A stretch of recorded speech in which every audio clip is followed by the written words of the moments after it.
Message if you can see the thing on screen now. It might have to be a WhatsApp jobby if you want to talk to me today.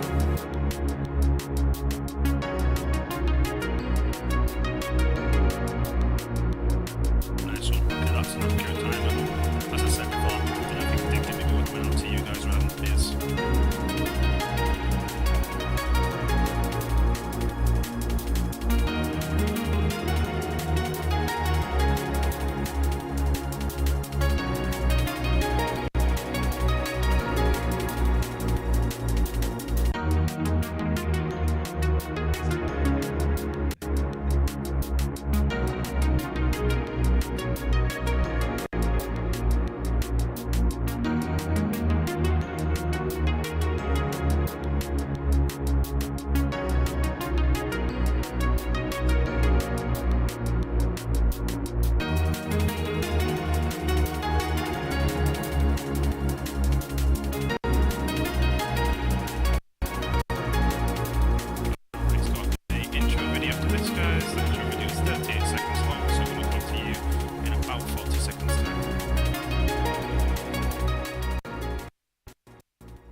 Video rolling.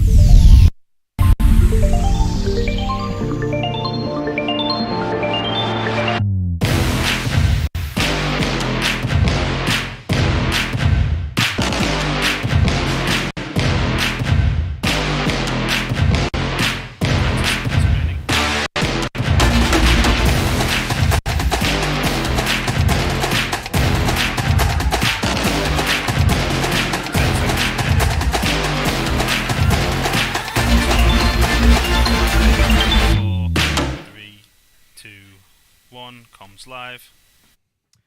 Well, good morning, everybody, and welcome to coverage of the final day in the Mains Championship for the BUKC in 2023. My name is Andrew Mather. Alongside me in the commentary box today are John Ratcliffe and Reeve Taylor.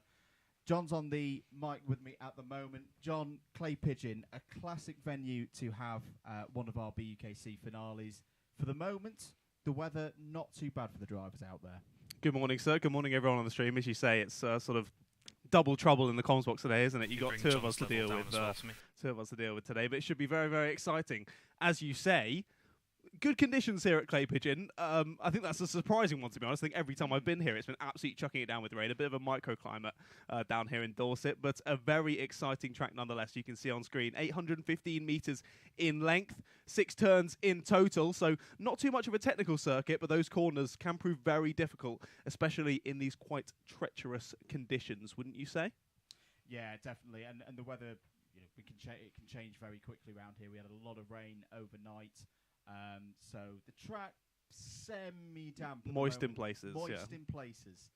Sorry to use that word, everybody, straight away on the stream. Love that word. But that is a pretty good description of what the track is looking like. But it's very much, I know it's a very big cliche. Take this one off your bingo list. It's going to be about keeping it on the black slip tonight.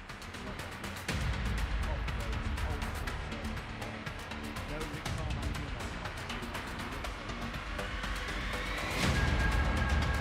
Yeah, I often find that's a good strategy to keep it on the black stuff. I find that I usually gave some good positions when that happens. But yeah, I was having a chat with a couple of guys in the Cardiff team this morning. As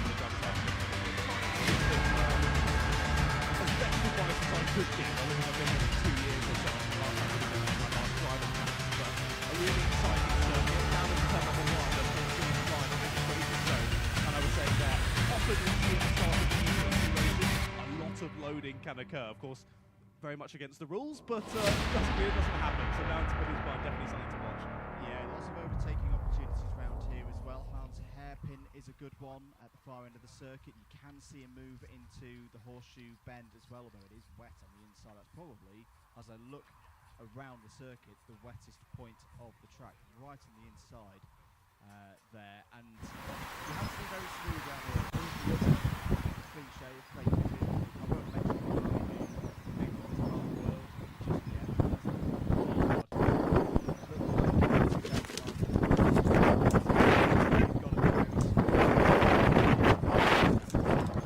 Yes, you've got to be very, very smooth, especially when there are those wet patches around. You were saying it down at hairpin number 2, oh, sorry, hairpin number 1, the only hairpin at the circuit. There is a bit of wet patches on the inside. Also out of the final corner, there is a huge puddle at the moment. It's taken up almost half of the circuit down just as we make it onto the grid section of the start-finish straight. But definitely one to watch out. But I think we're almost about ready to go for our first sprint race of the day.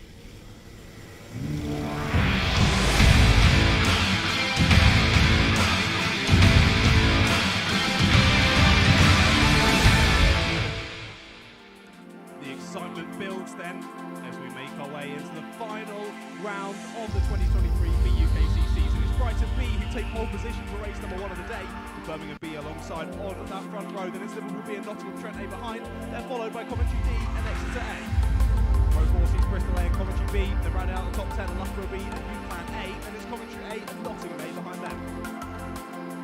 Row 7 sees Cardiff B and Warwick A. Then it's Bath A and Reading A and Liverpool A and Cardiff A. Rounding out the top 20 on row number 10. It's Coventry C and Nottingham Trent B. Row number 11 is Leeds A and Oxford Brooks A. And it's De Montfort A and Exeter B. Row number 30, and unlucky for some, will it be unlucky for Surrey A and Oxford Brooks C? Behind them are York A, Warwick B, Loughborough A and UEA A. And it's Cambridge A, Southampton B, Loughborough D, Swansea A and Oxford Brooks D. Round out our 35 kart grid for this race number 1 of round 7. We've already got a massive off down at the first corner, 2 karts off before they even got to Billy's Slide. A couple of drivers in the wall. There we can see them more drivers off. It's clearly very slippery here at Clay Pigeon. Yeah, and it's right on the apex where there is a damp patch. 3 karts off in the wall, including our already crowned winners of the 2023 season. Sorry.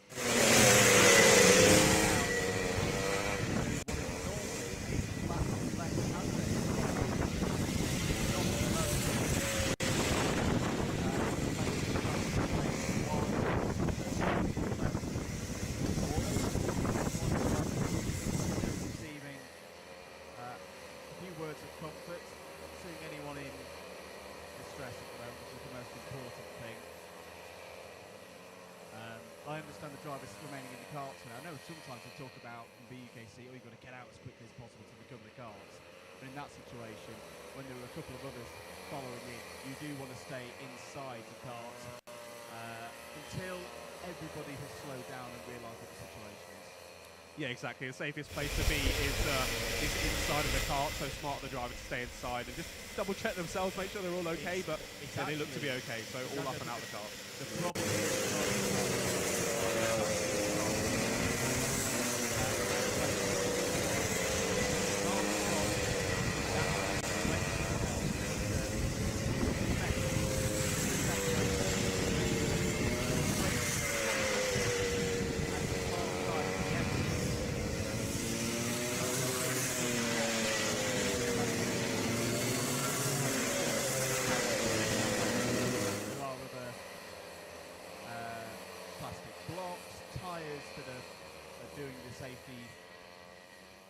job in that region of the circuit, and they very much have done a job in that region of the circuit.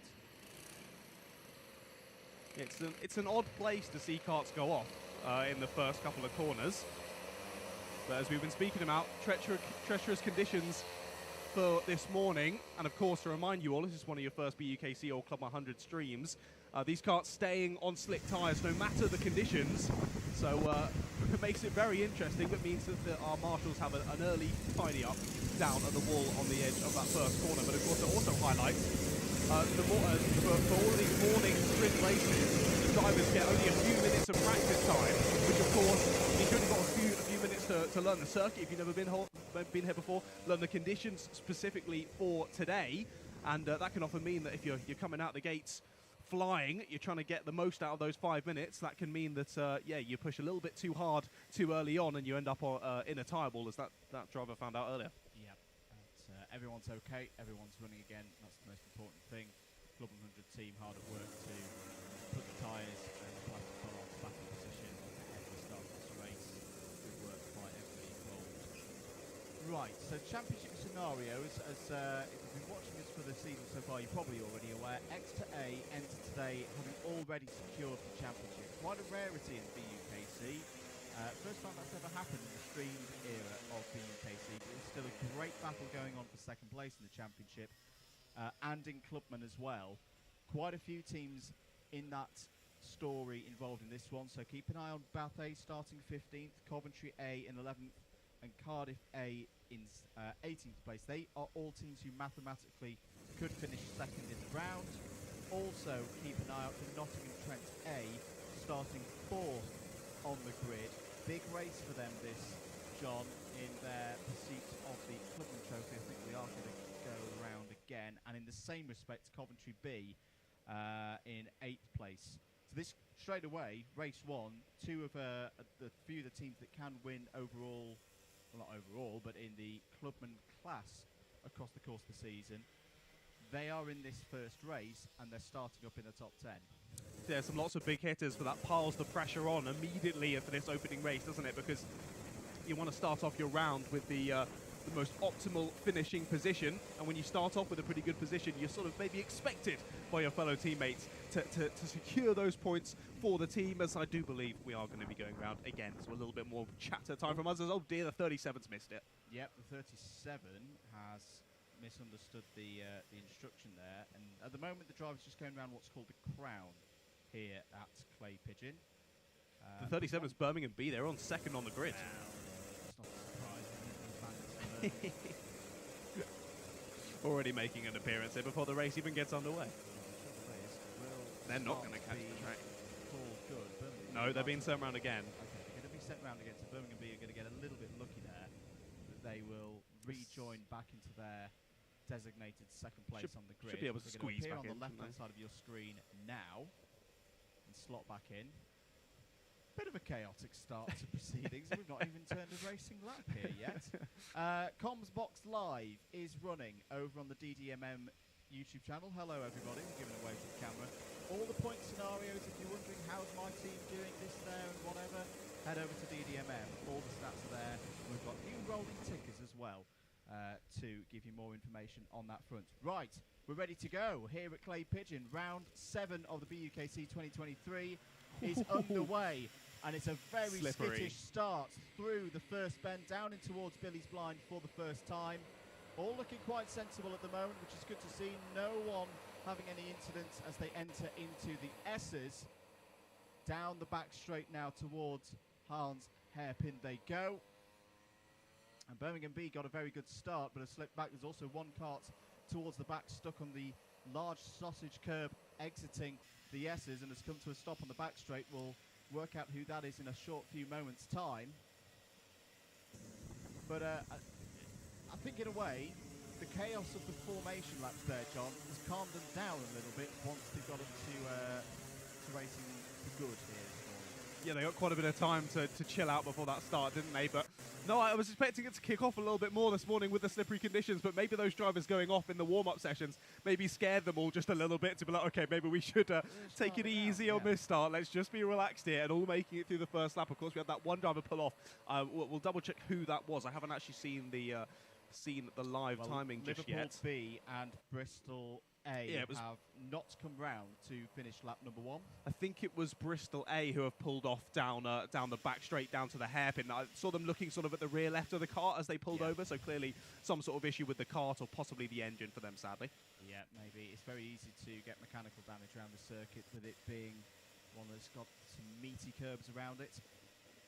In no problems at all at the moment. Your race leaders, Nottingham Trent A, have come to the front of the field. Exeter A already up to second place. Birmingham B have slid back to third, but that's all right for them at the moment. Coventry B have had a good start as well. So 2 Clubman karts denoted by the red number plates, both on screen but also on your live timing. They've both had good starts. That is just what they wanted, getting on the front foot in this event straight away. Contact warning for Brighton B. We saw a big moment on the camera, so Surrey A coming out of the right-hander towards the final corner.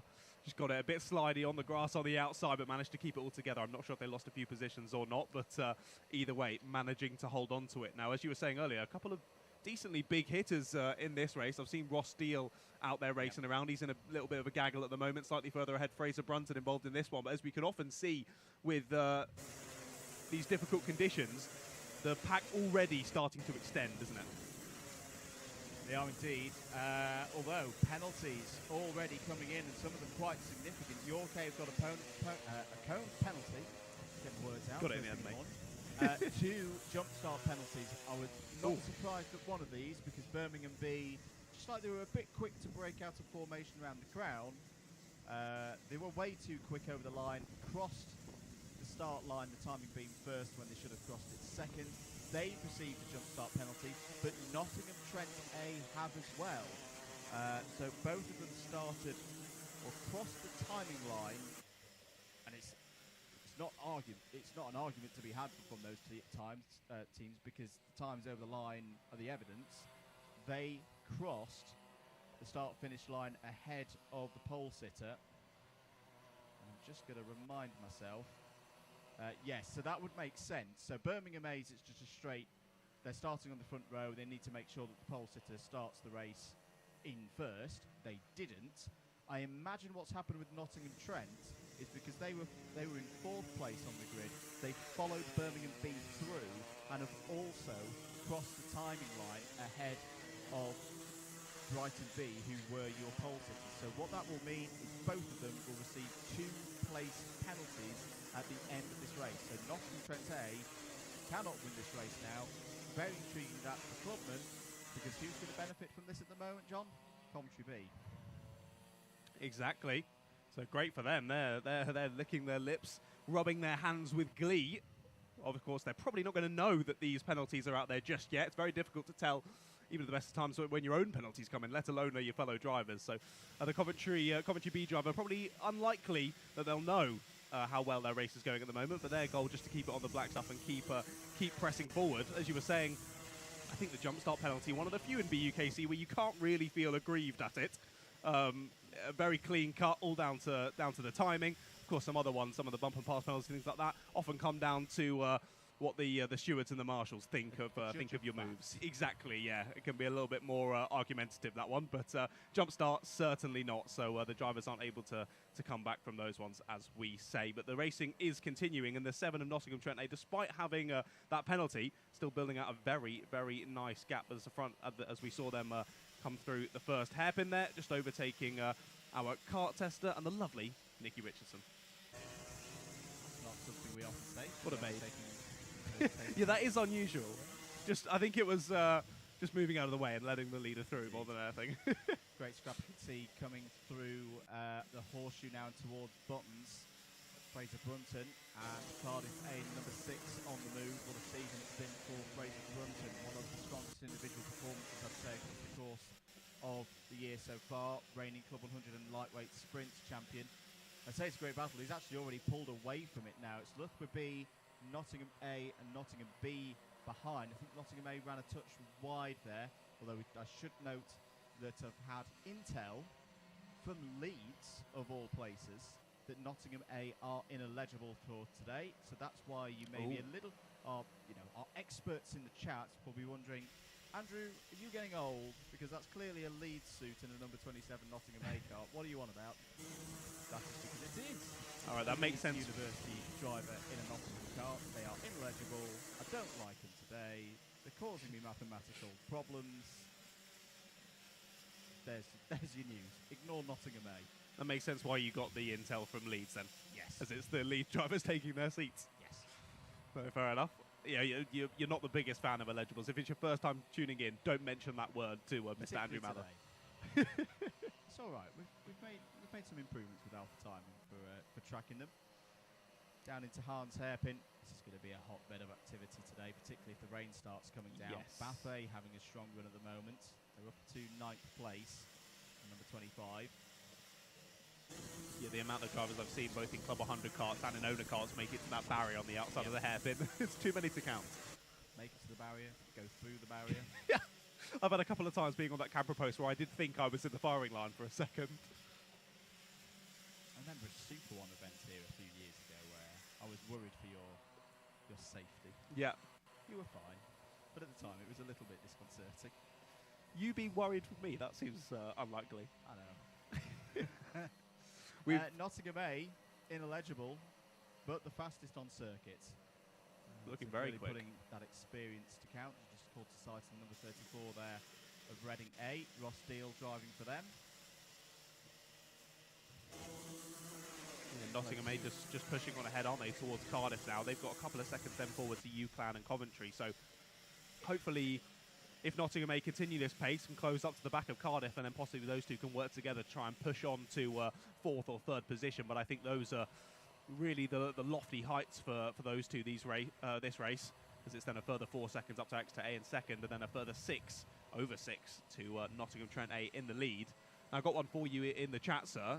T Dent Sports says, isn't a jump start penalty 2 places per row? It is, and they both jumped 1 row. Yes. Birmingham effectively to row 0 from row 1. Trent A from row 2 to row 1. Naughty. Oh, look at that, you even replied in the chat as well. Double reply. And yes, it is Mr. Jack Fisher, ineligible, out to Nottingham A. He's already been hit once. He was one of our drivers in the wall during the warm-up, but he's okay. Nice. He bounced. He continued. Oh yeah, I think I did see them in the wall. No, it's good to have Jack back in some form. I've missed him this year, and is still a holder of what I think is one of the best BUKC what on earth happened there on an Alpha live stream moments ever, when he kind of like drop kicked a cone into the sky. So watch out for that. You never know what's going to happen when he does. Is he part of the American football team as well? I mean, for those punts. the launch that he got on this cone was something that Elon Musk and SpaceX would have been proud of. It went higher than Starship did last week. Did it make a good landing as well, though? That's the question. That's what they're trying to do, right? Cardiff A, there's a race going on. What? Since when? Oh, yeah. Fastest on circuit now, and closing in on Coventry B. Now, this could be an important move, because as we mentioned, Trent A have that penalty. It's 2 places by our reckoning, so if Cardiff A can get into 3rd on the road, they effectively get 2 positions for the price of 1, because they'll take Coventry B's place on the circuit, of course, but they'll also become a beneficiary of Trent A's penalty. Leaders now into traffic. Keichiro, apologies if I pronounced that incorrectly. What does a cone penalty imply? 1 place at the end of the race. So if you knock over any of the cones being there to stop drivers cutting into corners rally style, particularly round here, and potentially damaging the karts on the inside of some of the curves here at Clay Pigeon. Yeah, there are some serious curves there, aren't there, as you mentioned earlier.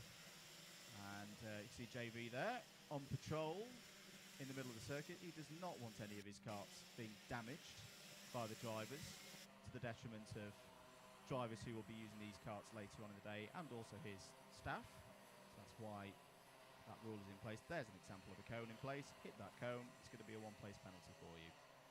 Just seen a spin out there for Exeter B from 16th. It was. They've dropped down to 24th from that spin out of Billy's blind. So not the most ideal of last laps for Exeter B as they start to drop down the order. You mentioned. Sorry. You have got past Coventry B. So through into 3rd place they go. That was quick, wasn't it? Immediately caught them up. Yeah. Immediately went for the move. Another person you mentioned earlier working their way through the pack nicely. There's a spin down at the first corner. I think that might be Cardiff B who have gone off there. So just as we mentioned the A team going through, the B team having a little spin down at Billy's blind. But another driver you were mentioning earlier, Ross Deal, the Reading A kart, saw him make a cheeky switch back down at Billy's blind to take Loughborough B for 11th. now also on that last lap have overtaken Birmingham B as well. So Reading A now up into 9th place, moving up the order very nicely. But I think the fastest lap has actually gone the way of Oxford Brookes A now in 7th. So a lot of drivers, particularly up in the top 10, looking very, very quick this morning. Yeah, and Oxford Brookes A, obviously one of those, is a huge number of teams. If you're all listening on the DDMM Data Centre over on the Motorsport Media YouTube channel, I say that because the list is too long to read out, because we'll miss something out on the circuit. But Oxford Brookes A are one of those teams. This is a good start for them. They've just overtaken Nottingham A as well. Yeah, it's a circuit that's been good for them in the past. Not this year. They've wrapped up titles here before. Their long, illustrious history in the BUKC. Can they secure another end-of-year podium for themselves? They could have 2 teams on that podium, because at the moment they do sit in that formation. Depending on how it goes. Into the second half of this race, though. After that chaotic start, it's been good to see a good, steady, well-paced race, John Ratcliffe. And Exeter A, though, they're doing the business again. This has been the story of the season so far, hasn't it? It has indeed. They've been so ridiculously impressive this year. Of course, I was sadly not in the commentary box for the previous round at GYG, but I think that was their first sort of real mistake of the season, wasn't it, in the last round at GYG, their worst finish of the year. Still got 50-something points, so still right up there. So a bad round for them is a fantastic round for most other teams. But, yeah, still losing a few points, but it doesn't matter anyway. They were so far ahead in the championship.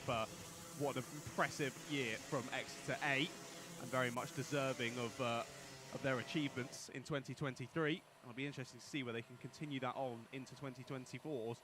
Sorry, the next season sort of starts in 23 and ends in 24, but I'm going to call it the 2024 season. But it's very rare that we see a team continue that domination through multiple years. So if they're able to do that as well, that will be monstrously impressive for the XA team. But doing well to cap off the season as of yet, up in 2nd place, as we say, but with Nottingham Trent A getting a jump start penalty. That will assist them also. Cardiff A now in 3rd, with Coventry B in 4th. Oxford Brookes A still very, very quick there in 5th. I think it's been Nottingham Trent A and Oxford Brookes A who have been trading the fastest times, as it now goes back the way of Oxford Brookes A, 41.690 on that last lap. Then it's UCLan A, Nottingham A, Bath A, Reading A and Loughborough B who round out the top 10. So some good battles going on throughout, but as you were saying earlier, bit of a spread out field, and Nottingham Trent A now extending that lead at the front by over 10 seconds. Ridiculous pace from them. Yeah, it bodes well for later in the day. There will be 2 opportunities for all of the drivers to race today. Here in the sprint round this morning, 6 25-minute races. Each team races in 4 of them, sits out 2. Each driver on a team races once. And then we've got the endurance this afternoon as well. I always like to see the endurance, particularly around here at Clay Pigeon. It's one of those that on a map looks easy, as the number 49 of Coventry B having a good fight there with Oxford Brookes A, and I think Oxford Brookes A have come out in front in that one.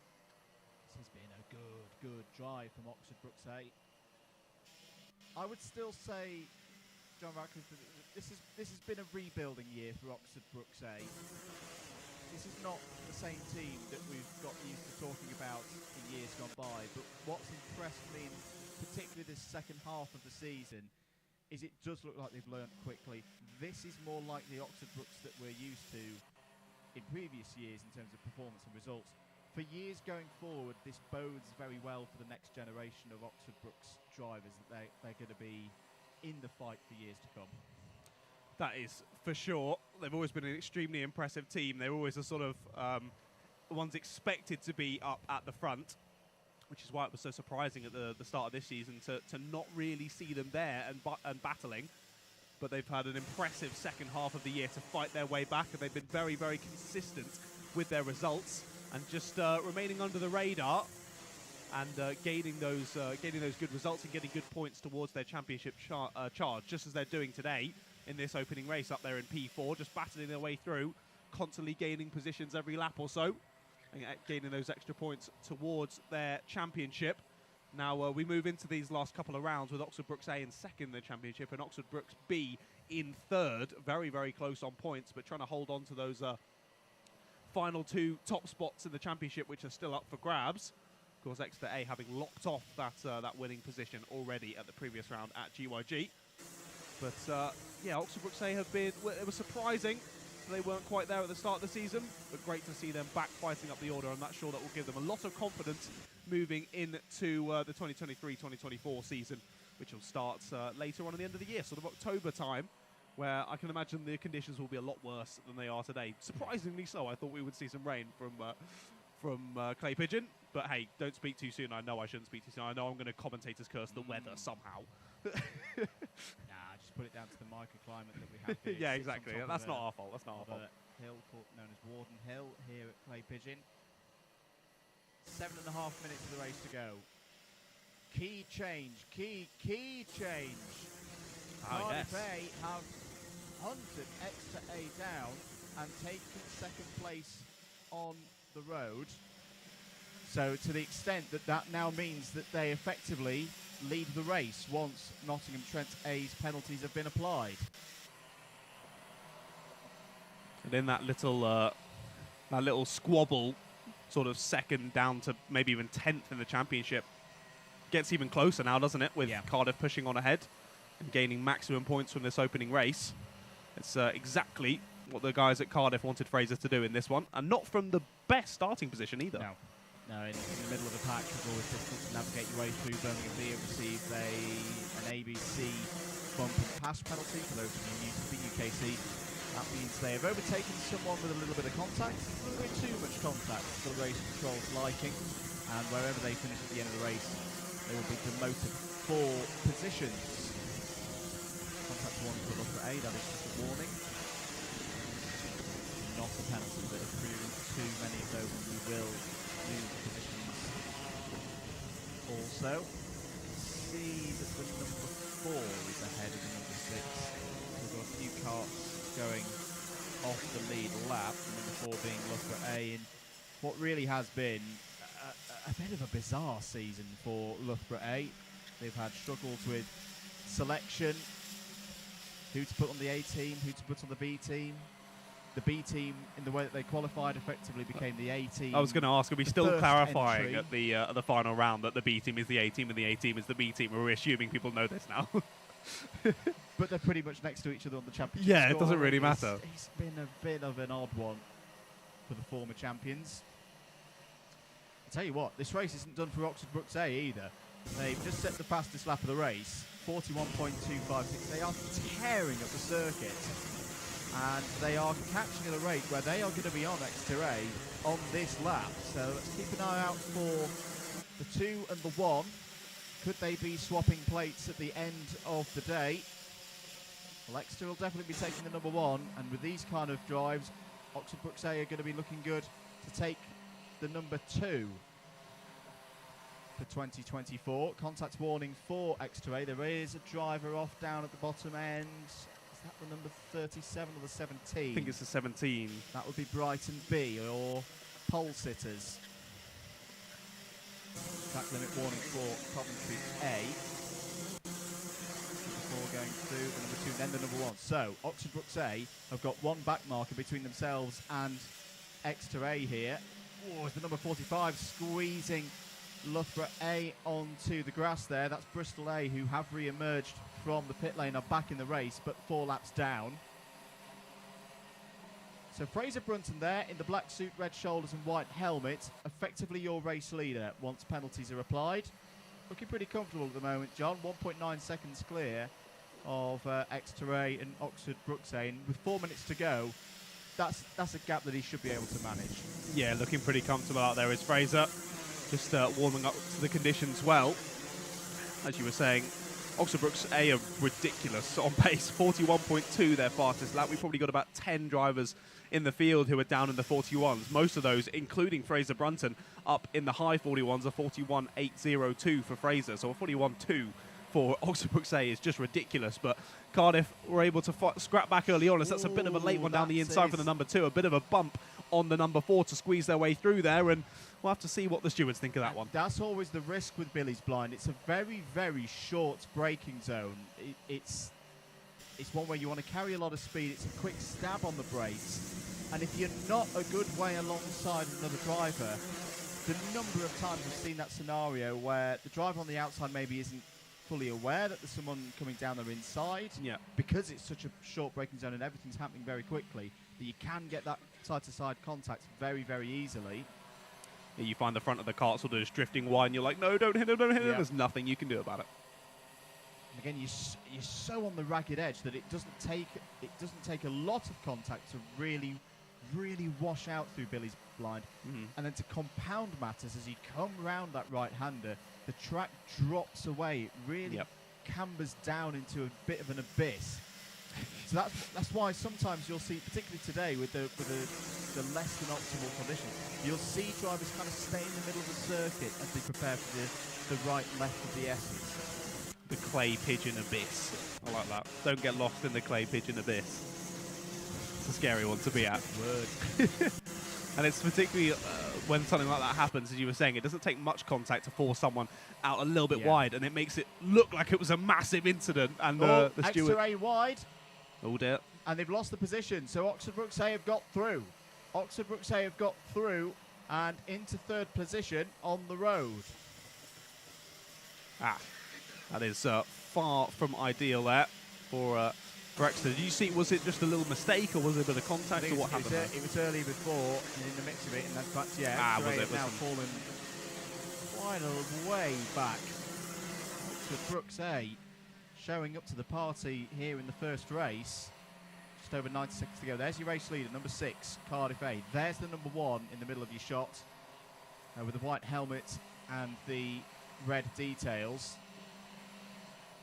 I just think they're going to run out of time here, Oxford Brookes A, but it's been a really good effort from them. Cutting through the traffic there, going past the number 15. 15 there did a good job. Oxford Brookes D it was actually of noticing where the other driver was, so that makes a lot more sense why they were so knowledgeable about where their teammate was. That just allowing Oxford Brookes A through with as little difficulty and as little time lost as possible. Two laps good team effort. 2 laps to go then. 1 minute on the clock. Lap time's currently in the mid 41s. There is Fraser Brunton, race leader for Cardiff A, closing in on what should be another race victory once the penalties are applied. If you're just joining us, Nottingham Trent A jump to the start will receive at least 2 positions. We think it's 2 positions as far as we're aware here in the box.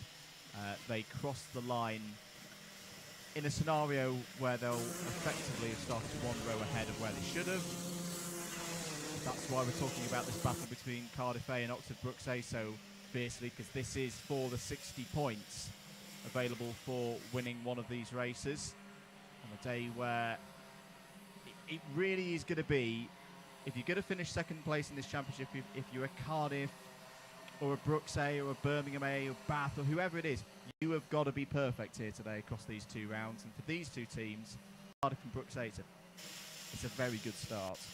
Yeah, consistency is key. We say that across the whole championship, but particularly here at the last couple of rounds where points really do mean prizes. But Fraser Brunton has done a fantastic job through this opening race of the day, working his way through the pack nicely. And the number 6 car of Cardiff A is going to come across the line and take the win here in the opening race of round number 7 in the 2023 British Universities Karting Championship. It's Nottingham Trent A officially across the line to take the win, but of course they take that penalty from the jump start. That means Cardiff A take it overall. Then it was Oxford Brookes A with the fastest lap just behind them, followed by Exeter A, Reading A, Bath A, Coventry B, UCLan A, Nottingham A and Warwick A to round out the top 10. And we've just got a few more drivers coming across the line to end out our positions, as Coventry D ended up there in 11th. A couple of moves around 11th, 12th, 13th, 14th on those last couple of laps. So great to see some battling through right up until the end of the race. Then it was UEA A in 12th, then Loughborough B, Coventry C, Birmingham B, Cambridge A, Southampton B, Liverpool A, Oxford Brookes C and Loughborough A there to end off the top 20. Then it was Swansea A, Coventry A, Leeds A, Exeter B, Warwick B, to Montfort A, Surrey A, Loughborough D, Nottingham Trent B, Cardiff B to end out the top 30. Then it was Brighton B, Liverpool B, York A, and sadly Oxford Brookes D. Oh, sorry, Oxford Brookes D did make it to the finish. I believe it was just Bristol A who weren't able to make it to the end, or possibly, actually, I'll tell a lie. They got in a new kart and did make it to the end, just a few laps down. Very good. Just a little skip there from the 37, Birmingham B in the end. Just trying to see down at Harn's hairpin, but perfectly okay. That completes lap race number 1, I should say. Let's head down to Piers Pryor on the grid.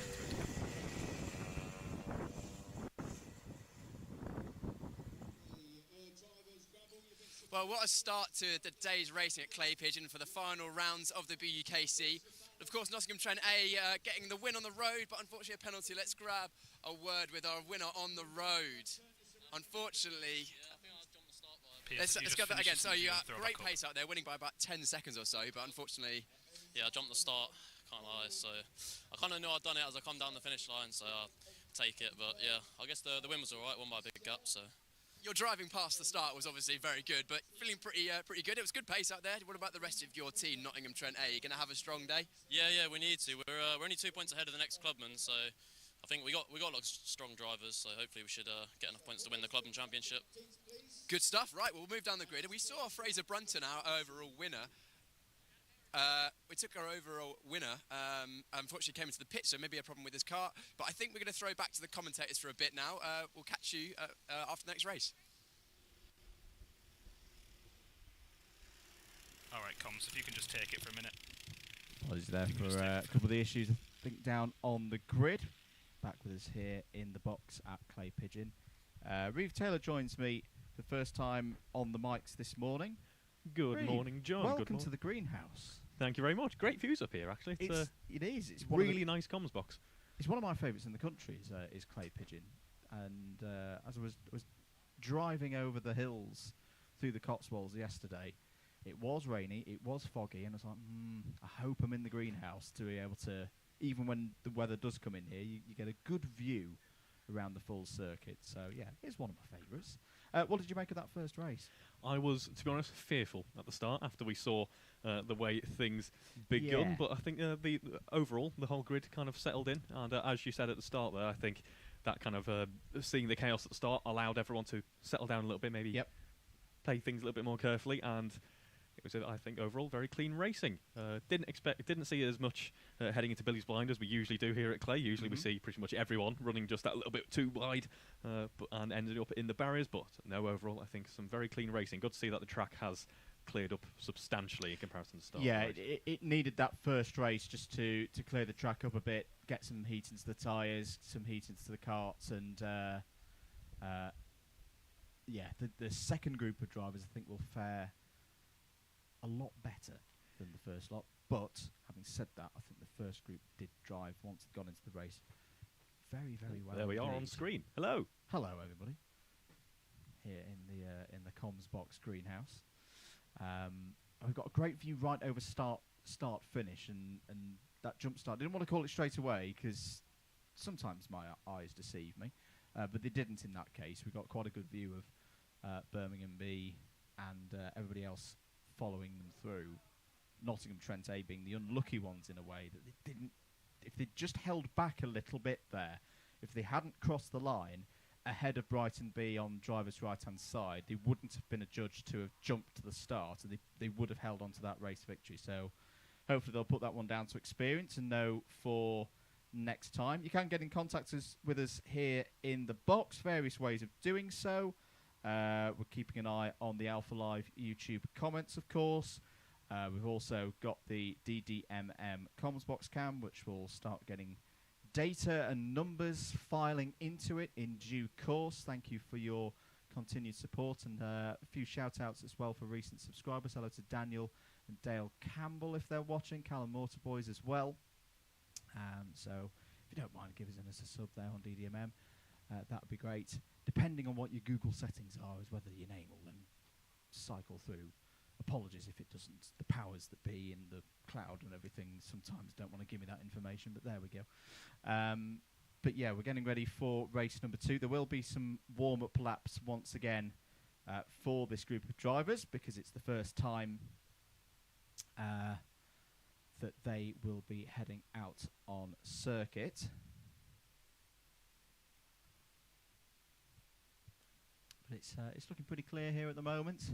I'm looking around for some dangerous clouds. I'm not seeing them. It's overcast. I know, I don't want to pull a commentator's curse on it, as John was saying just then, but are we potentially going to have our first dry round of the BUK season so far? It has been notably warmer than what we've had to start the year so far. It's comparatively tropical, to be honest, especially with the heat of the go-karts going around. We saw that the dampness and that wetness on the track pretty much disappeared. There's a couple of points still on track where if for whatever reason you end up running wide or end up out of position, notably through the horseshoe, and on the S's coming out of the complex with Billy Blind there will still be a little bit of the track that is just perhaps a little bit less grip than you would otherwise like as the karts get underway now. Yeah, let's get ready for race number 2 then, as that's up next.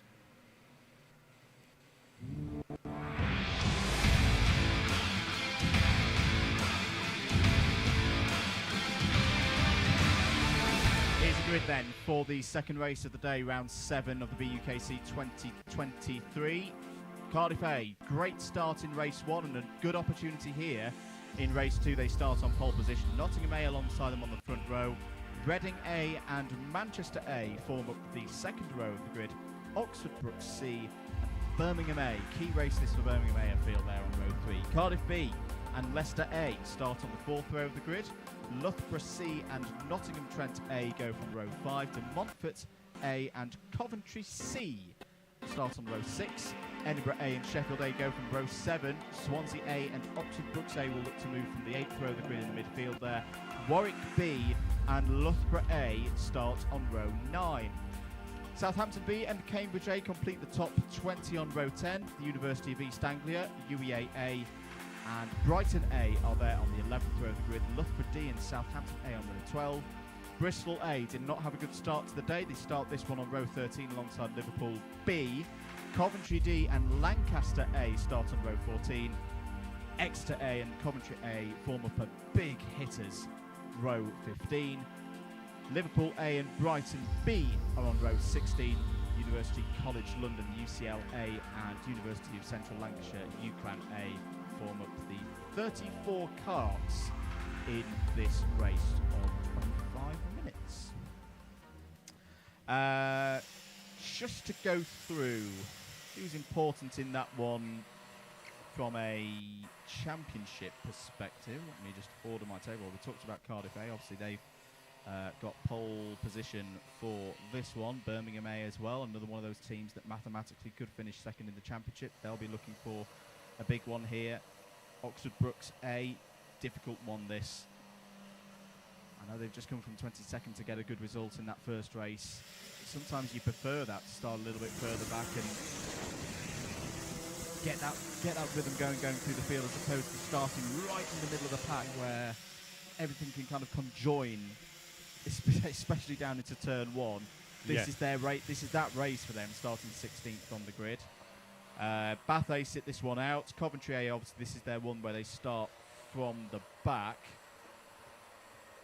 Cardiff A and Birmingham A, these are both their best grid positions here today. And Loughborough A, that isn't really Loughborough A because it's actually the seconds. But they are one of the competitors in the Clubman competition. They start this race in 18th place. Nottingham Trent A as well, P10. And Leeds A and Coventry B sit this race out. So I think that's all the key championship position and trophy protagonists talked about. And we have the whole field heading round the crown there. A few karts just out of position. It's actually a really nicely set up part of the track to allow grid formation to take place there. It works wonders. But on the way in just a moment's time now.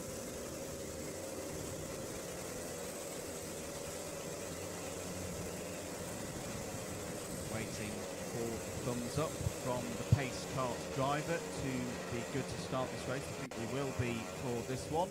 Eyes on those lights. Grid 2 will be hoping not to jump the start here. It's looking very close again. In fact, yeah, I think there could be jump start penalties again there because it was a bit of a good start for the number 27.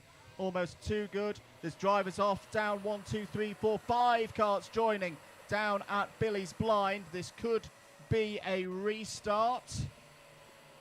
No, I think it's been called okay down there because it was all drivers falling off pretty much of their own accord, but it'll be interesting to see how that start is called because for me, Nottingham A starting from second on the grid, it is a tricky one to judge here because for that initial run over start finish where you're on that flat left-hander, you are on the inside, which is why you've got to hold back ahead of it. And yep, sure enough, Nottingham A jump start penalty for crossing the line ahead of Cardiff A.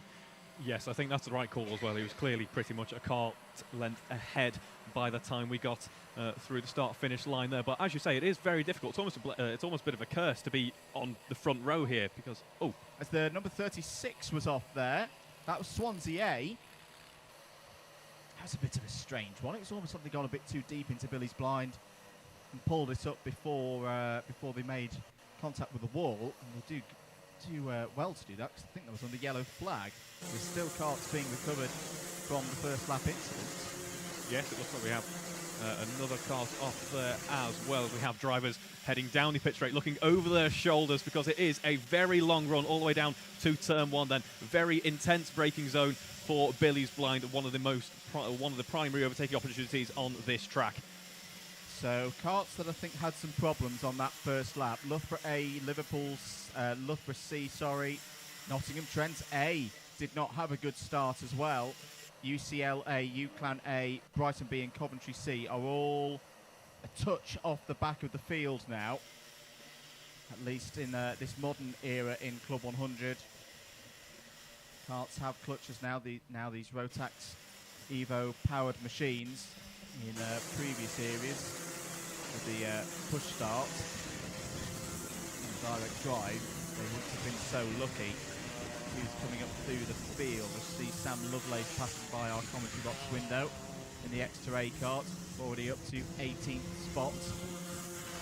Reading A have had a good start as well, Reeve. Third place on the road at the moment, and similar to how we talked about with Cardiff and Exeter and BUKC in the previous race. Third place is now a really important place to finish because if you can be there whilst Nottingham A are in the lead at the head of the field, you're going to be benefiting from their penalty because of the jump start. Yes, and as you say, they're not potentially not maybe up there in terms of maximum pace and not the absolute quickest kart on track. That does go to Nottingham game, number 27 there, a 41.9 for them this time round. They are still setting those very good laps though, and as you say, in a prime position to benefit from any penalties in front. Absolutely. Penalty for Manchester A, FDW, that is forced driver wide. So I imagine, I didn't see where that incident happened, but there's a couple of places where that can happen, particularly on the exit of Hans Hairpin, the last corner as well, where there's track limit areas. Yes, it is the case at this circuit where the corners that aren't perhaps the prime overtaking opportunities, it can be easy to, if a move hasn't quite got stuck at the likes of Billy's Blind and you're heading through the S's, it can be so easy to accidentally force your opponent wide on corners such as that. I've been watching actually the S's in race 1 when it was still a little bit damp and there were still karts potentially side by side and it was looking very sketchy. I was actually surprised to see we didn't have any incidents there at all because there are not the most aggressive curbs in the world, but there are some tyres there as well that could easily catch you out. Good scrap this. This is second, third and fourth places on the road. Reading A at the front of it, number 34, white suit, white helmet. Cardiff A there, distinctive Cardiff University colours. The black suit with the red shoulders. Yeah, Cardiff looking on great form so far this event. Leicester A looking to the inside, and that's going to be a good move from Leicester A. Yes, just holding it tighter there, and that's what we were meaning earlier with in race 1. If you get a touch wide through Billy's Blind, you can try and carry that speed. But sometimes it's better just to lift off and get yourself back on the inside line. Because the track slopes away, you start to understeer, slide away from the optimum line, and that opened the door beautifully for Leicester A to just pop themselves on the inside. Good controlled driving. They've been rewarded with third place. Yes, here at Clay, you often have to think about the bigger picture, really, for the rest of the lap. With it being such a short lap and it being such a high speed in relation to all the circuits that we visit, it is often more important to try and keep that momentum going. Think about what's going to happen in the rest of the lap and maybe plan your overtakes a little bit more cautiously than you otherwise would. Let the opportunities come to you. There we go. Leicester A really on the move now, attacking Reading A for second place. On the inside now for the carousel. It gets tight on the exit here. Beautiful driving there once again from Leicester A through into second place. Yes, a very important move that, because that could have pretty much dulled all of Cardiff A's momentum there. We have a look at their pace. Leicester A currently on top form, in fact quicker than Cardiff A at this point in time, all pretty much matching. Running wide, Leicester A, bit of a hand up there. They feel aggrieved by that. They think that Reading A may have got into the back of them there. Be interested to see that one again, whether there was a bit of a sign of maybe a head jolt to note that there'd been contact from the rear. It looks like Oxford Brook C are getting involved, and Callum Barnett for Sheffield A as well, and Edinburgh A, who we should mention because they are today kind sponsors, shall we say, of the commentary box with Indeed. sustenance and treats. We have no cursings of the Scots here today, thank you very much. No, plenty of treats in the comms box for us. Lots of cakes. They must be. I think like they're sending a message almost. I think I'm going to be too wide to get out of. Yeah, it's quite a small door to the end. Yeah. Of today. Cardiff A, are they having a look down the inside of Reading A? There's a bit of contact there. Oxford Brook C going to get involved as well. It's going to be 2 by 2 off of Hahn's hairpin. Sheffield A has contact there, and off go Oxford Brook C. Didn't quite catch what initiated that. Oxford Brook C get going again. No, was that contact with Sheffield A? I believe it was. It was a very slight nudge there, but it was enough to send him flying. He was luckily able to get underway in relatively quick order there, so good to see that. In fact, I think the majority of the incidents we've seen so far, they don't seem to have had any major effect on the drivers' races so far. Yellow flag. I think there's potentially some tyres being repositioned down at Hahn's hairpin. Yes, indeed. So someone's been off. Someone's been for a visit to my favourite spot of Dorset in a racing capacity. So is that harking back to 2014 by any chance? And other times as well. Of course, of course. So far, I should mention today, no one has broken a barrier apart from that little bit of wooden fence on the start. And the key thing being the tyres and the plastic bollards that you see just there in the middle of your screen, they did their job first and foremost. Wasn't that hard of an impact into that bit of wooden fence. I did actually see after JV helping recover that cart, he was complaining about just how dirty his hands were after having to get a bit stuck in there. So good to see JV getting his hands mucky and working on the infield of the track there. Well, this is a good scrap, this. Reading A still managed to cycle their way back to the front of it. You may be questioning if you're just joining us, why are they fighting so... Whoa, it's Reading A run wide. Got on the wet patch there through the last corner, and through go Leicester A. And effectively into the lead of the race as well, because remember, Nottingham Trent A have a penalty side by side between Edinburgh and Oxford Brooks A. Oxford Brooks A are on it today. We're talking about this was potentially a dangerous race for them, starting in the middle of the pack. They needed to survive the early stages. They have survived the early stages. They're in the mix for a race victory here. Down the inside go Edinburgh A, past Cardiff A. Good move there from the number 29. Trying to get back into the top 20 in the point standings by the end of today. There's still a lot of racing to go here in round 7, and then later on this afternoon for the endurances in round 8.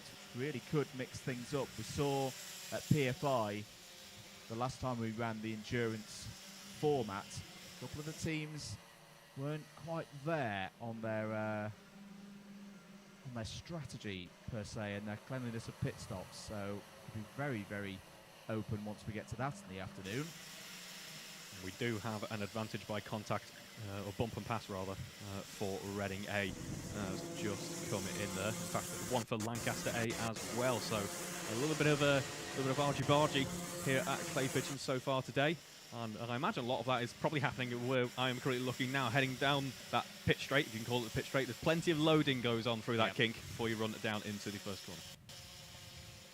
15 minutes to go then, 10 minutes down. Contact warning for Leicester A shown to you there on screen. Oxford Brook C, currently fastest kart out on circuit. Manchester A coming back into this as well. Birmingham A still holding in the top 10. Look at the changes further down the order. Coventry C up 2 positions past Brighton B and Loughborough D. I think Coventry A have got past their local rivals, Warwick B for 13th place. Nottingham Trent A, meanwhile, recovering, but at the moment only 22nd. So not so good news for their clubman class efforts here today. Down the inside there, Reading A for an attempt on Leicester A's place on the road. Not quite able to do so. They've got the number 21 ahead of them, and down the inside go Edinburgh A. They're liking that move through Horseshoe. They're going to lose out actually here to Oxford Brooks A, who hop back through. Absolutely flying along at the moment, Oxford Brooks A. Yeah. Just posted a fast lap of 41.0, so we're nearly breaking into that 42nd region. As John was saying before, is this the first sign of a looming threat of the return of Oxford Brooks next year? Could we see a resurgence in what has been so far impressive form throughout the BUKC? And siding through to take another position. They've got past Leicester A on the early stage of this lap, and down the inside now for Reading A, effectively the lead of the race. Brilliant stuff from Oxford Brooks A. It's their last day with the number 1 plate for now, but what a day they're having so far. This is more like it. This is the Oxford Brooks A that we know, and in a matter of just over a lap, they've gone from 4th place in this race to lead. Yeah, great job. He's finally now shown his true hand here in this sprint race. Lancaster A have had a contact warning, the 118. And we have a bump and pass for Birmingham A as well. Plenty of contact warnings going to Liverpool A, Coventry D. They're all starting to fly in now. Yeah, the track continuing to dry out. For Oxford C attacking, again, the back marker there. Well, as we've seen so far in this race, still the odd puddle here and there that can really catch you out. More penalties actually for Nottingham A, this time track limits, so we were already ruling them out in terms of the race victory because of their jump start. That's going to demote them even further. That's good news for the likes of Reading A and Edinburgh A. They may be able to take advantage of that, at least in terms of race positions. It's a bit of a moot point, and here we go, ladies and gentlemen. First illegible driver rant of the day. It's not actually making any difference in terms of points, because Nottingham A are illegible anyway.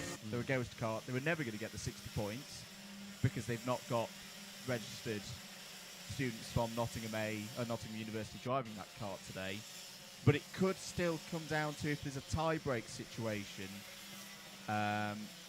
because where you finish on the road does apply there.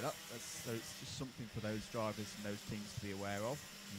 Brooks A really picking up the pace now into the 40.9 region. Quickest kart on track at this point in time, so they are hoping to get it on the road anyway. They don't actually need to do anything more in this race. Currently we do have 11 minutes to go, but they might as well take it good and proper. Yep. Just something to note to anyone who's got live.alpha time. We've got code.uk/BUKC on their devices at home. Maybe wondering why some of the curb warnings have a curb warning, for example, number 45 Bristol A, and then an S after them. That is for the sausage. That is simply known as JV's sausage. Yes. It was introduced here at Clay Pigeon a few years ago, and that one effectively counts for 2 curb warnings.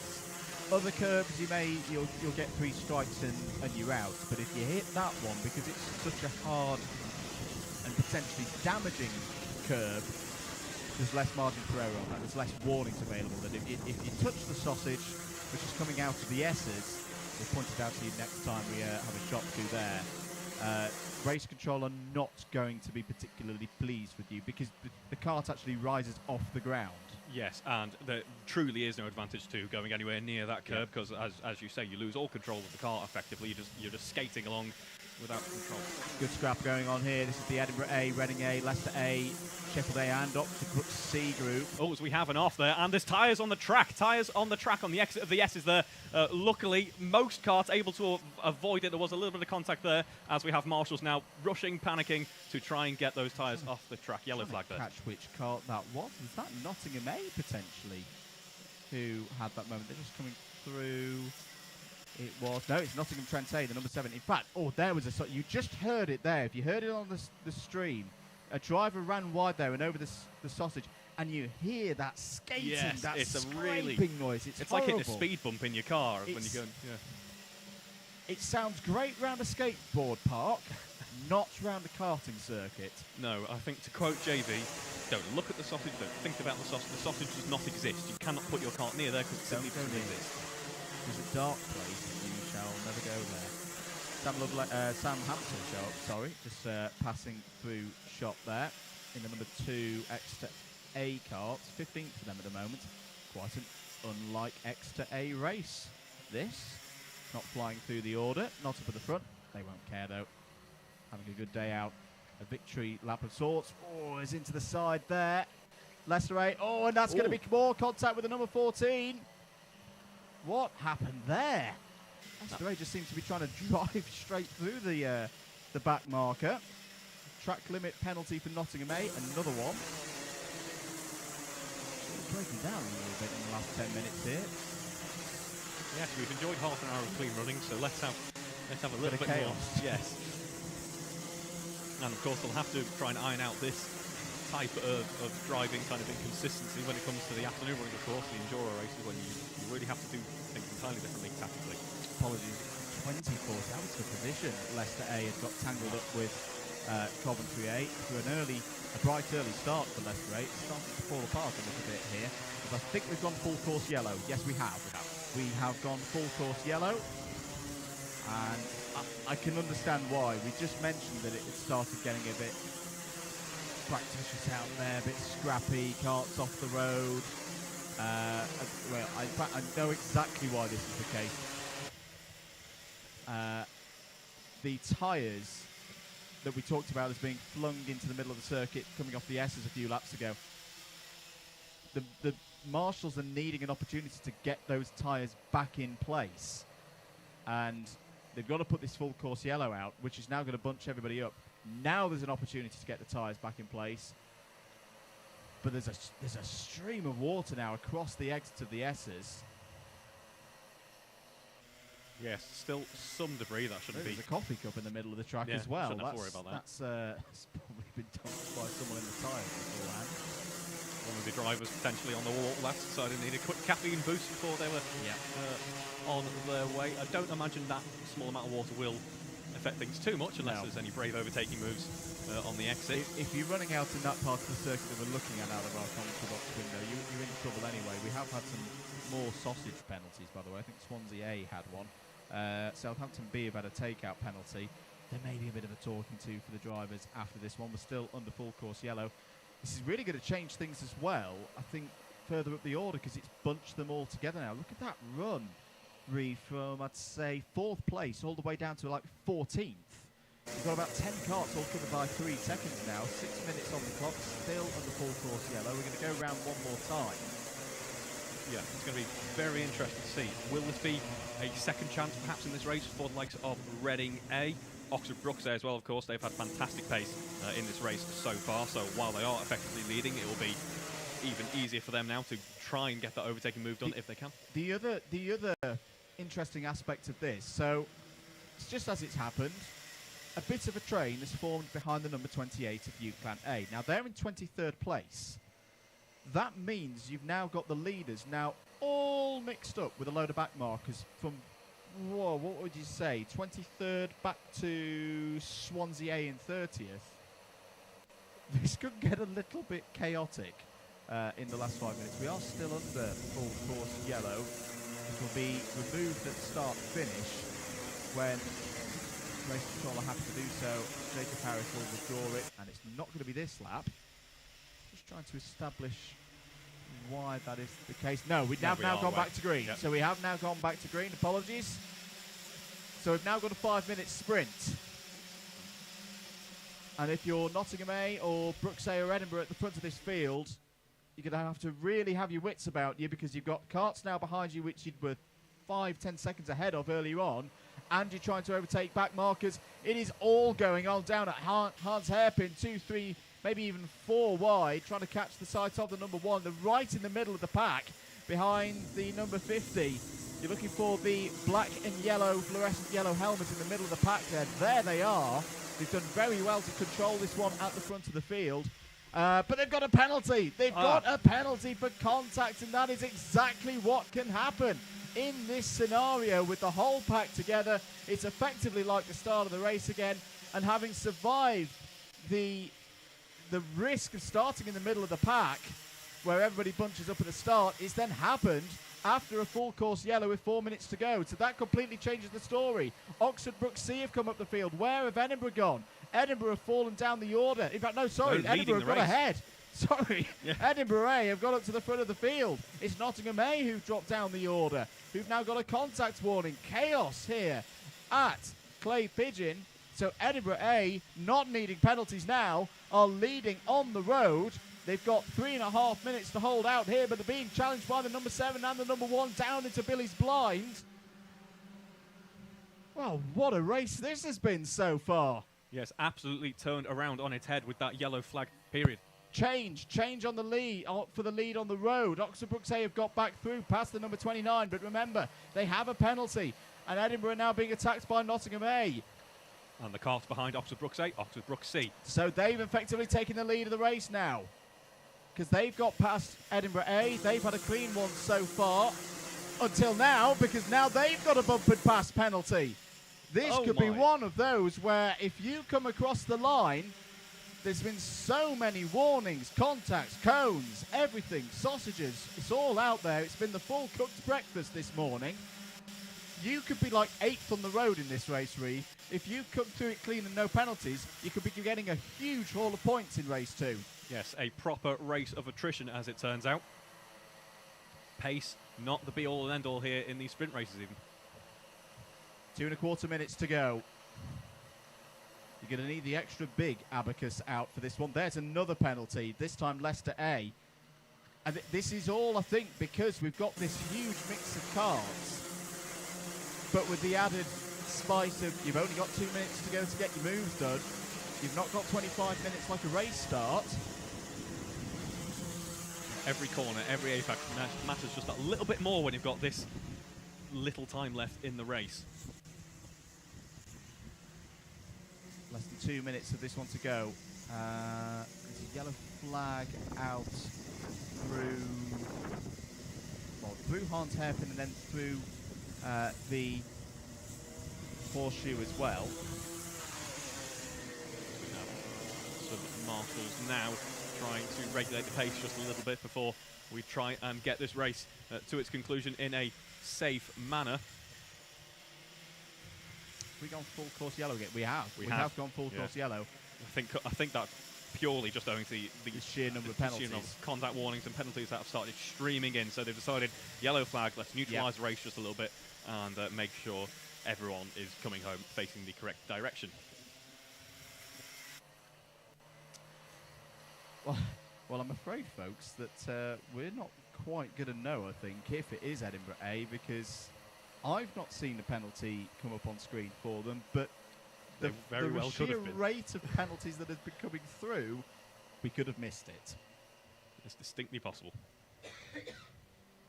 Of course, Edinburgh are Commons Box caterers for today, so I'm sure they didn't deserve the penalties anyway. I don't know. Well, actually, I think this race may well finish under full course yellow because there's only 20 seconds on the clock. And we've just started the final lap. And we've just started the final lap. So, yes, this one is going to finish under yellow.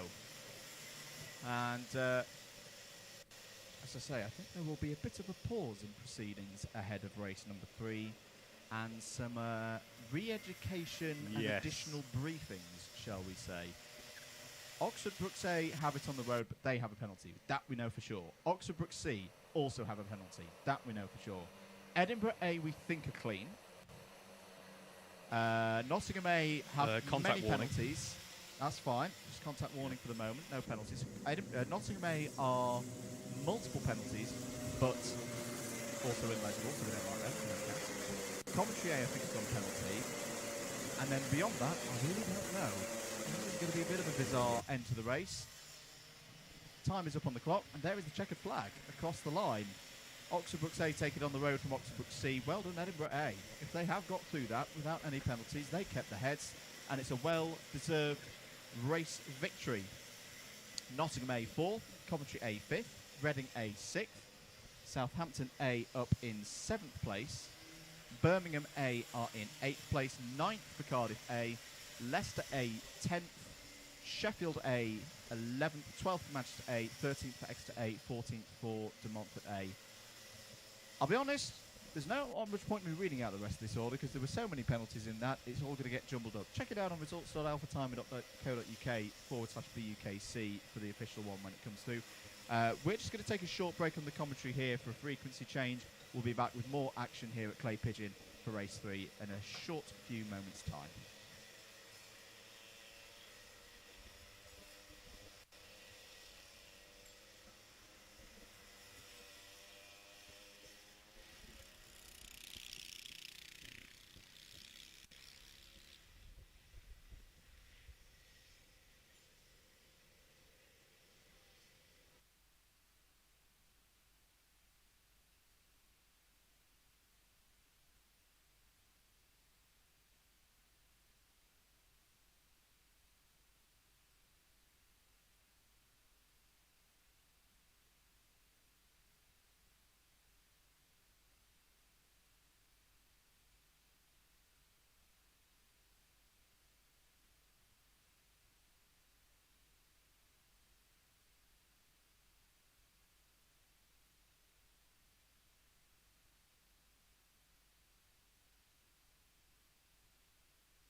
Welcome back, everybody, to live coverage of round 7 and 8 for the BUKC 2023. Apologies for that slight delay. I just had a few technical issues which hopefully are now addressed. You've not missed anything, though. A rebriefing of the drivers in the field is going on because there were a few penalties in that last race, but we can confirm. Let's go actually for a little bit of a review of the results so far, working backwards. So, race 2, well done Edinburgh A. The cake has worked. They didn't get any penalties. They were good drivers out there on circuit. They won that race once penalties had been applied. 60 points to them. Sheffield A second. Cardiff A second. Sheffield A third. De Montfort A in 4th place.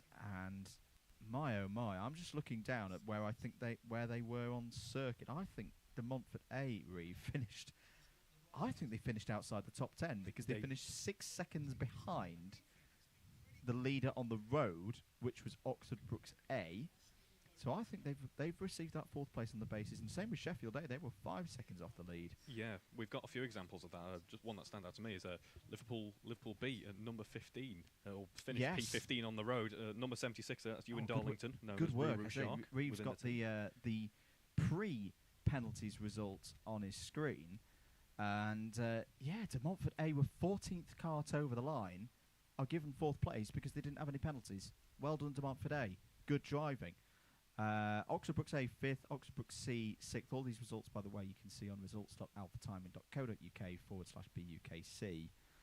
7th for Liverpool B, 8th for Nottingham A, Cov A, 9th and Reading A 10th. That was race 2's results once the smorgasbord of penalties were applied. Race 1's looked like this. There were penalties in this one as well that we need to mention. So Oxford Brookes A took the 60 points because Cardiff A had a cone penalty, cone abuse, touching the Collins, naughty, but at least they still get 59 points for that second spot. Trent A 3rd, Exeter A 4th, Reading A 5th, Bath A 6th, UCLan A 7th, Nottingham A 8th, Warwick A 9th, and Coventry D, well done to them, up in the top 10. As I say, all of those results available for you to review at your leisure at results.alphatiming.co.uk/BUKC. A couple of folks asking about rewatches. I think because we're in the middle of the live stream, YouTube doesn't let you run it back. But do not worry. Once we have finished here today, you will be able to watch all of the racing back free of charge here on the Alpha Live YouTube channel at your leisure. Drivers heading back out on circuit for race number 3. Reeve is rattling through these races, and it's been a very good start for the likes of particularly Oxford Brookes A and Cardiff A. Yes, they've started a great start to the day, and as you say, really getting through them now, despite the stoppages and slowdowns that we have had. Now we are swapping over. We say bye to Andrew for a brief minute, give him a well-deserved break, and we swap over to John Ratcliffe back in the commentary box with us. Hello. Andrew's gone, I'm afraid. Andrew, this headset's very one-sided. I feel like I'm almost falling off of the edge of the world here. He's got a lopsided head. Okay. Yeah. But like we were saying... yeah, your head's weird, Andrew. Out you go. Bye. Yeah, go on. See you later. Why are you still here, actually? No. I like that phrase you used of rebriefing. The drivers were certainly getting a rebriefing there after race number 2. I was obviously out there watching at the sidelines. Very different to race number 1, wasn't it? Yes, race number 1 I thought was actually a very good display of how really to run a good race and how to treat each other fairly. We started off with a little bit of chaos, which was, I think, very understandable given the track conditions. And then after that, everyone played it a bit safe. Potentially, with race 2, the track conditions being a little bit better, drivers felt like they could maybe push the cart a little bit more, maybe get their elbows out a little bit further, and they quickly found out why you can't start riding over curbs and why you can't start running a little bit wide into the puddles. Yes, exactly. No, all the chaos in race number 1 was before the green flag, wasn't it? And then they sort of settled down. I think maybe, as I said at the start of race 1, that sort of scared them all a little bit. Oh my goodness, there really isn't much grip here. We need to give each other a lot of room. But as we came into race 2, the conditions got a lot drier as it's it's a full dry lap now as we look out of our commentary vantage points. And maybe had a bit too much confidence going into that. I think that was partially a little bit down to the drivers, but also just due to how the race ran, as we had those a few incidents that then caused those full course yellows that closed up the whole pack, and then that just created chaos, didn't it? Yes, while in the immediate aftermath of an incident, having yellow flags does neutralise the circuit, makes it a lot safer for the marshals to do the job they need to do, and it was quite a job to obviously get those tyres back into place. What a spectacular sight it was to see those flying about. However, as you say, that basically creates another race start situation, which, especially given, as you say, we had leaders in the mid-pack with back markers and karts that maybe weren't quite as quick as the likes of Edinburgh A, Oxford Brookes A. You can get quite a mixed race situation there. Yeah, the gaggle sort of near the top end of the top 10 was getting pretty spicy anyway under normal conditions, and as they all got backed up, everyone closed back up together, and it was a few minutes dash, wasn't it, to the line, and that was quickly ended by the race control just being like, no, this is too chaotic. You all need to calm down out there on circuit and bring this back in a safe fashion. But all of them have had a bit of a telling off now. The drivers getting back in their karts. Of course, the drivers who were just out in that last race up and out, that's their sprint race done for the day. But the new drivers for each team back out in the karts of race number 3. Now, of course, to remind you, this is one of your first time watching BUKC, possibly you're supporting a friend or family member. If you suddenly notice their team isn't in this race, don't worry, they haven't had a crash, they haven't not made it to the grid or something silly like that.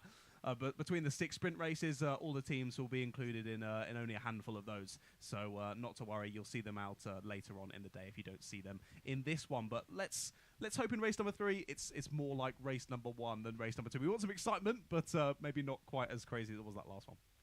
Indeed. One thing to watch out for is obviously we've had a bit of a longer break now. We could see kart temperatures a little bit lower than what we've had so far in the gap between race 1 and race 2. So drivers should watch out for that and make sure that we aren't going to have any cold tyres running wide into Billy's blind, which is really a bit of a hot spot for running wide and finding yourself implanted in a barrier. We've seen that enough already today, haven't we? We don't need to see any more of that. To be honest, I don't think quite as much as what you can usually see at Clay Pigeon. That is true. It's quite interesting. They're an interesting kind of trackside decoration. It'll just be karts in barriers aplenty as the engines. All right, if you still got the goods.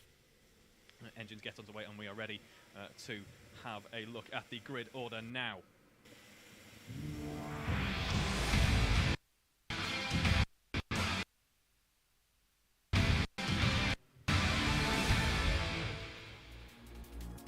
So here for the second lightweight race, and it is on the front row. Swansea A, Oxford Brookes B. Row 2 is Sheffield A and Oxford Brookes A, so the Oxford Brookes squad up front there. Row 3 is Oxford A and Manchester B. Moving on then to row 4, Lancaster A, UEA A, and then we move on to row 5, Coventry C, Oxford Brookes D. Row 6, Loughborough D and Southampton A. Row 7 is Surrey A, Derby A.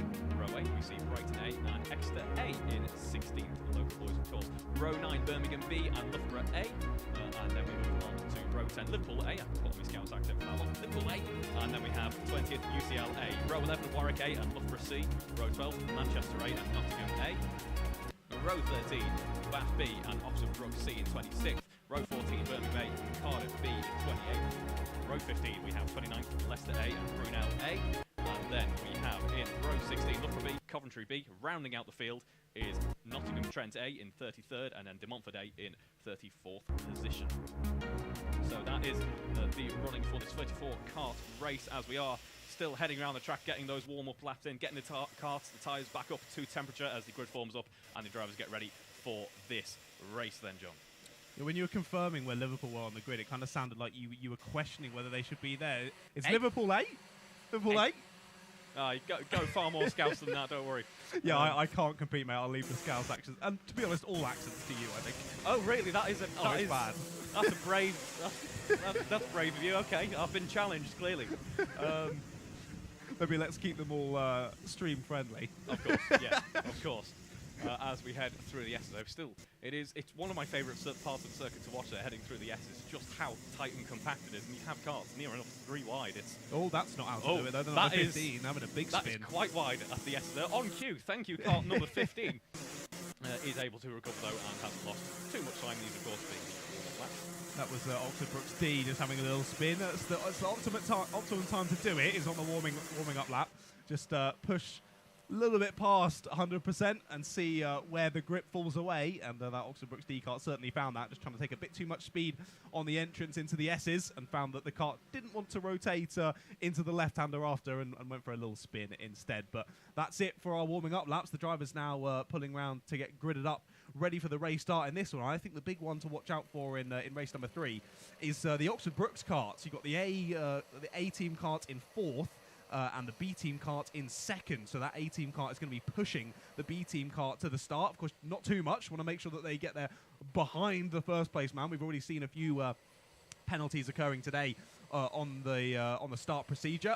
But those Brooks karts up in 2nd and 3rd in the championship are going to want to continue to press on forward in the championship by securing a good result in race number 3. Yes, as you were saying in race 1, they seem to be showing some good momentum so far this morning, and it could be meaning great things for the next season. Let's see if they can carry that on then in race 3 as we head round the final corner before we run onto that pit straight. Watch out, the cars have to stay in between those lanes as they run down the grid. Of course, we want to make sure that no driver gets a jump start, which we've seen now over the past 2 races. As we go around the crown again, actually decided that for whatever reason, whether it be grid formation or a kart out of position, something like that, we're going to have to go around the crown once again to make sure the race is ready to go. Yeah, something not quite right. The marshals and officials just deciding that we need to go around again. There's couldn't be a lot. I don't think you actually see it on the stream, but kart tests will just continue around for another. That was something interesting that they only really get at Clay Pigeon, having this crown section. That means they can cut through and have a really, really short re-uptake of the start. But it does look like we're about ready to go here for race number 3. It's going to be the 8 and the 36 that lead us to the line. Swansea A on pole, Oxford Brooks B alongside. And it is Swansea on the outside who get a good start as we head down into the first corner. Is there going to be too much loading? They're all looking pretty good, to be honest, as we head through Billy's Blind. All still facing the right directions to the S's. A little dive down the inside for the 16. The 8's getting squeezed right to the apex. They're still going through or 4 wide as we get to the exit, and someone's taking out the barriers. Yes, I thought that was number 27 kart there. Potentially the tyres not fully on track, but still not ideal. A great start, as you said, for the number 16 kart there, and overall very clean through the Billy's Blind. I don't think we had a jump start even as well, so the drivers learning from their re-education, and I believe we don't have a full course yellow. We are able to continue on at full pace. Yes, indeed. No, a great opening lap of this race number 3. I could see at the start Oxford Brooks we were sort of just waving their hand, trying to get the driver behind them, of course, of Oxford Brooks A, just to slow down and not get a penalty at the start, but managing to do that all okay as the gaggle that just goes across the line now on your camera shot. Absolutely massive gaggle of about 8 or 9 karts there heading down into Billy's Blind. A great battle down near sort of the bottom end of the 20s in positions. Anyways, there's a spin out of the S's. We've got a driver facing the wrong way, managed to get to the edge of the circuit. A couple of drivers going off in avoidance. But not the most ideal start to the second lap for that driver. We'll try and pick up who that is as they come through. No, to be honest, that spin went about as well as it could have, to be honest, as we do have a yellow flag. Drivers off down at the hairpin it was, I think. Yes, that's a yellow flag through one of the primary overtaking opportunities on this circuit, so not what the drivers want to see. Swansea A leading by about 0.3 of a second at the moment. Number 8 coming back into contention here, having a look up the inside of Billy's Blind there. Does he get that moved on? He's still side by side for the time being. Of course, it's going to be the long way round potentially for the number 16 kart. No, but number 8 heading through the S's gets that move boxed off nicely. Yeah, good move there from Oxford Brooks. Just getting to the inside, and once you've got the apex sort of into the second half of the apex of Billy's Blind, you've got that corner done. There's no way someone can fight it back through the S's. I've seen some people try it, but it always ends up in a crash if you try to go 2x2 through the S's at full speed. Now, I can see UEAA on the outside there trying to feed their way through. This is at the bottom end of the top 10. This battle that comes to your camera shot now as they're nearly squeezed off of the circuit there trying to defend the position. But here we look back to the leaders then. Swansea A still leading this race. Oxford Brooks B have got through on Sheffield A on that last lap, and Manchester B have actually made their way through to the front of the next pack and already secured a decent little gap forward to 5th place. They're still battling in the background though. 50 leading that battle, I believe it is, and that is Coventry C. Yes, the mid-pack offering some great battling at the it's moment. It's mental. As, yeah, we have about 4,000 karts heading into the first hairpin. Approximately, yeah. Just to give an estimate there. But it is actually Loughborough in that mid-pack at the moment. Currently the quickest kart on track, so despite all this battling that is going on, drivers still showing excellent racecraft here, still able to push the cars at full chat here. A 42.3 for Loughborough A, fastest lap on track so far, as we see the number 36 kart leading Swansea A, able to break away just a little bit more now. Yep, that front battle still continuing. Oxford Brookes now having to fend off Sheffield as they made that overtake a lap or so ago to put themselves up into second place. Yes, the number 23 kart of Southampton made beautiful move there as we headed into the Billy's Blind. Oh, lots of battling still going on in that sort of secondary pack from fourth backwards, and they're still going side by side through the hairpin there.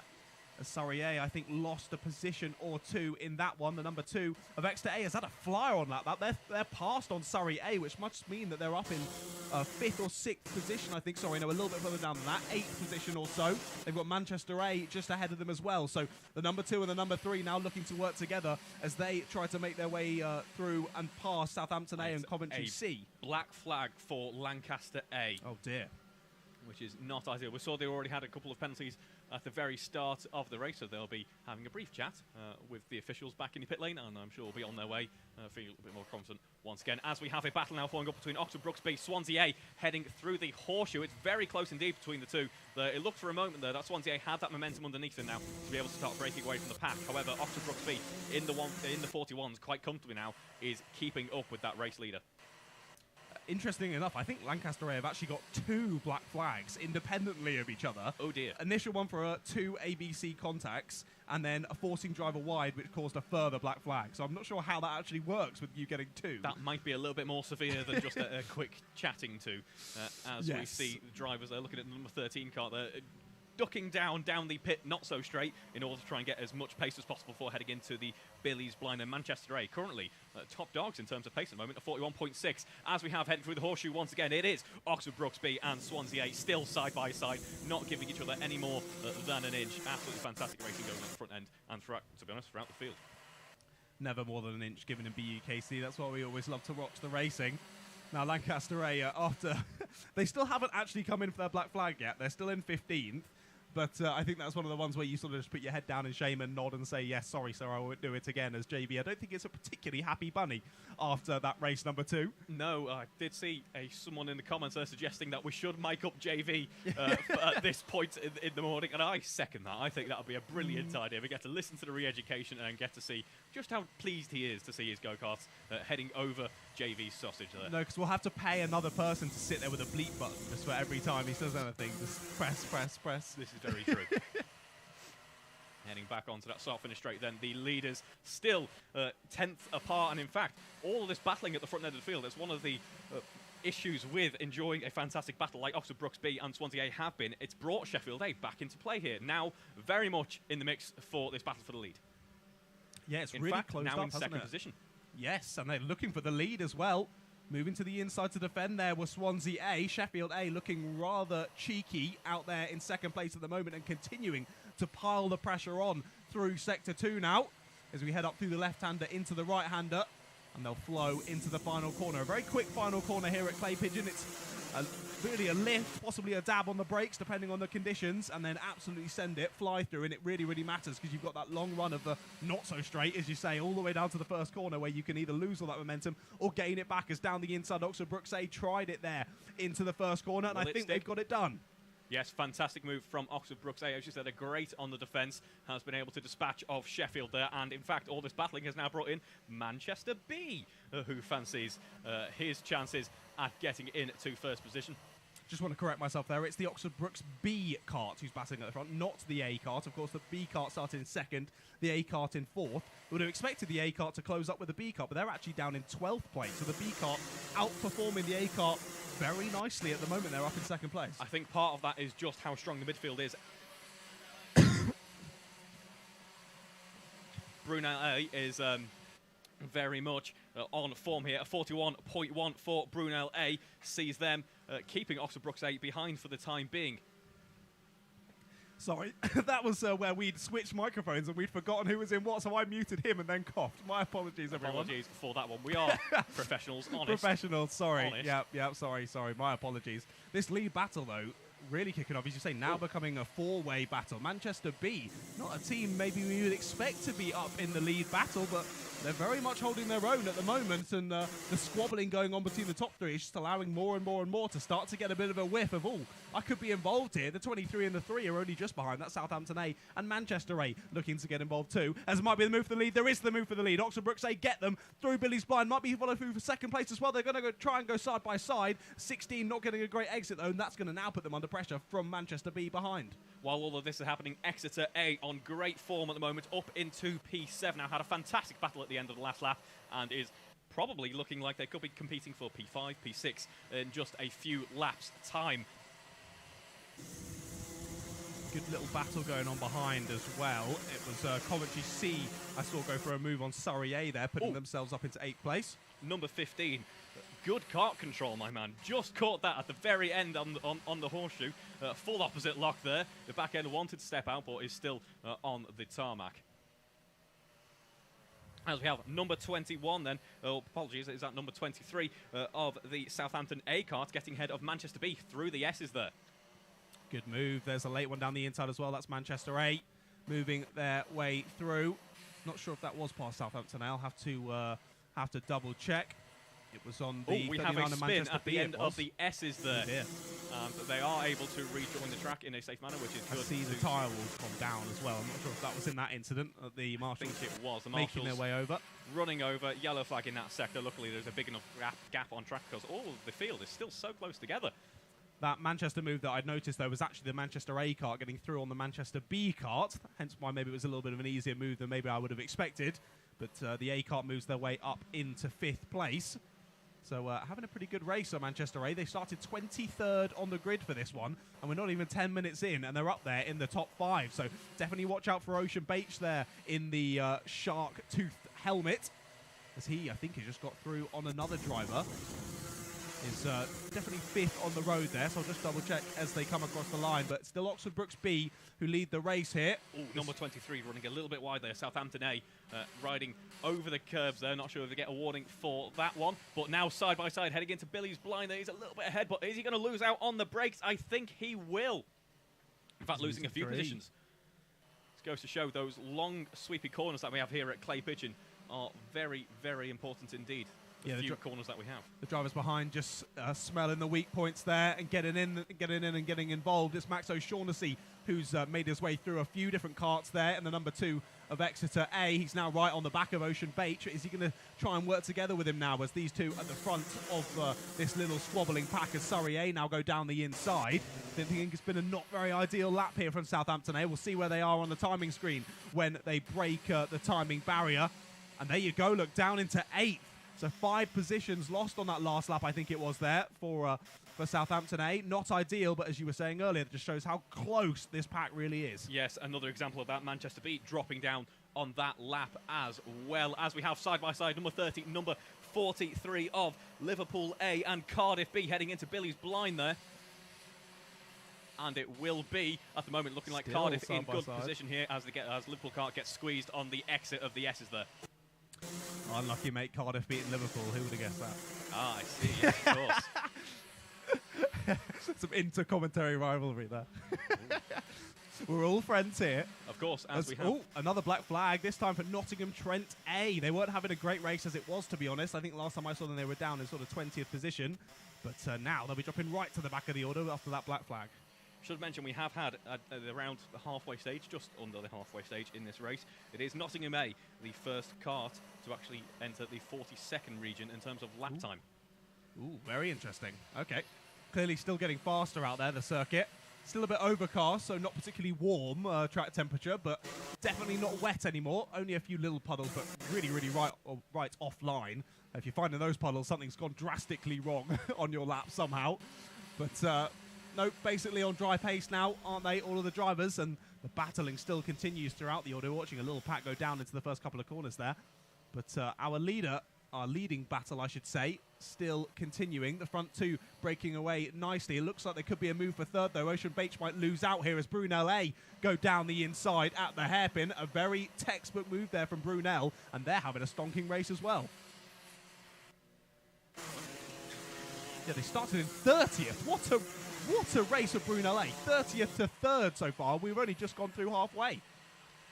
Yes, do not count Brunel A out. Yes, as you say, halfway to go. Oxford Brooks B looking the most confident in the lead, or to be honest, the most substantial lead that we've seen all race. We spent a good few laps of only about 0.6 of a second covering P1 to P2. That gap now looking at 0.8 of a second, so still within 1 second. Still very close indeed, but looking just that little bit better as we have a contact warning coming in for Oxford Brooks D. But we have a few more penalties as well, not penalties, but warnings as well. Track limit warning for Birmingham B. It's so tempting at this high-speed, high-momentum circuit to just run that a little bit wide, run over those slight curbs, but they are pretty nasty curbs, very old circuit, of course.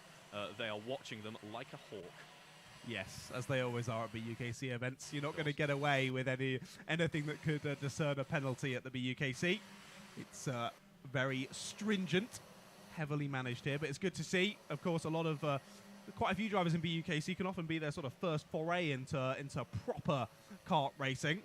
So just start them off as they mean to go on by sticking to the rules. And the drivers doing it in this race, learning from race 2, I think. Yes, definitely that re-education working well. Yes. I used to just stay clear of the curbs because of how much it would hurt my back. No, I feel you on that one, mate. There's some circuits, particularly on the calendar, that really do like to chuck you around.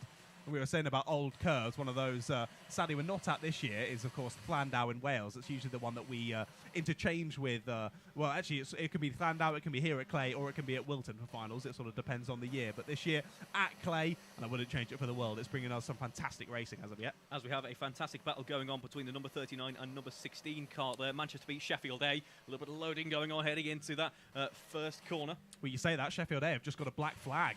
Oh, dear. 2 ABC contacts. ABC bump and pass, so that's them coming in the pits as well. So just as I was saying, it's getting a bit better. I think that's 3 black flags in this race so far. So some learning, some not. So should we just leave it at that? Yes, I think that is a good point to make there as we do have Brunel on fantastic form at the moment. They had a 4-second gap to the lead, make that a 3-second gap to the lead now. 40.8 on that previous lap, fastest lap of the race so far. Over half a second quicker on the fastest lap than your leader, Oxford Brooks B. That is just mental. And it was nearly half a second on that last lap alone that they closed down the gap. So, yeah, with 10 minutes to go, they are involved with this lead battle. It's how quickly they can dispatch Swansea A and get onto the back of Oxford Brooks B. Of course, as we enter the final 10 minutes of the race, this is a point where maybe the driver starts to potentially lose focus a little bit. Some exhaustion maybe starts to creep in. Of course, they're going to have to get ready for the Enduros later on. But now is a chance where that 2.5 second gap could start coming just that little bit easier to the likes of Brunel or Swansea. Oxford Brooks, though, doing a fantastic job of controlling this race so far. Yeah, that's for sure. That mental fatigue can certainly start to kick in. Luckily, this circuit, not particularly technical, so physically, you're usually okay by the end of one of these sprint races. It's not like somewhere like Butmore where you think you've been racing for nearly the whole 25 minutes and it's been about 5. Yeah, it's just ridiculous. This one usually runs a bit more smoothly in your head. You're like, okay, yeah, that seems about the right time it's been. But yeah, as you come into those last 10 minutes, the last 5 minutes, and it can start to be like, oh, okay, I can see the positions just in front of me. You start pushing that little bit harder, maybe go over your 100%, and suddenly you've chucked it off and that's game over. As we have the Oxford Brooks B, apologies, I've called them out wrong there. Oxford Brooks B looking over their shoulders, having a look at what is going on behind them. I can tell you what is going on behind them. It's a battle between Brunel A and Swansea A. And on the second part of Billy's blind, you're right there, is a fantastic move by Brunel A up into second position. It was a really tidy move, really nicely done. Sort of got it up and under on the exit of Billy's blind, got to the inside, and as I said earlier, once you're on that inside spot, it's better for both of you that the person on the outside just lifts off and feeds back in. It's just behind them. It's Exeter A and Manchester A having a good battle. Max O'Shaughnessy gets through on Ocean Beach. Ocean Beach pressures back into the final corner, but nothing going to come of it. So through goes Exeter up into 4th place. And Manchester relegated down into 5th. And the drivers behind very close as well. There is Oxford Brooks A that we follow across the line. So it is now Brooks B versus Brunel A for the lead of this race. We have 8 minutes to go and a 1 second gap between the two. It is going to come down to the wire, ladies and gentlemen. Maybe even not the wire. Let's see the pace that Brunel A demonstrates. Of course, it's one thing to catch up. It is another thing to overtake. But the pace Brunel has demonstrated so far, it's looking very strong for them so far. No, you make a very good point. Overtaking is a lot harder than chasing them down, and as we said many a time, if you listen to karting commentators, I'm sure you've heard this before, it is much easier to be the chaser to be the one that's being chased. And the number 40 of Brunel A doing a great job of chasing. Like you say, it is a different thing of actually making that overtake, but with how easily they made the overtake stick at the first time of asking on Swansea, I'm interested to see what they can do here as that gap now does drop below a second as they cross the line to start a new lap. And if Oxford Brookes A and Brunel begin battling here, possibly can slow themselves down, encourage Swansea A, Exeter A, Manchester A, and even possibly the rest of them to start getting involved with the battle as well. Yes, so obviously we've had plenty so far this morning of karts running their way up through the field and trying to get moves done. It's an interesting circuit here at Clay Pigeon because there aren't many overtaking opportunities, but the ones that we have are very strong indeed. Yeah, it's got to be full commitment when you're going for an overtake at Clay Pigeon. You can't half commit. It's going to be a crash. It can often be quite fast entry points. I mean, by the time you turned in, you're going to make contact and you go in at such a speed, you're going to end up finding the barrier on the outside. So it's got to be full commitment into the main braking zones, which are, of course, down into Billy's blind and down at the hairpin. Possibly a little cheeky one at the last corner as well, a little block pass, chuck someone out wide. But, yeah, you've really got to have had a good exit through the horseshoe to make that one work. But we've seen some great moves already throughout this race as the gap to the lead. It was 0.3 of a second when they crossed the line, and they are now nose to tail as they're going to come across the line to start a new lap. Yes, they have been all lap, just like Exeter A and Manchester A on the exit of the S's. They really close up now side by side as we run into Billy's blind there. Great defence from Brookes so far, but has he compromised his run through the corner? He has. It is Swansea A. Apologies, no, it is Brunel A now in the lead of this race. Great move. Got a good exit out of the last corner. Got alongside, as you say, through the straight that's not a straight, left-hander down into Billy's blind. Was able to go late on the brakes and cut it back, but I don't want to take anything away from the Brunel A driver. Having a fantastic race, really up there on pace, but that car is an absolute rocket ship. It's an absolute rocket ship. How they exited Billy's blind there to get the re-overtake done was mental. So Brunel A driver having a great race, but you've got to put some of that down to the car, I'm afraid. And now we enter the phase of the race where traffic becomes an issue. We have 5 minutes to go in this race, but we saw the Brookes B karts having to deal with some back markers that might have compromised them just that little bit as we headed down the pit straight once again. He has caught back up, and now we see that Brunel A has some traffic of his own to be dealing with. And in fact, they are side by side as we head through the horseshoe here, so still not all is said and done for the lead of this race. No, certainly not. Lots of drivers still closing back down the gaps. Still watching lots of battles continuing on throughout the field. Now, I saw someone mention in chat. Now, I think it is, if I'm right, if I'm not mistaken, the number 40 of Brunel A, I think is Mr. Alistair Irvin. If I'm not mistaken, I think I remember the pink helmet from years ago. Please do tell me in the chat, Daniel White, if I'm assuming the wrong person. But I do think our leader in the Brunel A kart is Alistair Irvin, a legend of BUKC if you've been around for a few years. I remember him being involved during my inaugural year, and he was very, very quick. Now, I don't think, I want to say you drove for Warwick, but it might be in my brain just forgetting everything. So if you can let me know in chat, Daniel, I would be much appreciative. But great to see him back out there on circuit. And I'm pretty sure the one who's leading us in the race at the moment. Yes, that gap between the two frontrunners now stands at half a second. Interesting to note that while they were enjoying all their battling, they still were able to maintain a good gap to the karts behind. So it's a 3.1 second gap between Swansea and the lead, and then we have a very close little kind of upper mid-pack battle going on between Exeter A, Manchester A, Oxford Brookes A as well. Making their way through the traffic nicely as well, aren't they? Making sure to get those moves done cleanly and concisely, making sure you lose as little time as possible, as that's something maybe you wouldn't have really noticed at the sprints at somewhere longer, such as maybe PFI, where it's such a long lap. You're maybe only getting the leaders, or maybe only getting the bottom 5 by the end of a 25-minute sprint. Here at Clay Pigeon, it's such a short lap, only around 40-41 seconds. It means that you're overtaking and lapping a lot of the field here. I think they've done sort of the top 7, top 8 already. We've still got a few minutes to go, so possibly on for taking sort of a quarter to maybe even a half of the field, other leaders, getting them lapped by the end of the race. Of course, that becomes even more when we get into wet conditions. Out here in the dry, all drivers pretty much on pace, all within a couple of seconds of each other, and producing some great battles up and down the order. Less than 3 minutes to go on the clock now as we still look at this battle. Max O'Shaughnessy still following Ocean Bache there in 5th and 4th place respectively, and they've not got much of a gap now forward to Swansea A. There they are on the 36-plated kart. Max and Ocean have worked really nicely together throughout this race, and now looking to both take another position. Yes, the top end of the field has been fantastically consistent throughout this race so far. Everyone posting pretty much identical lap times, to be honest. So it's just a case of track positioning between them, really. And we have had some fantastic battling. We've seen some of it on screen so far between Manchester, Exeter and Swansea as well. Behind this little battle we're looking at, not too far back, only a couple of seconds to Nottingham A and Oxford Brookes A. Nottingham just overtook Oxford Brookes A for 6th place then. So although it wasn't a great start for Oxford Brookes A, from 4th place on the grid, they dropped out of the top 10 over the opening few laps. But they've made their way back up through the order nicely to secure some good points for the team. Currently in P7, that's a decent showing. And with the B team up in P2, good showing from them as well. As just as I say that, Brookes A have just lost another place on that last lap, now down into P8. Through have gone Loughborough A, which of course, to remind you, is of course their B team, not their A team, not confusing at all.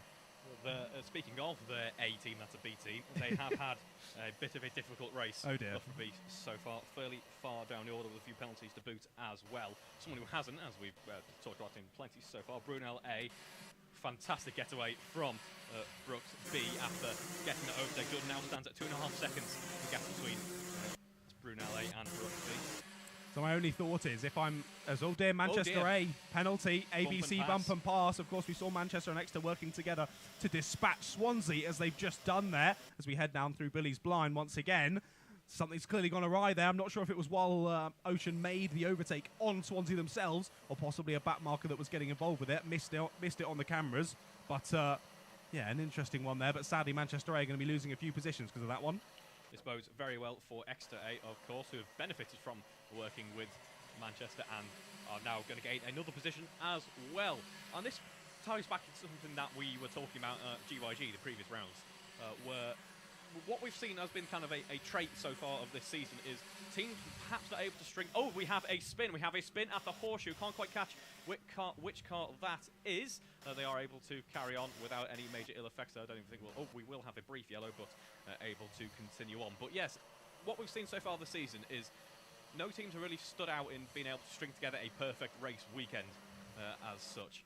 And that seems to continue on. Exeter A obviously not having a great race in race 2, but now looking brilliant here in race 3. Yeah, looking really good, aren't they? I was just going to mention, yes, thought so. So I think I am right in saying that it is Alistair Irvine in the Brunel kart. However, he is ineligible for this, as he's already won the race. Yes. We've missed him coming across the line. He has already won the race. My apologies, but Brunel A do take the win. But as I was just saying, they are ineligible for this race, as Alistair Irvine definitely is not at university. So he will take the win on the road, but it will be, depending on penalties, of course. Remember, there were quite a few penalties in this one, so the results may change. But it was Oxford Brookes B who come across the line in 2nd place, who take the win after penalties in that one. Manchester A rounded out the top 3. Then it was Exeter A and Nottingham A, then Swansea A and Loughborough A, then Oxford Brookes A, Surrey A and Brighton A, who rounded out the top 10. Behind them was Southampton A, Manchester B, UEA A, then Coventry C, Warwick A, Birmingham A, Coventry B, Oxford A, Birmingham A, and UCLA rounded out the top 20. Then it was Liverpool A, Loughborough D, Leicester A, Oxford Brookes C, Bath B, Derby A, Cardiff B, Loughborough C, De Montfort A, and Loughborough B there, finishing in 30th. Then it was Oxford Brookes D, Sheffield A, and Lancaster A after a couple of black flags in 33rd, and Nottingham A not making it to the checkered flag, I don't believe, there in 34th. But of course, to remind you, for the full confirmed results after penalties, head over to results.alphatiming.co.uk/BUKC.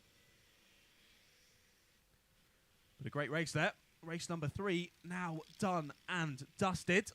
Drivers making their way back to just keep filling. Sort of dummy grid area. The grid's on the start-finish straight as they're going to jump out, get all their weight off, and the karts are going to get a little bit more fuel. Yeah, I think overall there, I suppose anything in comparison to race 2 is going to be a lot less chaotic. We did have a few penalties starting to creep in there, but overall some good racing. Some really good racing. Yeah, particularly up near the top. It was very impressive to see Alistair Irvine just siding through the pack, setting really, really quick times and making it to the front and extending his gap at the front. However, I do still need to caveat. I mean, Alistair was really, really fast, but the amount of exit speed he got out of Billy's Blind, I've got to put some of that down to the kart, but fair play to Alistair nonetheless. Yes, we saw drivers using Billy's Blind to its full extent, really, there. Often the move wasn't completed until you headed through the S's, really. Yes. Yeah, you've got to get that up and under on the exit and then really, as they say in circuit racing, show a bit of wing there on the outside, really squeeze them, force them off to the edge and say, nope, this S's is my corner to take and I am taking the line through here. I'm not giving you any room. And we saw a lot of that, but drivers being robust and forceful, but fair nonetheless, I think.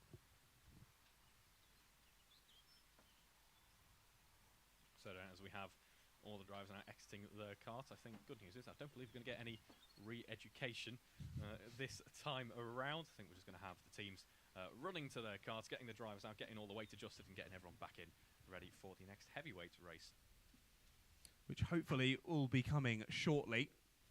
Now, of course, usually have the keep filling for a moment. The grid walks with the lovely Piers Pryor here at the BUKC event. Sadly, having a couple of technical difficulties today. That's proving that to be a little bit challenging. But hopefully, we will see him shortly, nonetheless, as we all like to see his beautiful face on the stream. As look at this, Andrew Mather comes back in the comms box, immediately opens the Jaffa cakes. I was about to say, exciting commentary box news. I'm okay for the moment, thank you. Yes, you stuff yourself full, mate. I'm not going to tell you otherwise. But we're maybe Andrew was just expecting some wet running a bit later, so getting the ballast on board early on. We've been passed a packet of Jaffa cakes over to the left-hand side of the... I was about to say we've been passed, but I just realised Andrew's going to sit here where I'm currently sat in just a moment's time. Are we going to try and throw them at the cameramen? We could. We've got the vantage point here. But can we remember who gave us the Jaffa cakes? Was it Edinburgh? Thank you, Edinburgh, for the Jaffa cakes. They might get used as... I think I remember you saying them after race 2 that they did work. They did work, so that just shows the commentary box curse, which we have absolutely no control over, is halted by you giving us, us sweets and cakes. So continue to do that, please. Keep getting us fat in the commentary box. That's definitely what we need as we head into the summer months. So I don't think we're going to be having our tops off anytime soon, but that's probably for the best for everyone, to be honest. It's not boding well for my 24-hour race. Well, I won't need any ballast. No, exactly. That's perfect. It just means less of a difficulty when you're getting out after an hour and a half stint of trying to fumble for the weights as your fingers no longer work. Oh, I gave that job to someone else in the last 24 hours, but no, I'm not doing any of this. I'm getting out and going to have a sleep. Well, I do remember in one of Liverpool's prior 24-hour races, we had Rona, if you're watching, hi. We had Rona in the car, and she's very liked, and we were very fearful that we were going to get hit by a massive penalty for being underweight. So I think we chucked about 20 kilos of every bit of lead we could scavenge into the car in some manner or whatever, and we ended up being a good considerable number of kilos overweight in the end. So weight are not my strong suit when it comes to 24 running. No, it's never nice to have the weight on. Luckily, I was always a larger chap at university, let's say, so I never had that issue, which was always good for me. And I was often racing down the inters as well, where you didn't have any heavyweights or lightweights. It was all just one set weight down at the inters. Now, to mention the inters, of course, they are coming up tomorrow. It's their final round of the season here at Clay Pigeon as well. Sadly, we won't be live streaming the inters racing tomorrow.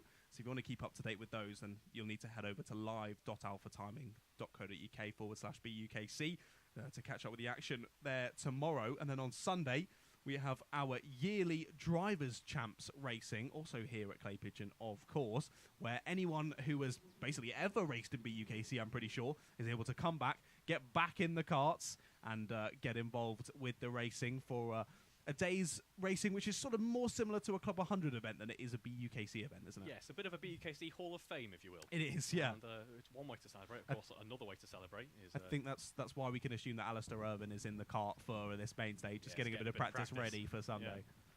Of course, we do have another celebration coming up, and it is the Bingo Lingo, which is... I'm so gutted I'm missing that. I know, I am. Well, I am in a way, and then for my own health and sanity, I'm kind of glad that I'm not there. Yeah, no, fair enough. I would have been a little bit more worried if I was able to come and do the whole weekend if we were commentating tomorrow to go to the Bingo Link, and then I might have been a bit, oh, good morning, guys, on the stream. I've got Barry White in the commentary box. My tones are not that dulcet, sadly. But we are under a little bit of stoppage here after race number 3. Are we getting re-education? I don't think so. I think all was relatively okay after that last one. The drivers just jumping in their karts, all about getting sat down now. I think it was some fuel being added to all the karts. Just having the once over, you could hear Kart, I think, just went past the camera point there, just scything round. That, of course, being one of our fantastic kart testers here, just making sure that all the karts are up to standard and all as similar as possible. As I said there, I might have thought from my site that the Brunel A kart had a little bit more waft in it than some other ones, but I'm sure that if that is a concern for the Club 100 guys, then they'll bring that in and get that sorted. But I think we're about ready to get underway for the grids for race number 4. And I'm going to say goodbye and pass over to Andrew. Bye.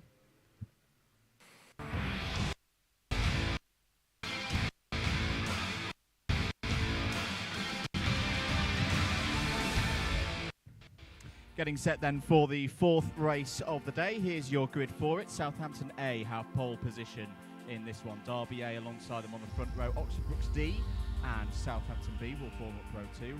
And then it's an all Coventry and Warwickshire row 3 with Coventry A on 5th on the grid. Warwick A 6th on the grid. Edinburgh A have had a good day so far, powered by the Cake. They're on row 4 alongside Bath B. Loughborough C and Manchester A form up row 5. Oxford Brooks B and Bristol A are on row 6.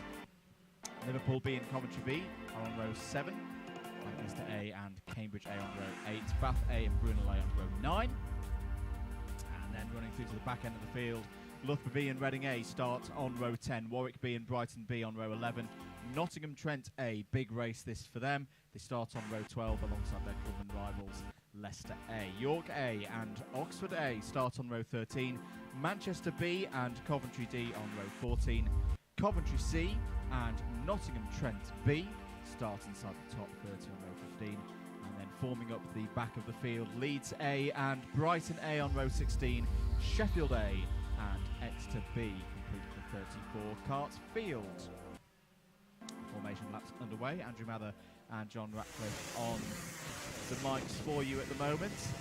And it's been a good day's racing so far, John. It's been great. Yeah, that last race was fantastic. Big battles going on right up at the top of the order, which is always fantastic to see.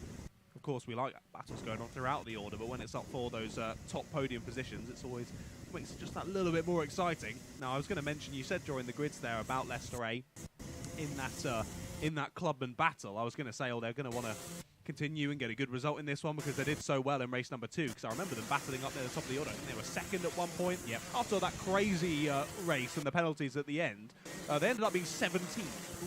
So maybe not continuing on that good form. That's what they were quick in that race number 2. The result, sadly, doesn't show that. So maybe actually going to be wanting to make up for it in this one. Try and get some good points and continue their charge for that clubman win or that clubman podium overall for the full season. But it looks like our warming up laps have come to a close. And the drivers all now getting into their grid slots, ready to go here for race number 4. Keep your comments coming in.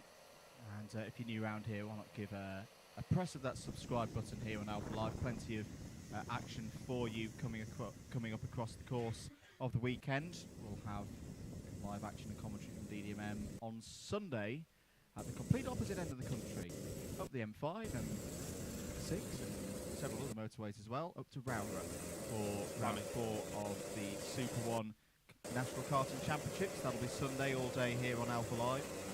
And keep an eye on the social medias at Alpha Live Productions or at /MM for some bits on Saturday as well. That is quite the drive, that. I know. Good it's luck. a good job I live about halfway. Okay, that is good. That is quite nice. I don't have that luxury, sadly, for later on this year for British Kart Champs. I'm just going to have to button down the hatches and get ready for it. Now, I swapped us back over when we sat down because when myself and Reeve were commentating, I forgot we had swapped, and I managed to mute his mic and then cough. That's all right. So that's why I made sure we changed that back. several times last weekend with Kieran McGinley and Yusuf Bin Sahel. If you did miss the Buckmore Park 24 hours, you can watch that back here on the Alpha Live channel. Not right now, though, because we're ready for race number 4 here at Clay Pigeon. Waiting for those lights. That was a good start from the front of the field, down into Billy's blind for the first time. Cones flying everywhere, karts flying everywhere.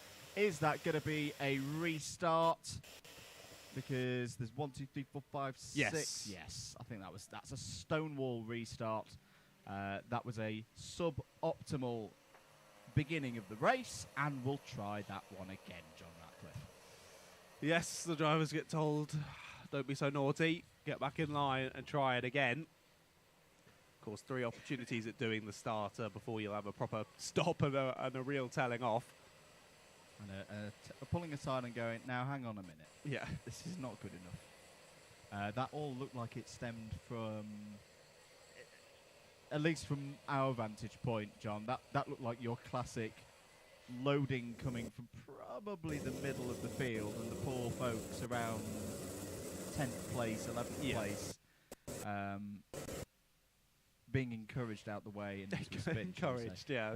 Cone got taken out as well. Yeah, there was a bit of loading to the inside, wasn't there? A couple of people going over the inside curve, taking out the cone, and then a bit of contact made in the middle, especially when you're right on the edge, as we are going around again.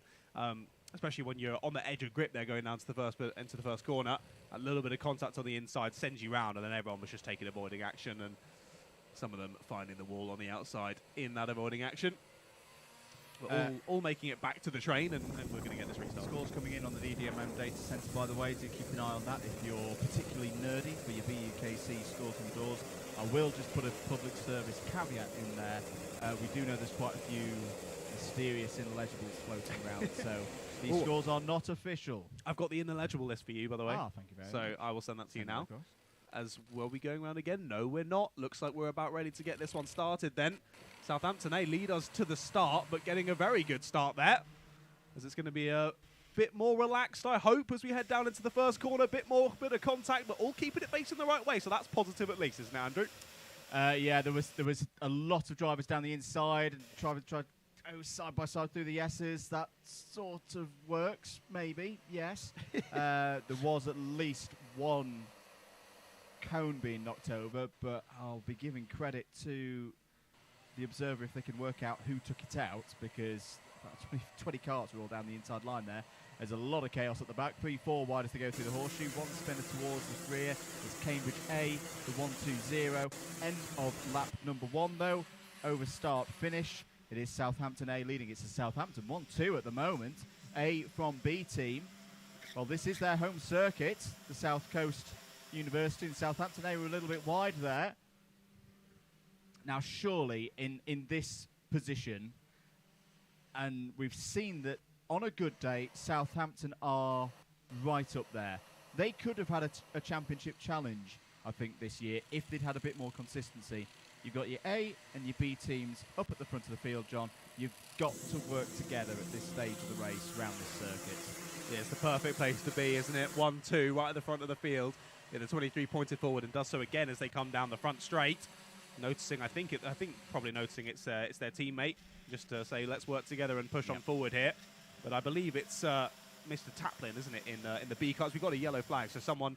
Oh, it's one of the Nottingham Trent drivers. Is it Sam Pooley who's come to a halt? Yep. It is indeed out of the S's. So Sam Pooley getting pushed back to the pits by our pusher cart. So something going wrong with this Club 100 cart here in race number 4. But yeah, Taplin, I think it is in the Southampton B cart, just continuing to follow nicely. I want to say... Sorry, it's Michael Preston. It's Michael Preston. My apologies. I want to say that Pooley was wide, forced out wide and onto JB's sausage on the first lap. I'm going to hazard a guess that is going to be a chain-related one. That is the danger. That's the big danger to the powertrains here, because it's the chain is on driver's right. You'll see where the radiator is of the Rotax Evo engine. All of that stuff that makes you go is on the is on the right-hand side of the cart, left as we're looking at it from the head-on shot, and that's the side on which the curb is on. So if you run over the top of the curb, over the precipice of the curb, you could have chain coming into contact with the curb. That is going to initiate a failure, and I think that's what's happened to Sam Pooley there. Unfortunate. Yeah, from my limited engineering knowledge, I know that you need those bits to go. So yes. You avoid hit that bit. The links need to be actually connected for you to have drive. We've got a couple of penalties coming in. Manchester B have got an ABC bump and pass. Reading A have got an ABC bump and pass. Brunel A, sorry, that's just a curb warning for Brunel A. And Warwick B have a cone penalty. So a few different ones coming in early on in this race. A couple of them relatively high up the order as well. Now, looking back to your leaders, they were looking to work together and push on ahead with the two Southampton carts. They haven't been able to do that. Oxford Brooks D are right there with them and have the fastest lap of the race. The first driver to drop into the 41s so far in this race, but we did see a couple of the drivers dropping in to the 40s in the last race, so still quite a bit of time left out there on circuit to be found by the drivers here in race number 4, but all continuing to pressure on nicely and push on into this race. Not even 5 minutes gone as of yet, and Oxford Brookes D continue to pressure here, looking very racy down into the hairpin, but realising they've got a long stretch of the race ahead of them, so no need to go for a crazy move just yet. Can sit back and wait for the perfect opportunity to arise, but don't wait around for too long, as Derby A and Warwick A are together as a pair just behind, then another pair behind them, Coventry A and Bath B, and then there's a triplet of Lancaster A, Manchester A and Edinburgh A right behind them as well to round out the top 10. So lots of little battles going on in the top 10. But I think if they continue and they begin to hot up a little, all these small battles could become one big battle very, very shortly. And I definitely want that to happen, so we'll continue to watch out for this. That's definitely what we want here in the comms box. Good tactics at the moment from the Southampton drivers. Michael Preston, very experienced driver, very keen, very good sim racer as well. Won the award for the Young Engineer of the Year at the Autosport Awards last year, so works for Williams Formula 1, part of their esports efforts as well. Many fingers, many pies. This is before I've even got on to the shameless plug of the Club100 iRacing Championship, which is I was surprised I hadn't heard that yet. Wednesday night on the DDMM YouTube channel for round 3, which will be the GT3s in action round the Hockenheim ring. Do join us for that, 7:45 over on the DDMM YouTube channel. 15 minutes to go of this one. Southampton 1-2 at the moment. Oxford Brookes D joining the party there in the number 15. Derby A having a good run. Derby A actually having a mathematical outside chance of getting on the podium. They can't win Clubman in the championship standings, but they could finish 3rd. And this is the kind of result that they need. 4th place for them at the moment. In what has been a very impressive year, John, I think, for Derby. Stepping up into the mains. They've been in the Inters for a few years. I've really enjoyed watching Derby race this year. Yeah, they've been brilliant. They've been a really, really outstanding team, haven't they, throughout the season? I remember in the opening couple of rounds being so impressed that they were right up there and battling. And as you say, to come up from the Inters, and just to be up and involved with the racing immediately is impressive in itself. But to be there and be on for a possible podium over the whole championship in the Clubman, it is nothing to scoff at. That's an impressive achievement from Derby A, and with the result they're putting in this race anyway, they're looking good to be on to challenge for that 3rd place. So we're definitely going to be keeping an eye on them, as they're 1.7 seconds off the lead at the moment. They've got Warwick A behind them for company, but dealing with the pressure nicely as of yet. Oh, indeed. Fastest lap of the race from Nottingham Trent B. They've been going back out. Yeah, they've been going. Is it Sam Pooley? Because I saw them get a fastest lap as I saw Sam Pooley getting pushed back to the pits. So I think it might be Trent A was Pooley, who's 2 laps down. I'm not sure who's in the car for Trent B. I think it's Dante Dillon. Is it? Okay, that would make sense. It's what we've seen them do a couple of times this season. Yeah. And we've seen them working together, interestingly, sometimes, where we know that the B is ineligible. But we won't speak about that. We won't speak about that. Interesting discussion going on in the paddock. There was, yeah. I'll probably get in trouble for saying this, but last day of the season. With ineligibles, there was a query from a team that had a failure in the first race about whether they could count that as their ineligible, because they've got three eligible drivers, and one of them had that engine failure. Right, yeah. Now, my opinion on this is it's not the problem of the rule makers and race control that they've only got 3 drivers and that one of those drivers suffered a failure in their eligible race, because the rules quite clearly state if you're going to run twice, your first run out has to be your eligible one. That's why there's 4 drivers, sadly. Yeah. Or it's set up for 4 drivers with 1 drop, that if you have a technical failure with one of your 4 drivers, it's not going to affect you too much. If you've not got 4 drivers and you're going to use up your drop with your ineligible, that's not their problem, really, is it? No, exactly. That's my opinion of it anyway. That was a move for 4th place again. Derby A going back down the inside there at the hairpin. Overtakes Warwick A for 4th place. And that's Bath B getting involved as well. Bath B go through there, up into 5th. The Warwick A getting relegated a couple of positions on this last lap. They're going to come around the corner now to start a new one of this race. But this gaggle is massive, and that's Trent B. It is Dante Dillon in the kart making a move down the inside there through the first corner as they head through Billy's blind now. This battle really has hotted up now. What is it, 7 karts involved in this one now? Really spicy. I'll caveat and appreciate, by the way, that is me being grumpy old man in the comms box who's been in here in this championship for far too long. You, grumpy old man? Yeah. What? Let us know what you think in the comments. Hello to Alex Mitchell, by the way. Keep that curse cannon away from me this time, Andrew. Didn't appreciate it at Bookmore. Oh, did we curse you at Bookmore? You're always cursing someone. I thought I'd got through the whole 24-hour without getting anybody. I thought I'd not packed it. Anyway. That would surprise me. Didn't curse him when he was leading the race after the top 6 all got black flags within 2 minutes of each other. There you go. You can't complain then, can you? You can't complain. Interesting hour to start the race. It's interesting. If you missed that last weekend. 10.5 minutes to go. Derby A holding position here quite nicely ahead of Nottingham Trent B. It's not like... Sorry, I was just going to say, it's not like they're just sat there backing up the rest of the pack. They then had to fight to get back to the front of this train. It wouldn't necessarily be a bad thing if Dante came through and then you almost have a little bit of a marker ahead of you. Slipstream is huge. Although it's a short circuit, slipstream is huge, particularly around this portion of the track. As you come through Buttons and Paddock, down towards Billy's blind. If you can have someone who's got a decent bit of underlying pace and get behind them, work with them as a 2, that can be a very effective way of gaining lap time around this circuit. Back with our top 3, still as they were, John. And I like this tactical play from this trio at the moment. They've got their awareness up. They'll know that it's Dante Dillon behind them in 4th place on the road. Got to stay working together. They do not want to let Nottingham Trent B back into this, particularly given for Southampton they are running 1-2 at the minute. Exactly, no, working together very nicely. That group behind just starting to ease out again. They were super close in the battle we were looking at when we saw the Bath B kart go down the inside. I think it was for 5th place. Now they find themselves in 11th.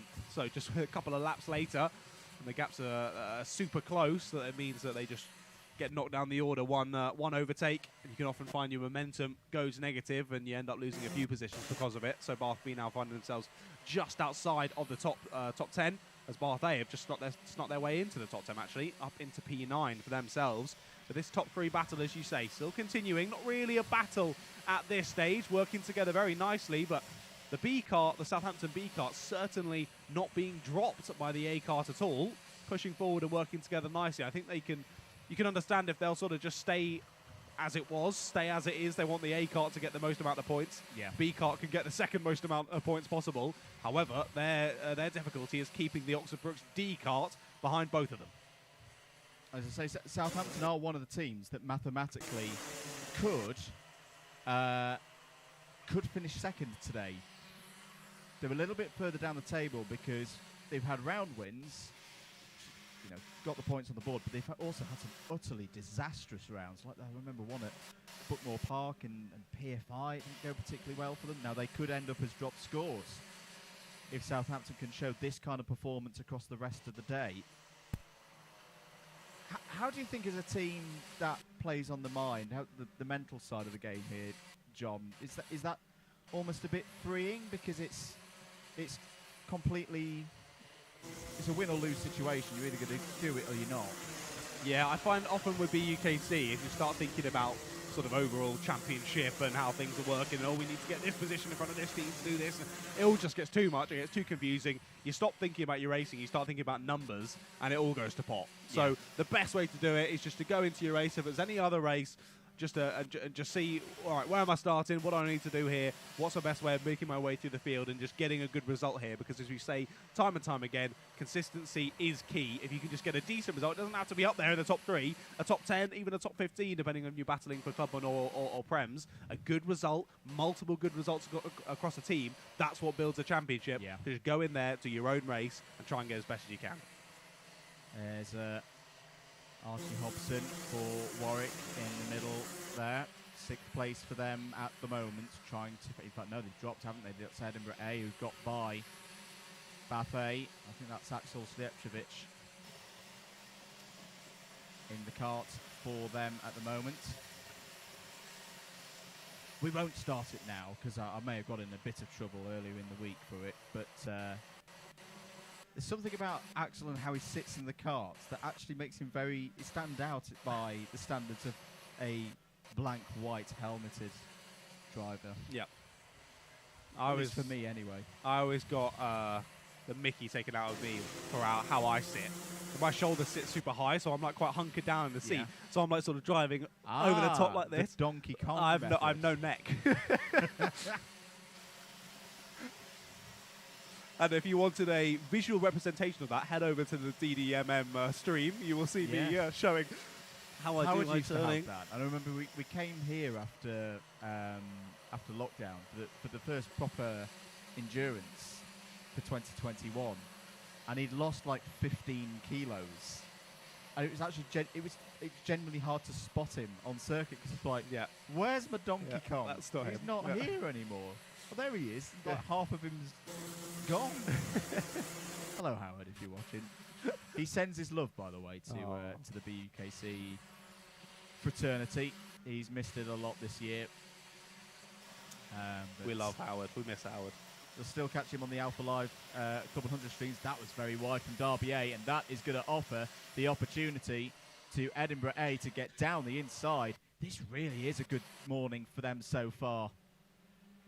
As Derby A go back down the inside, spinning. Oh, just getting too excited. And Derby A spin out of a good position there.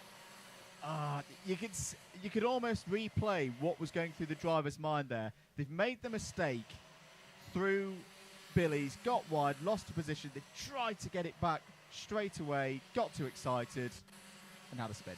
Yeah, as we close into the last few minutes of the race, that's where you can, get a bit choppy at things. Just like, I've been doing so well through this race, I need to grab that position back immediately. And no, it goes wrong. I think we've got a replay, was that? No, I don't think so.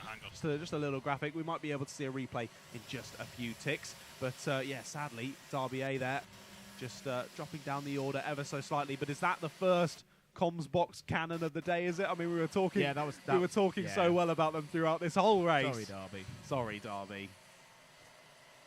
Ah, dear. Come and have some Jaffa cakes. Well, there's some in the commentary box here that you may eat. Come have some of Edinburgh's Jaffa cakes who just made them do well, Oh, dear. Less than 4 minutes on this one to go. Still looking good for Northampton at the moment, but Dante Dillon is on a flyer. He has been exceptional so far this year, running very well in the Club 100 Lightweight Sprints Championship. Current standing to that, you can see tickering along the bottom of the DDMM Data Centre. Wrong Hampton. You said Northampton. Did I say Northampton? Yeah. Sorry, Southampton. See, being a football follower, I'm not used to seeing Southampton at the top of a table this year. The football shade. As one team in red and white steps out of the Premier League, another one steps in. That's the last time I'll refer to Wednesday night's happenings on this stream, I promise. I don't watch football, so I'm not the man to chat to. Adam We know we've got a Chapman in my football man ears, in a our Leeds ear. fan, Yeah. it's not happened. But no, Dante has got through now. He is. I know regular viewers will go, oh no. And Andy's waxing lyrical about Dante again, but he is driving so well this year. Yeah, he's been ridiculously quick, hasn't he? And I mean, he's doing full-time Club 100 now as well, Yep. which he's ridiculously quick in too. So he's got penalty. Now that is a curse. Penalty. That is a curse for Dante Dillon right there. Yeah. There we go. And that one's on you. That one's I fully only on just me. stuck in at the end there. Sorry, Dante. You can't win them all, mate. Well, that does change things in this race now, because even if the number 32 was to get ahead of Southampton A, as Dante's trying to do, round the outside, through the corner, going to be 3 wide off of Horseshoe, brilliantly placed by Michael Preston. Take a bow. Saw his teammate and Dante Dillon fighting on the inside and made a 3 wide work off of the Horseshoe. That was superb. You know how it's... Oh, it's already down the inside. Already it's going to go wide. Both and of them. Southampton are going to cut back on the inside, retake the lead of the race. Oxford BUKC are there as well in third. My, oh my, this one has suddenly cracked open a can with 2 minutes to go. Contact warning for Southampton A. And Oxford BUKC are going to be licking the lips at this. They're back in the fight, back into third. It's all slowly bubbled to the surface, hasn't it? And suddenly, it's all boiled over. I thought that I said earlier on in the race that Southampton B were just going to sit behind and try and fend off anyone behind trying to get through. Yeah. That went out the window as it was a brilliant move from Preston. I just wonder, was that nicely positioned of Preston getting ahead, almost suckering Dante into the move down into Billy's blind, which reopened the door for their own A team. It's gone back to exactly how it was a few laps ago, but after that craziness over a lap or so. And I did double-check the ineligibles, and I'm pretty sure that Dante Dillon is legible for this race, so that penalty does matter for his own result as well. BUKC covering on the inside against Nottingham Trent B. Drivers are going to see the last lap board this time around. Southampton are currently sitting on a 1-2. They got another one. Oh, somebody is off there. Another penalty for Trent B. Nottingham Trent B are definitely out of this, and they've got a gap. They've just got to run this home now, the two Southampton boys, and it's going to be a great victory. There's been quite a few highs in this season for them. There have also been a few lows, but this is going to be them back on form. They have tactically played this very, very well. And you may even have a little bit of a scrap for it right at the end, but surely with a championship situation, this time Michael Preston has just got to see this one. He's played the Felipe Massa role very nicely, and this is going to be a 1-2 for Southampton University Motorsport. You can see both of them celebrating. Southampton A win race 4, Southampton B finish P2. Superb work. Oxford BUKC finish in third. Nottingham Trent B fourth but have penalties. Manchester B in fifth. Another good score for Bath A. They're quietly getting on with things here today. Good work from them. Edinburgh A in seventh. Eighth for Coventry A. They win out the A46 battle, shall we say, with Warwick A by less than 0.2 of a second. Exeter B in 10th. Liverpool B 11th. Manchester A 12th. Bath B 13th. Brooks B 14th. Not a great result for Brooks B. That they needed a bit more points, I think. They're one of the fighters for second place. Derby A 15th. It's a decent score, but that could have been a top 10 if it wasn't for that spin down at Hard's Hairpin. Loughborough B 16th. Leeds A 17th. Lancaster A 18th. Loughborough C 19th. Reading A 20th.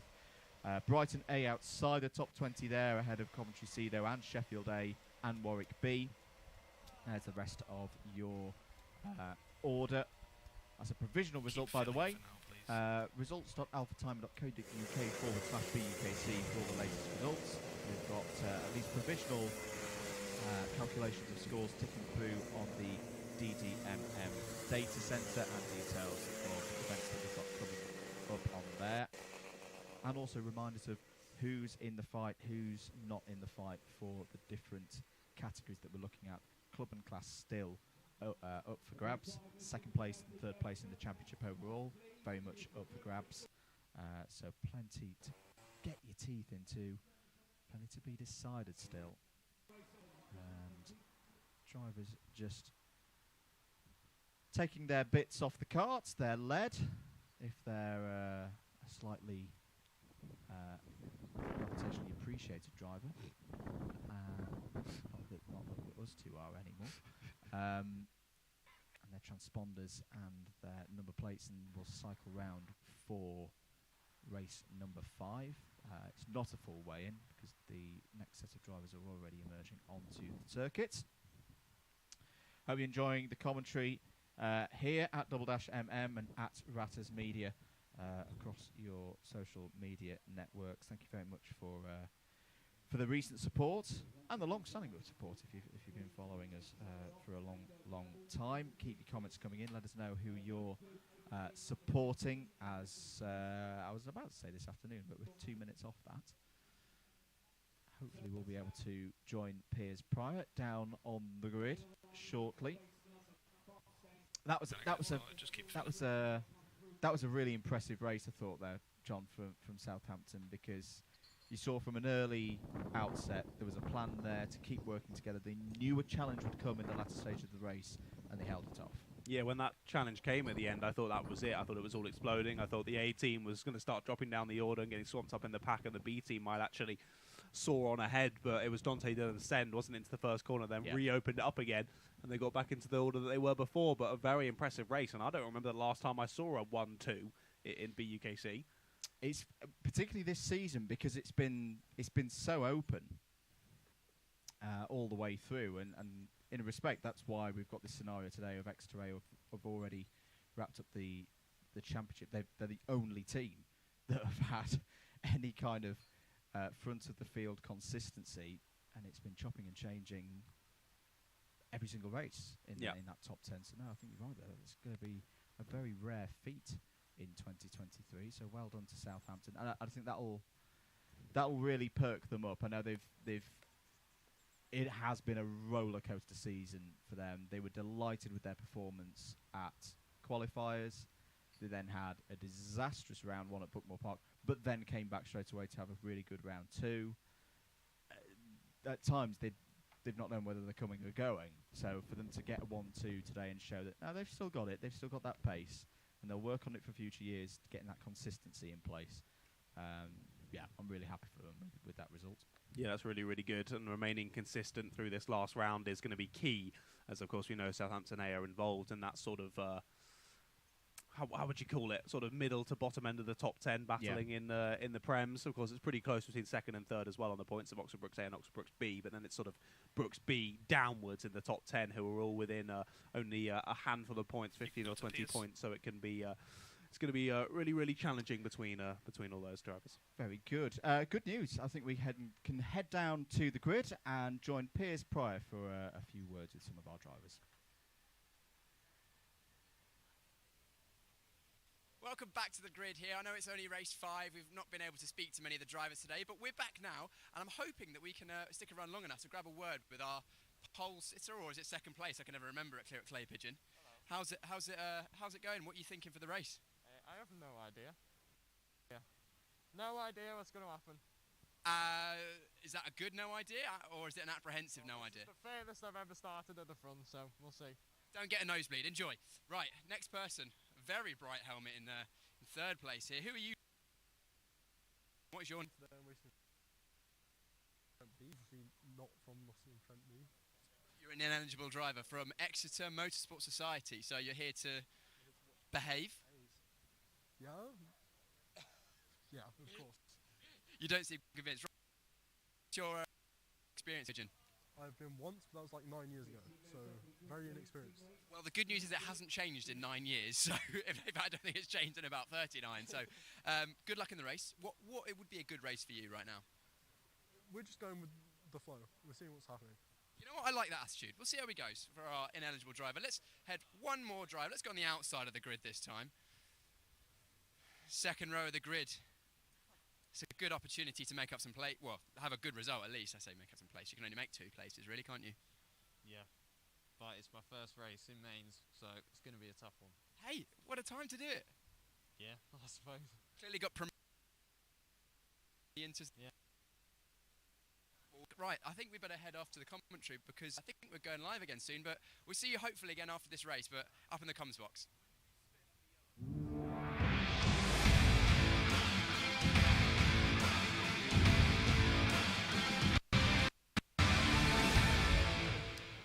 All right, getting on to race number 5 then, last lightweights only race.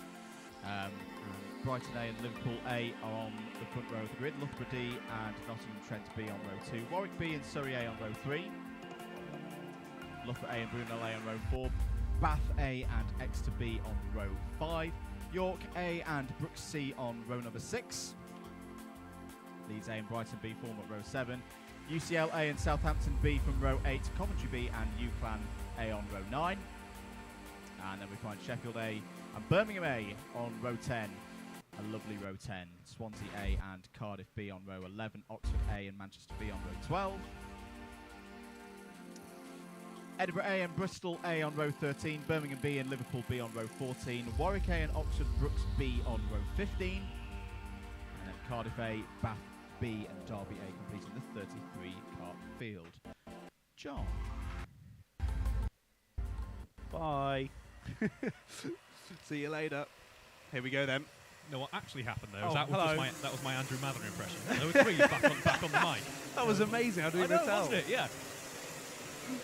See, number 43 of Liverpool there, leading the pack currently on the warm-ups. Indeed. Taking us through it in this opening warm-up little session. Of course, to remind you, 5 minutes approximately of warm-up the drivers will get before the first opening morning sprints. Then for the Enduros this afternoon, which are a little bit longer in length, an hour long the Enduros this afternoon. They won't get any warm-up before that, as all the drivers will have done some sort of racing action on track today, so no need for a warm-up once again. Just get back out there, get back up to speed as quickly as possible, and over an Enduro, doesn't matter so much, does it, getting up to pace as quickly? No, you're thinking a lot more throughout the entire race distance about the temperature of your cars, how you're settling into your rhythm, settling into your groove. So that is much more in the forefront of your mind than in comparison to like the sprint races here. So we don't quite need that opportunity. Now, I have noticed that the sad team after the last race says, oh dear, the 17 is off. Is that Sheffield, I want to say, the 17? No, that's the 16, sorry, is Sheffield. So who is that in the 17? That's Brighton B, who have had a little bit of a spin there. I think, was that down at the hairpin, I wanted to say? No, it's not, so I don't know where it is, actually, on the circuit. It's an interesting one out of the horseshoe. Yeah, it's an odd place to have a spin there for the 17, but has managed to do it. I was just going to quickly mention that after the last race, our first commentator's curse of the day on Derby A, they're back in the racing, so no time to rest and cry over the last result. They're back out immediately, and they're starting from dead last. So hopefully we can't commentators curse them any more than when they're already starting in this race. But I don't put it past us. I think we could. Yeah, let's give it a go. No, so apologies. I don't want to influence the result too much. There's no bias here, apart from Edinburgh A, who've given us lots and lots of lovely treats. So yeah, they're guaranteed to do well now. Yeah, guaranteed, because we can actually have an influence over this completely. Entirely. Yes. Now, I'm not sure if we're going to have the go-ahead straight away because we have quite a few karts out of position here. We've still got a few waiting to catch up to the rest of the pack. Yeah, all just starting to try and get it back in the order. There's a few different teams in the Prem Battle and the Club100 Battle involved in this one. So interested to see how this one goes. One of those being Cardiff A right near the back for this one. So definitely going to be keeping an eye on them after two good performances to start off the day, as we are indeed going round again. That was a great call from you. Just catching a couple of the cars on the transponders there. Although interestingly, currently there is a kart, according to the transponder, heading around the hairpin, which I can say categorically there is not. Unless it's a ghost carter. The ghost of BUKC past has come to get us here at finals of 2023. Yeah, no, that is definitely incorrect there. I think it thinks it might be Brighton B after that spin, I think, because then they haven't gone over the line again. It's just like, where have they gone? Yeah. But I think, I mean, yeah, the pace car telling everyone to slow down, so I think we could be good here for a start. We've got Oxford A on the 62, Brighton A on the 42, as I don't know why Oxford A are first on my timing, because they were definitely on row 2 for the start. Liverpool A versus Brighton, and it's Liverpool who leads through that first corner, and in fact has made a decent... Oh, a lot of contact in the mid-pack, a lot of contact. We've got two carts round and a cone getting sent to a different postcode there on the exit. All managing to make it through okay, but there were a couple of drivers turned round. It was the 14 and the 62 it was. We've got more people going off. I can hear people screaming in my ears. But nope, all keeping it a straight line through hairpin 1. No, yes, a little bit of squabbling in the mid-pack there, but the front runner's getting away cleanly. I should mention that Andrew believes that it is the ghost of his racing career that was heading around the hairpin in the warm last day. It caught the hard hairpin. No, we would have seen it off on the grass, I think. It's true, actually. Yeah, it makes a very good point. So it was the 14 of Exeter B who had gone round. Trying to spot we have a slow who kart the here. I think we have a mechanical was. on the pitch straight, Oh dear. It was the 62 of Oxford A as well. They were right up there. So a couple of drivers from the top 10 not making it out as we've got a big... What? That was amazing. That was like a 360 down at Billy's Blind. So there's a yellow flag off down at Billy's Blind, a driver off in the wall. And we had another driver. It was the 62 of Oxford A, who we mentioned earlier, who had that start right near the front. We've got more drivers off down at the hairpin. Someone made it all the way to the wall. Looks like as they've gone on entry, they've had a bit of contact or something, or just lost it on the brakes. They've gone straight on the wall, but they managed to get it restarted. So a chaotic start to this one, Reeve. Indeed, it was very BUKC, really, as we still have some yellows at the start of the lap here. Some more issues, some slow carts still. Yeah, trying to feed back in as the main pack comes through is never an easy one, but the 66 and of there's a battle for the UCLA lead at this through. point in time, although there's a yellow flag through that sector, so no overtakes will be made. But that is the Brighton A cars right on the rear axle of that Liverpool A car heading through the horseshoe. Now all of this battling and all these kind of slowdowns with the yellow flags are keeping this pack nice and tight as we head onto another lap. Yeah, it's all super close. Battling going on behind as well. Warwick B trying to force their way through on Loughborough D. We saw them entering that corner. They're still going to be side by side as they get to the exit. But look at that. 54 pointing forward of Warwick B saying, hey, I've got you now. Let's work together and continue to press forward here, as you can see what this front battle might become if Liverpool A, Brighton A and Surrey A all begin to start battling. And an interesting one that we've got two Club100 carts out there in the lead of this one at the moment, interestingly enough. Is it a full course yellow? Oh, I think it might be. Yes, it is. About, yes. Full course yellow has gone out. So I think just for some barrier repairs that will be. I think that's only for the hairpin, I believe, because they've already fixed all the ones down at Billy's Blind. No, there's someone else off. Was that the one that was off from before? I think it still is. Yeah, so implanted. It was properly implanted. So getting retrieved from the barrier now. They're down at Billy's Blind, but of course safety car conditions, or full course yellow I should say, means that they all slow down and get in single file. Fantastic start so far for Bath A. Fastest lap. They've got great pace. Let's see if they can turn that into some overtaking as the race hopefully gets underway shortly under green flag conditions. Yep, the drivers experiencing more of the sort of driving they probably experienced on the way down here than maybe what they were expecting when they got to the circuit. Oh, do not get me started on the journey down here. It was not ideal. 6 hours from Liverpool it took. Oh my goodness, yes. Gracious. Yeah, okay. Mine wasn't quite that bad. I can stop complaining.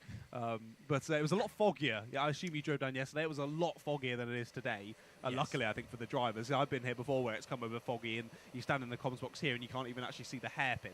It's ridiculous. Luckily, so far, we haven't actually seen the full effect of the Clay Pigeon microclimate. Yes. It's remained okay for now, hasn't it? As we say that, commentators go, yes.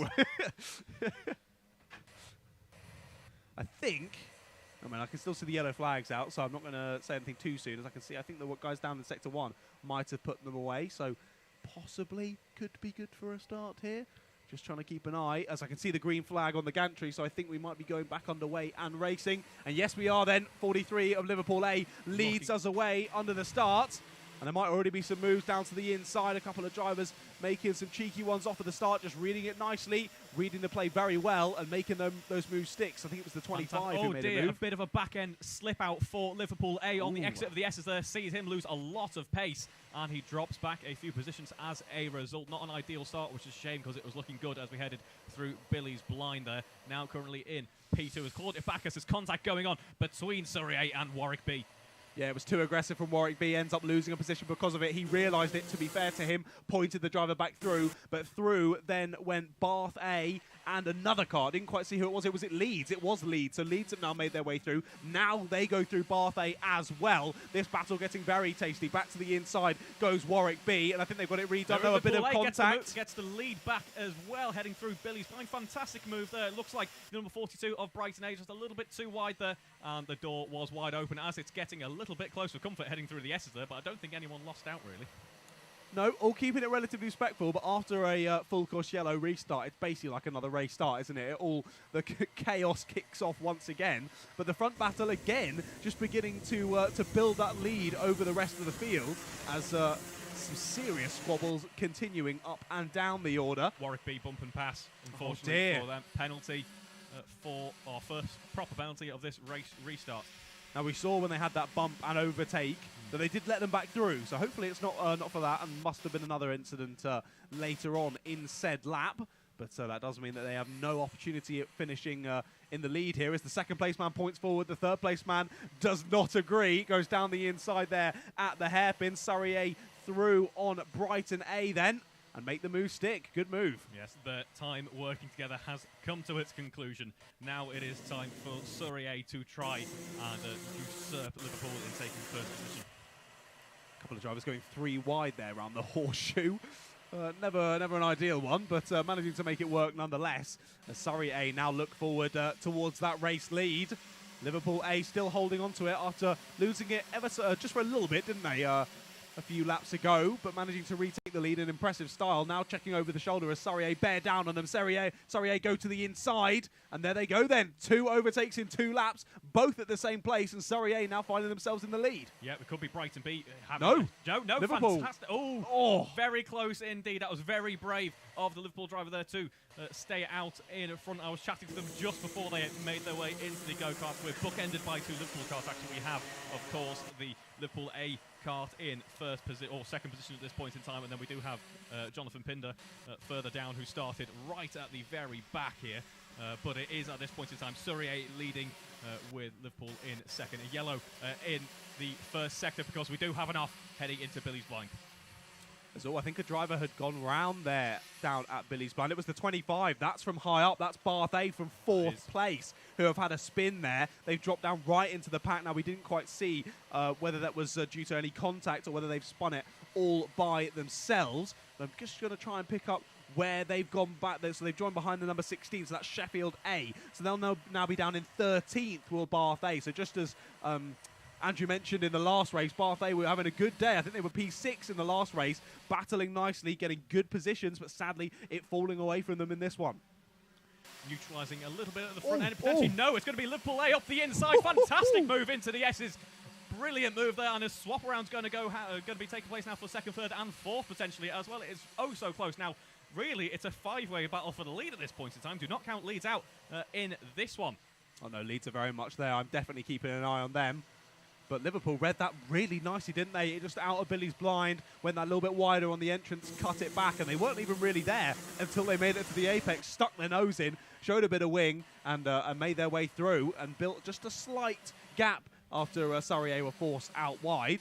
And that all changes once again. So Surrey A now in second. Still got Brighton A right behind in third, then Warwick B in fourth, and Leeds A in fifth, as you say. But it's not that far back to basically the rest of the field, is it? 6th place backwards. Aren't that far behind, so if these 3 continue to battle as they do... Still side by side, in fact, as we head around the hairpin, that's going to give Liverpool the inside, or will it? Because it's going to be near enough 3 wide, in fact, and it is looking a little bit more secure now for that Surrey kart. Yeah, Liverpool just looked to dive it back up the inside, didn't they, into the horseshoe. Didn't quite work, had to back out of it, and the Surrey A held the lead around the outside, just gave enough room on the inside to make it stick without getting any sort of contact. But Warwick B now pressuring to the outside. Could they go for it down the inside? Yes, they do. Up to second place. Go Warwick B. Force Liverpool wide. Up through go Leeds. Liverpool and through are going Warwick.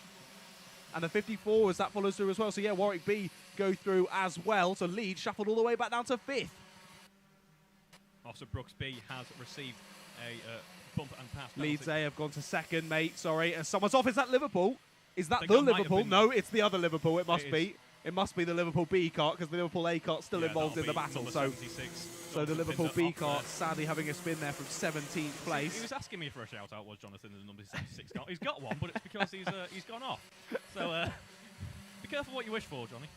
Second place going side by side. Now Liverpool trying to get back involved with that as well. So after getting shuffled down to 5th, they've made their way back up to 4th already. Now trying to get back through, back up into the podium positions as Leeds now firmly hold on to second place. And all this little bit of battling has allowed for Surrey to just get that breathing room at the front of the pack as Liverpool gets shuffled back down to 5th once again as Warwick come back through to take away 4th. They're going to have the inside here into the horseshoe and get the move done. Yes, this is the most confident that the lead has been held for quite some time now. Surrey A now 1 second already. Made some great progress after getting the move done on Liverpool. As they start onto the pitch straight once again.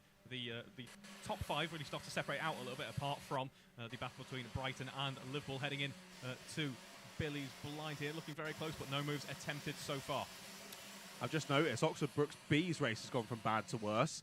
Black flag for 2 ABC bump and passes, I think that is, and an unsafe release. That isn't going to be a light black flag, I don't think. Yeah, it just flashed through again, so haven't come in for it just yet. They were already down in 30th, I think, so race going from bad to worse. And also, just to clarify, Leeds A are in 2nd place, but have got an ABC bump and pass penalty. So they cannot win this race here for race number 5. Leeds A not able to win the race. That's going to be a +4 after the checkered flag. As another penalty comes through for an ABC bump and pass for Oxford Brooks B. That just going even worse for themselves. But yeah, to clarify, Leeds not able to win this race, but doesn't stop them from battling and getting involved. I think we could see another mid-pack hero here in this race, because we do have X to beat, fastest lap of the race so far, a 41.2. That's a couple of tenths clear of the front runners even, so we could start to see a resurgence from the mid-pack once again, which is what we like to see. We like to see a bit of an underdog working their way through the pack. Yeah, definitely nice to watch. We can see them just coming through the horseshoe. Now 3 of them battling, nearly getting forced onto the grass. It's a proper nip and tuck battle here between those 4 or 5 drivers. But just getting to the front of it there was Bath A. They, of course, we saw them have that incident earlier. They were battling up in the top 5.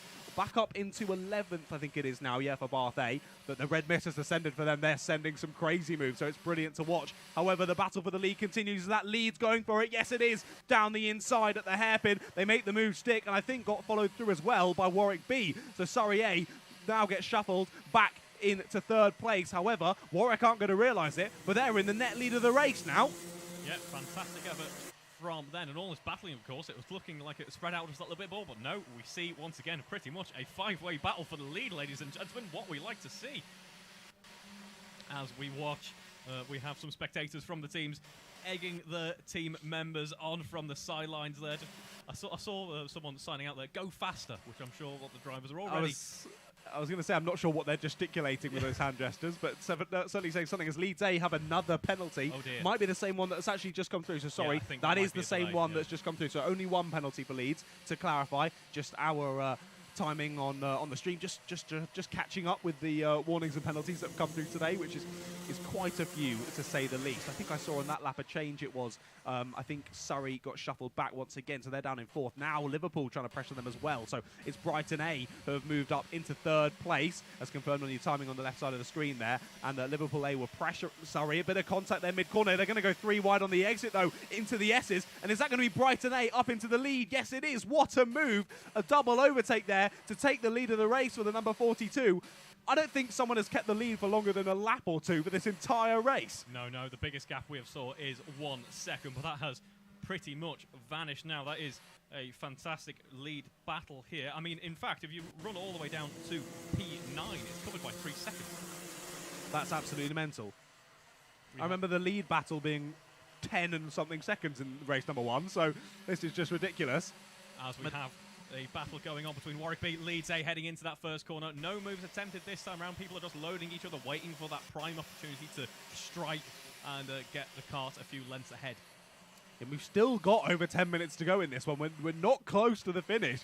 And this lead battle is getting crazy already. I mean, it has been throughout the race, but now more and more and more drivers are getting involved. We've now got that initial front 5, then a further 4 beginning to get involved now. So now it's basically a top 9 battle for the lead. Fantastic. And with 10 minutes to go, it's fantastic, but also we could see something blow up majorly here in a few minutes. But I'm going to keep my mouth shut and hope that does not happen. I really hope that is not the case, because it has been 15 minutes of fantastic. I can't believe it's already been 15 minutes. This race has absolutely flown by. I hope you've enjoyed watching it as much as we've enjoyed commentating it. As we head into the S's once again now, 2 wide between the Liverpool A and Warwick A carts there. Warwick A, of course, holding the fastest lap of this race so far. Oh, we've got a cart in the wall down at the hairpin. Not sure exactly who that is, but they're getting back in the cart. I think it might be a Swansea overall. Double check that when they come through. Might be a Leeds as well. They've got very similar colours. Swansea have just received a contact warning. So okay, might be. Just double check as they come through. Yeah, it is the 36. Yeah. That is Swansea A, who have gone off down at the hairpin. So now yellow flag out of that section of the circuit just as they rebuild the barriers. There's a move. That was on Liverpool A, wasn't it, through the first couple of corners? So that's for P2 then. Through goes Warwick B. Meanwhile, Brighton A holding the lead. Still not comfortably just yet. Still by about half a second at this point in time as we head into the hairpin once again. Yellow flag conditions, of course, so no overtaking permitted for that sector. So interestingly, Warwick A got a really good exit out of the first sector. They are behind the Warwick B cart. So looked to go for the overtake and then realised that there was a yellow flag and had to sit back. Oh, I panicked there. Penalty for pool B. Just the B team. Yes. Just the B team, you're good. Rubbish B team. Not the one battling up in the top flight, I mean. But, oh, move for the lead. To the inside goes Leeds. They're pressuring. They're going to be on the outside, though, for the first corner. It's going to have to be a big move to get that one sticking. No, they're going to go wide. They might end up losing a position, maybe even two from this. The Warwick carts go through, and they do go through. Up into second and third, respectively. So an initial move for the lead from Leeds sees them falling down into fourth. And, of course, that's fourth on the road. That doesn't account for the no, penalties that of course. To serve. That will be a bit of a disaster for them in terms of this race. They got quite lucky, though, there, to be fair, because, of course, once you get overtaken in karting, you can often find the momentum goes the other way and you lose a load of positions. But actually, they then came into yellow flag zone that meant the drivers behind, although they were looking to make the overtake stick, couldn't make it work. Oh dear, we have racing under yellows for Exeter B and Bath A. Not ideal. That is certainly not ideal. Yeah, Bath A, of course, trying to come back through after that earlier incident. Exeter B, you mentioned earlier, having a great race through the field with some really quick laps. So I think both those drivers just getting a bit overzealous with the battling there and not fully yielding to the yellow flags that were out down at the hairpin as there's more moves. As we say, that a second one for Exeter B as well. I imagine the officials might be having a little chat with them if it continues in that way. This battle for the lead is not holding up anytime soon. Could this be the Warwick A car? Look for it on Warwick B. Warwick B now looking for it for the lead, but no, Brighton A are able to hold on to it for now, but this is some serious pressure on the shoulders of Brighton A now. Let's look at this, Warwick A trying to go through on Warwick B, and they do get it done. And they go for the lead, do they? Down at the first corner, Still they do go for the lead to the inside. And it looks to be just about secure, and in fact, that is the Brighton A cart losing 2 positions through the S's as a result. So what is this? Last race, we saw Southampton A in the lead, Southampton B in second. Now we've got Warwick A in the lead and Warwick B in second.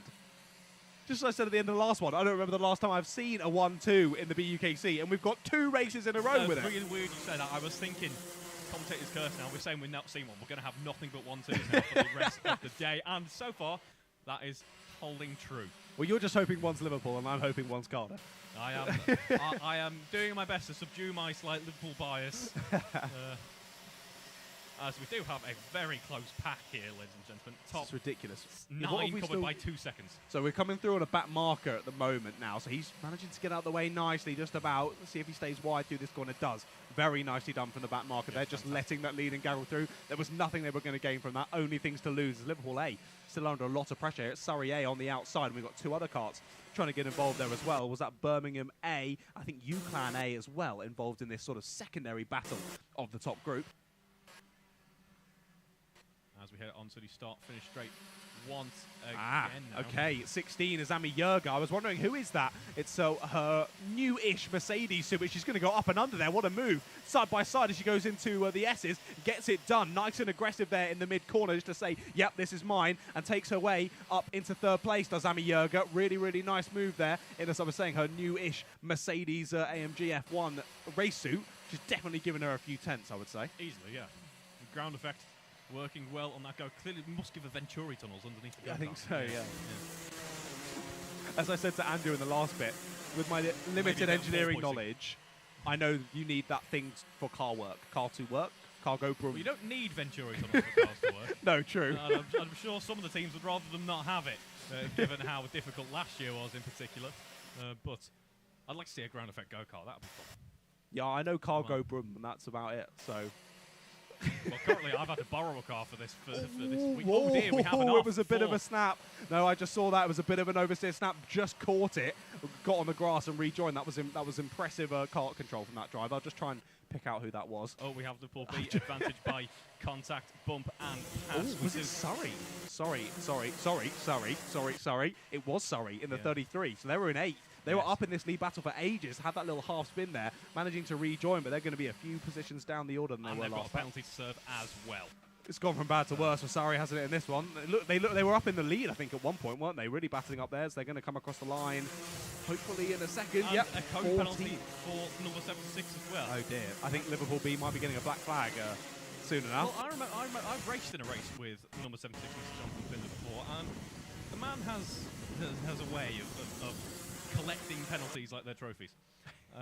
He's a very, very fast driver. Sometimes too fast. I'll believe you on that one. Now the drivers are making it way through some traffic again. They were just trying to get through the 32. So the 32 actually now splitting your leader and the rest of the group as they go side by side. Oh, down into the first corner. Heading into the first corner, in fact. Oh dear.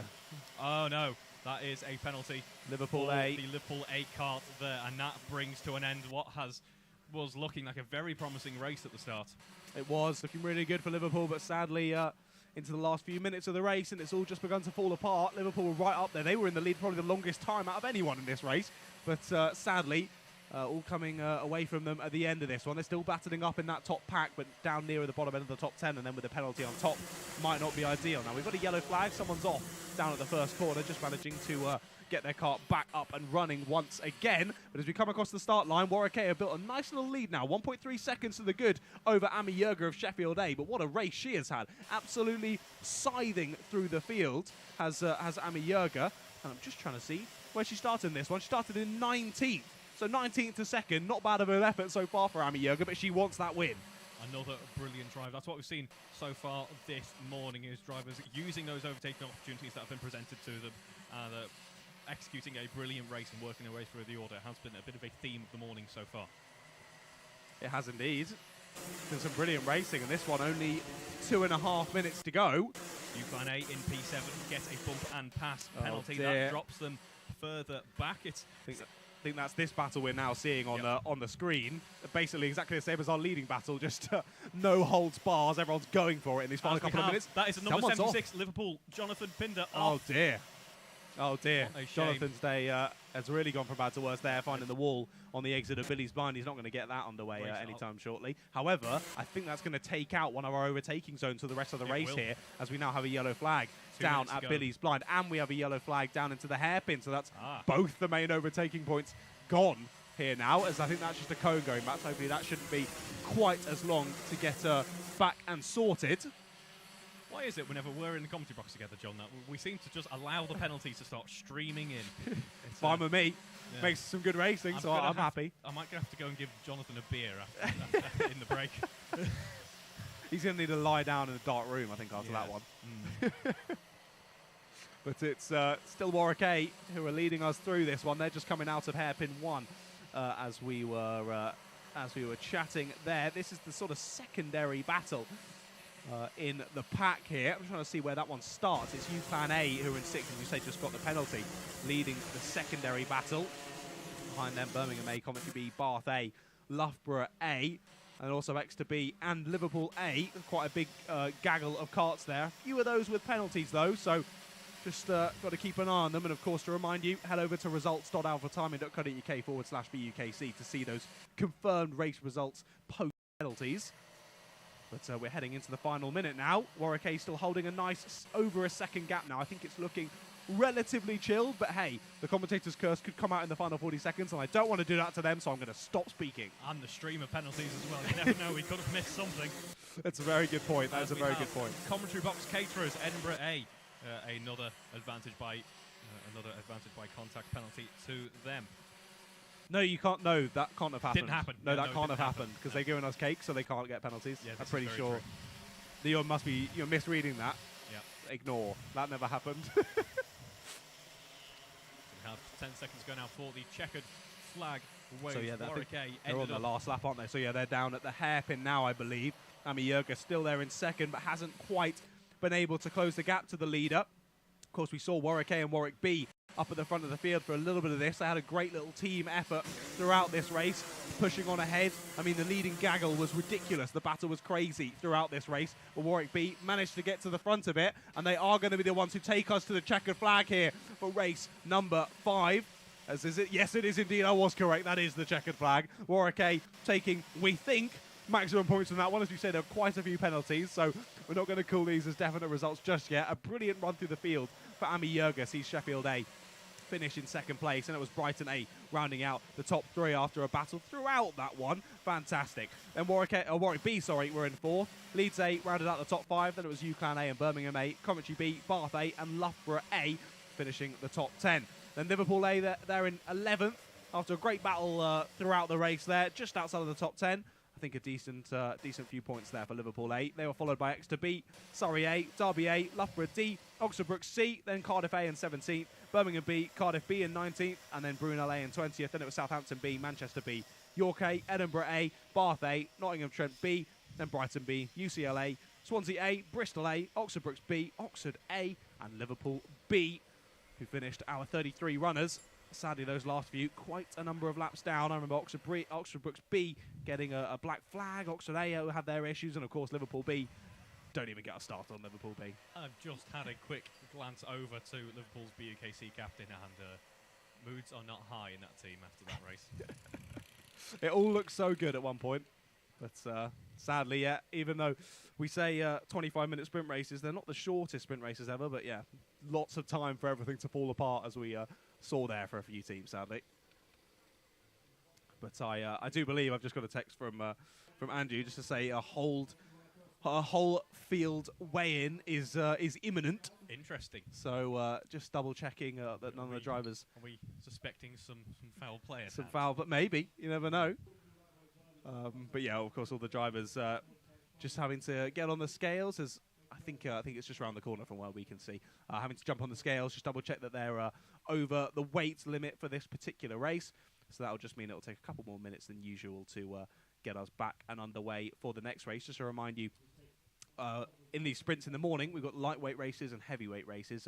Race number 1, 3, and 5 being the lightweights, and race number 2, 4, and 6 being the heavyweights are lightweight races. So this one that's being weighed, the drivers will need to all be over 75 kilograms. That's the minimum driver weight for our lightweight races. And then in race 2, 4, and 6, the heavyweights, they've all got to be a minimum of 82 kilos. So of course, if you're under that weight limit, for this one being 75, you need to then make sure you've put lead on your cart. Otherwise, if you're underweight when you get on those scales, that's it. You're disqualified for the race, and you get absolutely 0 points.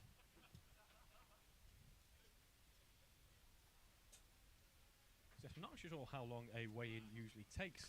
It's sort of 5 minutes, maybe a few minutes. Everyone's just got to get on. I mean, it also depends on how many people have been naughty and underweight, because that takes them more time to obviously report it and get that to race control. But hopefully, everyone's been a good boy or girl and has looked to the scales correctly this morning. I know it can often be nice to think you're maybe 5 to 10 kilos under, but sadly, the numbers don't lie. That's what we say in karting with lap times anyway, and that's definitely what the weight scales say after a few weekends of being at weddings and things. I certainly find that for myself, but that's why I've stayed away from the Jaffa cake so far today, but I feel like at lunchtime that might fall through, to be honest. Yeah, I've already started on them. Oh, I saw when you came back in the comms box when we were on, I saw you dive in that Jaffa cake tin. Immediately, yeah. I should just mention that Andrew has just re-entered the commentary box and has immediately gone for the spreadsheet of doom. He starts to calculate points for the rounds, and I still can't wrap my head around it, but he promises me it all makes sense. It makes work. sense. Well, works most. It's too many numbers for me. I'm not a numbers man. Hence why I'm in the commentary box. But it looks like they've all gone through at least, and all are being weighed at this time. And of course, what's that all do? So it takes a little bit longer because, of course, the drivers have to get out their carts and make their way to the weighing scales, not touching or getting anywhere near their fellow team members, not having a chat, nothing. Because, of course, if you chat with your fellow team member, they could give you a bit of weight that wasn't on the cart, and then suddenly you're overweight when actually you weren't, and you've been cheating the whole time. But I think they've all managed to be weighed now. The new drivers coming out on grid to start our next one, so I think we should be good to send it down to Mr. Piers Pryor to have a chat with all the drivers involved in race number 6. Back down of final race of the morning, I think. We're going to grab a word with some of the heavyweight drivers. Of course, this afternoon we have endurance races. This is the last of the sprints, and let's have a quick word with our pole sitter from Exeter. Exeter B, I assume? Yes, I am. What is your name? Owen Tolley. And your plan for the race, I assume, from the front row. Are you inside or outside? I'm outside, yes. Oh, sorry, hang on, say that again. Starting second. Second, which is on the left-hand side. Yeah. You reckon you can get a cheeky little lead into turn 1? Hopefully. It's really difficult here, though, to get yourself on the inside before turn 1, so fingers crossed, but it could be messy, hopefully not. Hopefully not, and also you don't want to be on the outside going around turn 1 or turn 2 and 3, do you really? I mean, yeah, I'm happy front row. Let's hopefully convert it into a win. Let's hopefully convert it into a win. And Exeter have had a good year, even the B team as well. So let's have another word with who are you and who are you starting for and where you started and how's the race going to go? And I was in the last race. You were in the last race. Yeah, Exeter B's started 10th. Corner got in my back, spun me round. Second last, pulled it back to 9th. So you're sharing lead. Yeah, yeah. Very kind of you. Definitely underweight. You were underweight. Oh no, as in I need the lead. Gotta. Yeah, exactly. Need the ballast, of course. I've got the heavyweight race coming up now, so well done in that one. Let's have a word with our pole sitter, Mr. Oliver. Yes. So hopefully, try and keep it clean and still be here at the end of the race. Yes, it would be good to have a good race. Seen that the racing has been somewhat frenetic today. Yeah. Do you think you're going to be a big target going into turn 1, going on pole? I think so, but it's it doesn't matter really. Always get a lead as long as we can. How are you going to stay in the lead? What's your plan for the first lap? Be quick. Be quick. You know what? That's a great plan. Let's have a go. See how you get on with that. Good luck. Let's have a wander a bit further down the grid. We haven't had a chance to wander down the grid at all today. Fortunately, we've not had the chance to be on the grid as much. Afternoon with more grid walks. Let's have a word. Which Loughborough team are you? Loughborough B. Loughborough B, which is 1? Kind of. Not today, though. Not today. So. Okay. Anyway, starting what must be about 10th? 11th, I think, yeah. 11th. I can never remember which side is pole here. Plan for the race? Send it down the inside, probably. Try not to get a penalty. I love the way you said send it down the inside and try not to get the same penalty. Try not to get a penalty in the same sentence. Yeah, pretty much. And remind us who you are racing for, and then what your name is. Lewis Carrad, Loughborough B. Yeah, I knew that, but I just want to make sure that everyone at home knows who you are, so they can see you sending it, not getting a penalty. Ami Jurga. Race, second place on the road, but race win, I believe. Yeah, after penalties as well, so yeah. I'm also liking the flashy suit. What's going on here? Can't exactly say, but it is an official suit, yeah. It is an official suit for the AMG Mercedes Petronas AMG F1 team. Something like that. It's just a mechanic suit, but... Good race, though. Where did you start in that one? Remind us where you started. 19th. So, 19th P1 plus 18th place. Pretty good. Considering I think I lost places on that really messy start as well, yeah, really. Wasn't it? And you're going to be out again this afternoon for the team race, of course. You know which one you're going to be in? We're going to be in Endurance 3, but we're starting pretty much last, but I'm looking forward to that. Looking forward to it indeed. Congratulations. We'll catch up with you later on. Let's go. How much longer we've got? I think we're still fueling, so we can chat to a few more people. You guys look like you're talking tactics, strategy, outlook. There's a lot that goes into this, you know. There really is. You know, tell us more. Well, you've got to put the weights on the car. Yeah, that's the first hurdle. We've got to make sure the driver's present and seated. I mean, is he present? I don't know mentally, but physically he's there. Yeah. I can see he is. Mentally, we'll find out on the first lap. Also, I noticed that you put the ballast on the back rather than, Wait. Yeah. Oh, yeah. Seconds, right there. Easily half a second. Yeah, well, get an eye on that. See, that's a secret. So remind us which team you guys are racing for. Actually, let's chat to your driver. Who are you and which team are you racing for? Oxford A. Oxford A. That's it, yeah. And you are? Theo. Sorry? Theo. Is it that hard to understand, man? Sorry, I've got earphone in hand. About middle of the pack, right where the carnage is. Yeah. Looking forward to it? Go to the carnage. Yeah. Carnage, but of course without hitting the sausage or anything like that. I reckon we better get going. So good luck. Over to you in the comms box. I better get out of the way. I think otherwise I'll get run over.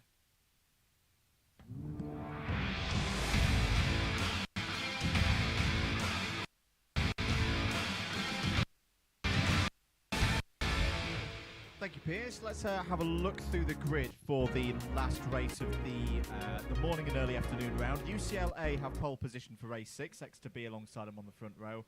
De Montfort A and Cambridge A are on row 2, Bath B and Leeds A are on the third row of the grid.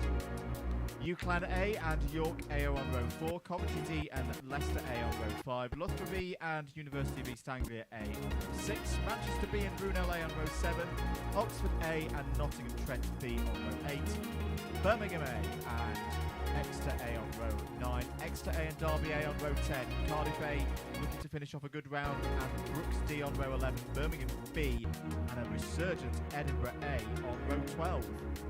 Coventry A and Brooks B, who were disqualified from the previous race, start on row 13. Surrey A and Oxford Brooks A, who have a chance of the round win, on row 14. Loughborough C and Bath A on row 15. Nottingham A and Reading A on row 16, and Southampton A and Manchester A completing 34 kart fields. Right, housekeeping. Who can win this round? Well, currently, Oxford Brooks A have the lead of the round. They've scored a guaranteed 173 out of a possible 180 so far this morning. So even if they were to just pull in at the end of lap 1, put the feet up, that would be what they would score at least. They could score up to 177, and there are a number of other teams who could beat their current score of 173. They are as follows: Edinburgh A, Cardiff A, Exeter A, won't be a surprise to regular viewers, Bath A, and I'm just going to keep running down the table to see if there's ever other ones sneaking down the bottom. Nope, that is the teams. So you're looking at Edinburgh A starting 24th, Cardiff A starting 21st, Exeter A starting 18th, and Bath A starting 30th. Along with Brooks A, it's all teams starting towards the back, Reeve, who could win this. So it's going to be interesting. It's quite open. It will be very interesting indeed. It's what I was saying to Johnny a moment ago. What we've seen so far this morning is a bit of a theme of cars working their way up through the field in order to take away some really good finishes. And I think we could get, as you say, we're set up for another repeat of that here in race 6. I just want to mention actually that we do, so you won't be able to see it on camera, have an appearance from sunshine and blue skies by the looks of things. In the distance, we might be getting some proper sunshine, which would be very nice. Good. Be very warm in this commentary box if we do. It's a bit of a greenhouse. It is quite warm in here anyway. It's one of the best places to be on a cold day here in Dorset. But keep your comments coming in. Remember, you've got the DDMM data centre over on the Double Dash Motorsport media channel and the comms box cam. Do give us a hello and a wave. Looks to be that we've had a relatively clean pair of warm-up laps so far, so we should be set up to have a nice, simple race start. Not that that is the most common thing in the BUKC, but we should be all ready to go. So here we go then. Key race this for the permutations here today of who's going to win in Clubman and who's going to win, or who's going to finish in second place. Are we going to go around again? We are going to go around at least one more time.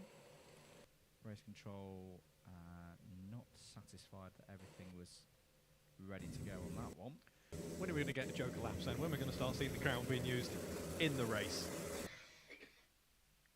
So I imagine during Drivers' Championship. Drivers just doing whatever they want. No, I'm joking, of course. Right, are we good to go for this time? Yes, we are. So, pace kart driver will pull off to driver's right into the crown. The 66 and the 14 will take us to the start line, making sure not to jump that start. That's a little bit sharp from number 14. That may be a jump start for the number 14 straight away. We'll see in due course down into Billy's blind for the first time. Are they all going to get through? There's one spinner in the middle of it. There's a couple of drivers being collected. There's one driver who went full 90 degrees the wrong way and then got righted correctly again. Apart from the one driver off the back, I think it might be a Leeds driver. That was A-OK. It was the number 68 that went round at the back. But yeah, I think for X to B, that's going to be a jump start penalty because that was similar to the one that we saw in race 2. It just seems to be a thing. Yeah, I'd be agreeing with you there. It is, as I was saying before, it's almost a curse to be on pole on the front row here at Clay Pigeon. And there is a curb warning actually for Coventry because it is so difficult to judge running up to the first corner on this very long, very fast straight. And just to explain to folks, there it is, bang on cue from race control, jump start penalty for X to B. Where we're positioned here at Clay Pigeon in the comms box, we are right on the start line. We could not be any more far off it. So in fact, I haven't started the next lap. You have started the next lap. That's how close we are. And race control are directly below us. So you're not going to get away with it today. So let us know in the comments if they're annoying you. We'll give them a bit of a kick on the floor. But yes, so that's straight away X to B out of the reckoning for winning this race. UCLA second. Kieran Harrison nicely positioned in third place. Can he take another victory in the BUKCs? Down the inside of UCLA. Takes second place on the road. Have a penalty. But have a penalty indeed. So no, Kieran Harrison will not be getting another BUKC race victory here, because that takes him out of the reckoning. Now, to remind folks, and I know there's been quite a few penalties at times today, the penalties are applied from the back first. So what we mean by that is if, let's say... Oh, we have an off at the S's. We do. Work out who that might be. We'll come back to it in a moment. Let's say first, second, third all have penalties, and driver in fourth place does not have penalties. It's the number 27 that's gone off. It's one of the Clubman carts. It's Nottingham A. So that's an ineligible. I thought that was a Leeds suit anyway. Leeds have flown off the circuit. Leeds have bottled it again, but at least not for their own university. Leave it out. we've just had Adam, our stream manager, kick off at us for he's not for having a chat about Leeds. Let's get back to the point. First, second, third, let's say they've all got penalties. If you're in fourth place, as you will view it, the driver who is in third place will have their penalty applied first. That'll hop you up one spot. Then the driver in second will have theirs applied. Will hop you up another spot. Then the driver in first will have their penalty applied. That's how you could get a scenario like we saw in race 2, where you can finish 14th on the road and finish and actually be classified in the top 5. Hope I've explained that for you, folks. That's down at Billy's blind. That is quite a few carts off. 3 carts off. It's the number 59 that is off the road there. York down. A. It's York A. And then we have at the exit of the horseshoe there, number 33. Number 33. Which would be Surrey A. The bump and pass penalty for Cambridge A coming in. A few penalties coming in. Derby A as well. Loughborough C with a bump and pass as well. Penalties in the kind of the past 3 races seem to have been a bit of a recurring theme now. We see the races aren't quite as chaotic as a whole. We're not seeing quite as many, full course yellows, that type of thing. But drivers' races ruined, or rather, kind of given a bit of a premature end by penalties. Indeed. So I'm not even 5 minutes into this one. It's already been a busy one for race control. Exeter B still leading it on the road. Leeds A in second. There's Matthew Taylor waving through for Oxford Brookes A, going up to 9th place and past the University of East Anglia team based in Norwich, and that was a push from behind. I think that was all initiated by Manchester A, the number 3. ABC bump and pass penalty for Loughborough C. You can tell, Reeve, that this is the last race of a round, because it's coming to the boil again, isn't it? Yes, it's elbows are getting just that little bit further out now. That track in the driver's eyes is looking a little bit wider, and the braking zone is just that little bit shorter. Although, unfortunately, not the case in the real world. This is last race of the round, the last sprint race of the day, of course, before the drivers are really going to have to book their ideas up, change their tactic entirely, because they're going to have to think more about the long game for the endurance races coming up in the afternoon.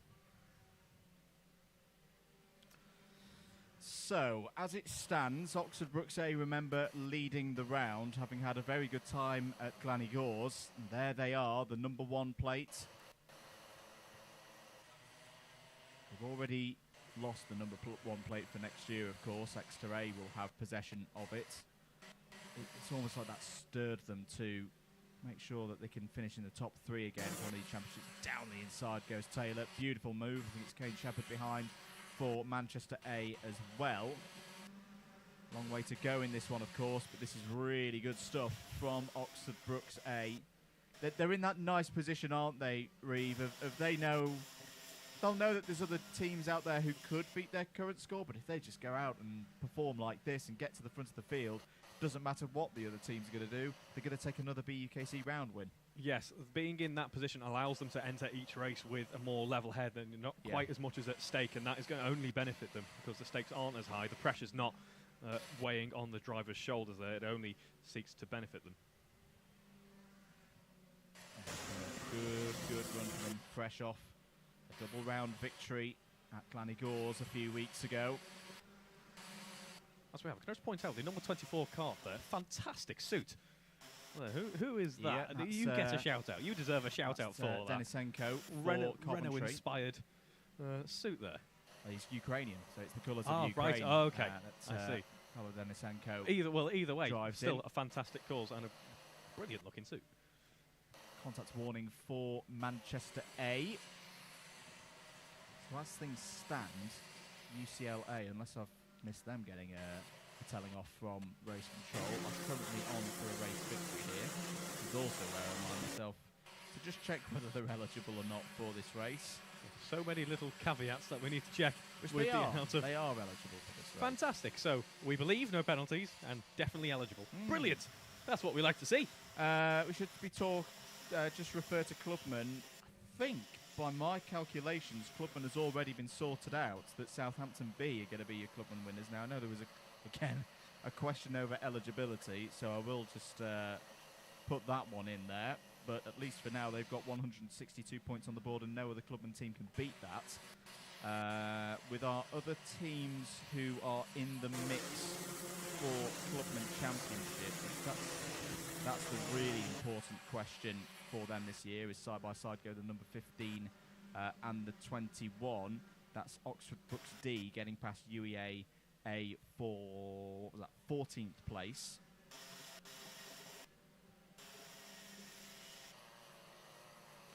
Manchester A with the fastest lap so far. Haven't dipped into the 40s yet, which seems a little bit surprising given we have had a fairly clean race overall so far. We might start to see some 40s in a minute, but they are running well in the mid-pack at this point in time.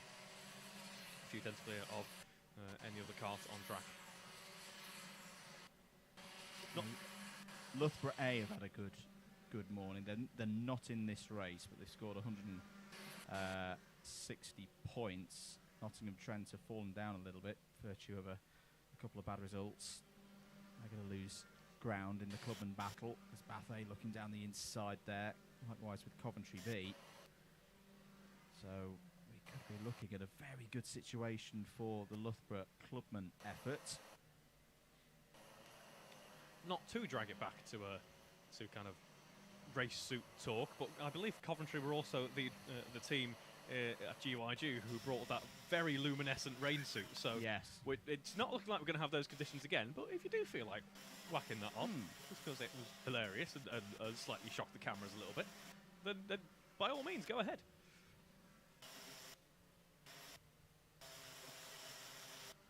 As we have side by side, then heading down the pit straight, it was number 67 versus.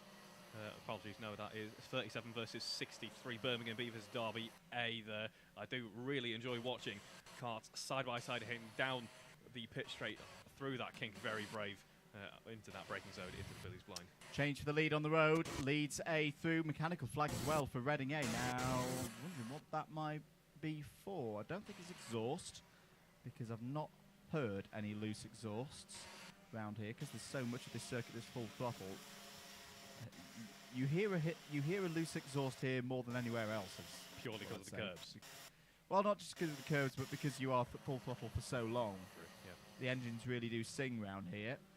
Great track for Rotax powered karts. So just trying to figure out what's happened to Reading A. They may have disappeared into the pits already. We're down in 25th place. Meanwhile, Oxford Brooks A doing the business. Up in 9th place at the moment. Probably their closest rival at present is Exeter A. But yeah, Exeter A up there in 4th place. May just be once again firing their way in for another round win as well. Need to keep an eye on their score. It's going to be close today. Sprint round. Yes, they've quietly had a very good race so far. Cardiff A as well. They're up in 6th spot. That's a useful position. In fact, that puts them on 173 also. Edinburgh A, not so much, but to be honest. I think they'll be absolutely delighted with 3 top 10s so far today. We do have a black flag for Loughborough C there. But yes, as you were saying a few races ago, Andrew, it seems to be the upper echelons of the midfield are exactly where you want to be. You want to be kind of that 3rd, 4th, 5th, because owing to all the penalties, it's basically a guaranteed podium at that stage. Yeah. Looking through for Bath A. Unfortunately for Bath A, they're down in 26th place, so their outside chances are going to be slipping away unless they really get moving and motoring in the remaining 13 minutes. But I'm talking they need to gain like 15 positions on where they are right now to tally up to the mid-170s out of 180. Bump and pass penalty for Nottingham Trent B. It's been a bit of a scrappy morning for Nottingham Trent. Birmingham have got a bump and pass penalty as well, Birmingham A. They've had some success here over the years of Birmingham, but it's not their local circuit. It is a long distance for quite a lot of the teams to travel. We have our first stoppage curve penalty of the race, I believe, going to York A. Often a circuit, Reeve, that we see the southern-based teams doing. Brunel always spring to mind. Maybe not so much this year, but they were usually a team who would run strongly at this circuit. With it being much closer, of course, like Exeter as well, yep. Very nearby. Whereas you have likes of who have had to make a very long journey down Edinburgh as well. I feel for them. Well, I see the Scots are the ones who break the cycle. I think it's because it's so long for them, and they almost get a bit delirious. I know Heriot's Watt and UWS have run well here previously, and Strathclyde.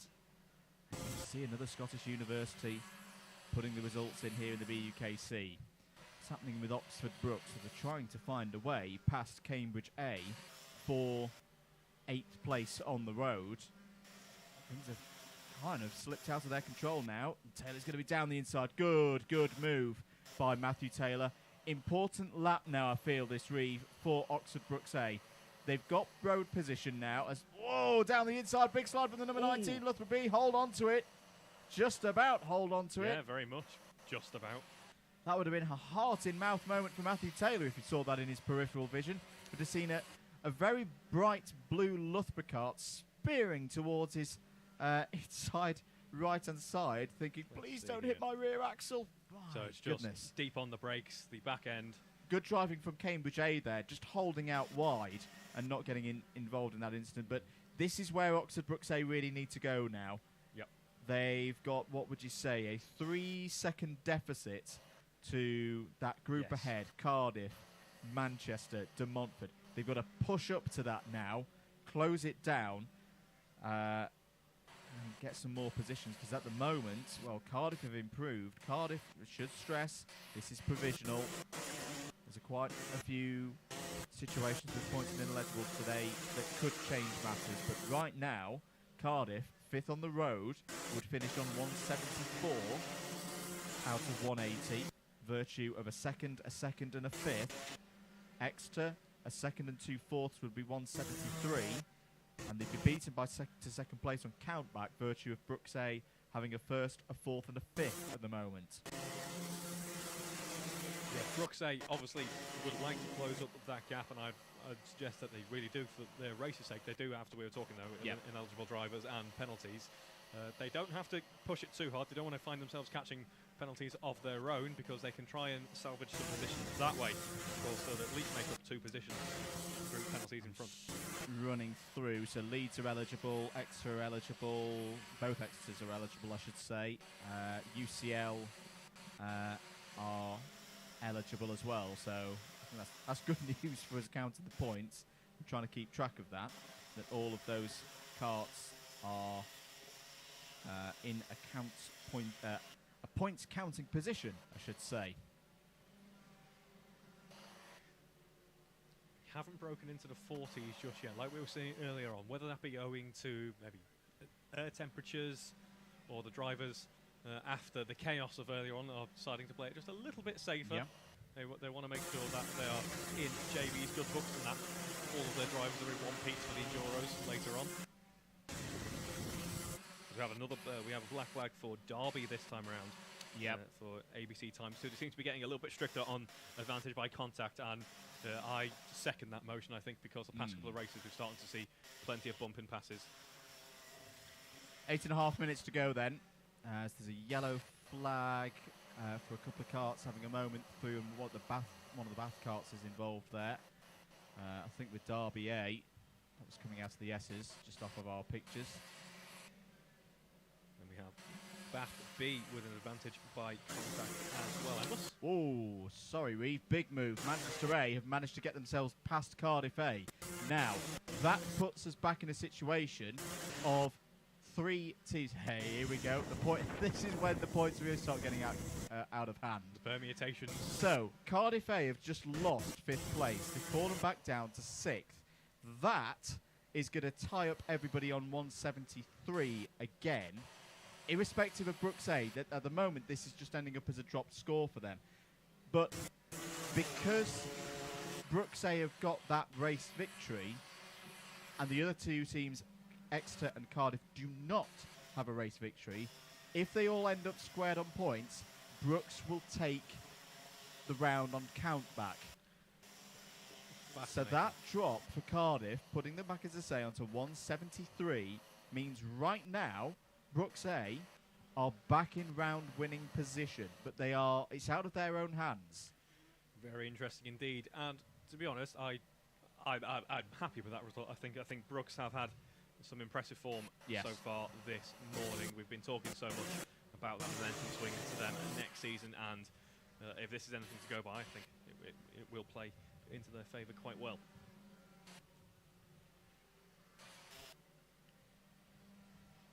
To mention, actually, some of the catches we've seen so far this morning have been fantastic. When you think a kart might be off over the grass into a barrier, perhaps. I mean, we saw a 360 in the previous race. That was spectacular. And again, what we just had a few laps ago, as I've seen plenty of karts with the back ends out being caught just at the last moment. Great to see.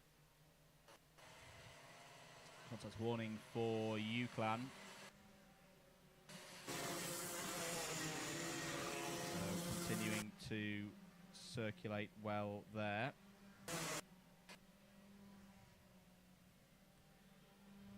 And we have curb warnings coming in still, so some drivers still trying to push the limits, trying to use as much of the track as possible. Unfortunately, finding out what happens when you push it just a little bit too hard. That is X to B this time round. They don't want to repeat that too many times. That was actually on the sausage curb, so it probably means that they didn't ride the sausage curb, but they got a little bit too close for comfort. And of course, our race leaders on the road don't want to do that too many times. No, they do not indeed. Hope you're enjoying the coverage. You're watching live coverage of the final day of the British University's Karting Championship Mains season. Andrew Mather and Reeve Taylor on the microphones for you at the moment. John Ratcliffe also in the paddock with us here today. There has been a change on the road for the lead. It's now Leeds A have started this lap in the lead on the road as well. So Exeter B's position looking a little bit weaker, hoping to keep the nose clean from here on out. Of course, Leeds already do have some penalties under the belt, so of course they're still going to want to try and get the overtake done, because any position helps in that scenario. Not fighting for the lead, but they're still fighting for points.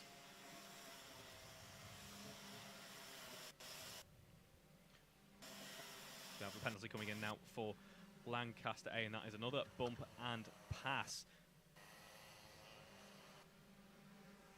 I think this track might in some way encourage that type of penalty. It might become a bit more prevalent here, just because of how brave and how kind of assertive you have to be in order to get the overtakes done here. You've got the very intensive braking zones, you've got the switchbacks. It's a relatively narrow track, quite an old school circuit in that regard. As such, you're going to try and put a nose in here or there. Of course, these guys are racing, and that has a certain mindset, so they're going to try and get a nose in, and that is going to result sometimes in a little bit of contact and maybe an advantage gained as a result of that.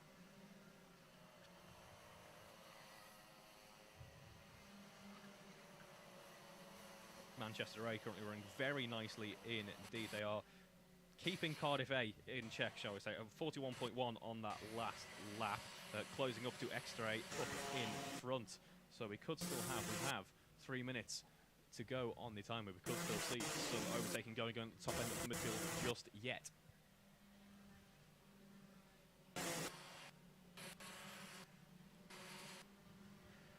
Fastest lap going to Exeter B, of course. They're pretty much matching that, and Leeds A, having got past, not looking quite as speedy as they were just a couple of laps ago.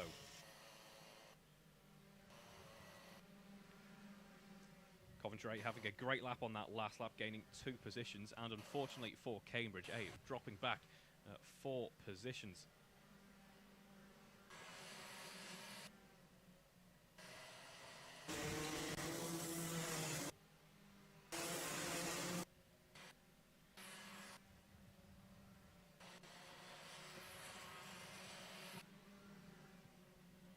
On board then at the moment with the battle for the upper ends of the field, on board with UCLA at the moment, heading in to the second sector in just a moment.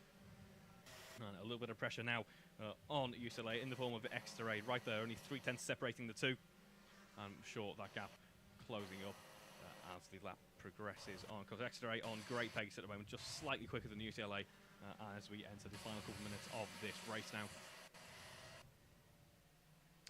Just going to be doing another bit of a cut of the points just to check over and make sure that we're giving you as accurate a picture as possible. How are Manchester B getting on? They're down in 17th place at the moment, so I don't think they're going to come into the fight in Clubman. The latest calculations looking good for the Loughborough seconds team. So Loughborough A on your timing screens, well, not on your timing screens at the moment because they're in the clubhouse and done for this round. As Jensen Brown looking down the inside there for Exeter A. This could be a big move because, of course, Exeter do have a chance of winning this round if they can find a way past UCLA. Can they do it? Yes.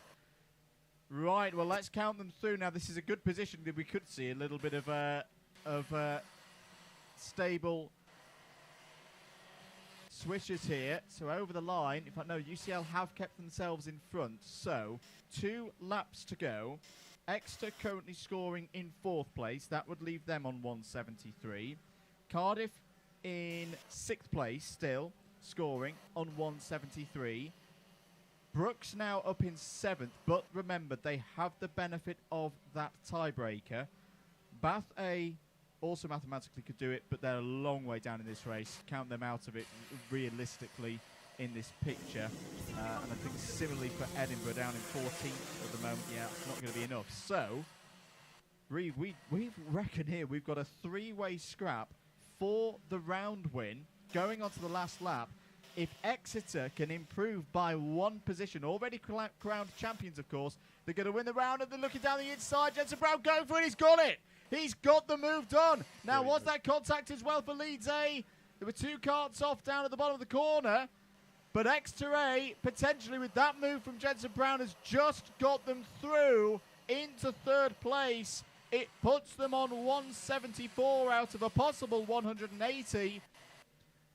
Now, unless someone in the top 6 throws it off the road, Oxford Brooks A are going to miss out on the round victory by 1 solitary point. The race is finished. Leeds A come over the line of 1, but remember they have penalties, and the penalties are going to come into this. Exeter B 2nd, Exeter A 3rd. That might have just given them another round victory here in what has been an amazing season for Exeter A. UCLA in 4th, Manchester A 5th, Cardiff A 6th. Great round for them this morning. I think they're going to be on the podium overall. Oxford Brooks A 7th, Oxford Brooks B 8th, De Montfort A 9th, and Coventry A 10th. Just looking through as well for any of our clubman entries and whether any of those are key runs. I don't think it's going to change the scenario. It's looking pretty good for Loughborough A. Let's run through the rest of your order. Loughborough B in 11th, Brooks D in 12th, 13th for Lancaster A, Edinburgh A in 14th, 15th for Cambridge A, 16th for Brunel A, Manchester B 17th, Southampton A finished the round there in 18th, 19th for Bath be, I should stress, folks, there's a few penalties and illegibles to move around in this, so we're not calling this round as extra A's at the moment. It's too close to call. UEA A there in 20th, UClan A 21st, Birmingham A might be a bit disappointed there with 22nd place. There's the rest of the order. All of those results as they come in and as they're verified are available on results.alphatiming.co.uk/BUKC. But what a brilliant finale there. We'll have to wait and see. We'll have to calculate the points and make sure that we've got confirmed results from race control. But if that was a move at the end there, Reeve Taylor, for the round win, it just shows once again why Exeter are champions this season. They have been so good, and they never ever give in right in there to the last lap. Yeah, that was a really strong race from the Exeter squad then. It's interesting how we were talking about how we very rarely see a team finishing high up with in pairs there, and then we've had 1-2, and then we've had plenty of teams occupying the top end of the field with both of their karts, as it turns out. So, we're going to go into the lunch break now. Karts will be serviced. Just fill for a minute. We'll have more action for you this afternoon, of course, because we've got the endurance round 8 to culminate this 2023 British Universities Karting Championships season. That is, if of course we don't have a food coma after.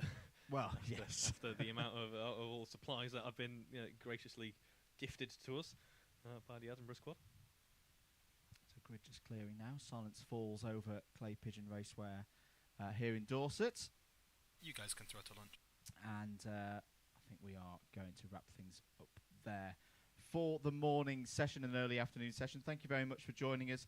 If you've enjoyed the stream, if you're new around here, please do press that subscribe button, click the notification bell, give the stream a like as well, if you don't mind. If you've enjoyed the commentary, at @MM and at Ratters Media across your social media networks, Andrew Mallett, Reeve Taylor and John Ratcliffe has been your commentary team this morning. And we'll be back later on this afternoon. Keep an eye out on the stream for when we're coming back. I imagine it's going to be in about half an hour's time, maybe 45 minutes. But you'll be able to rejoin us later on this afternoon, as I say, for round 8. Thank you very much for joining us here for round 7. Enjoy the lunch break. We'll see you very soon. Bye-bye.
take the start. Yeah, we can do. Yeah, we'll try and get this one going.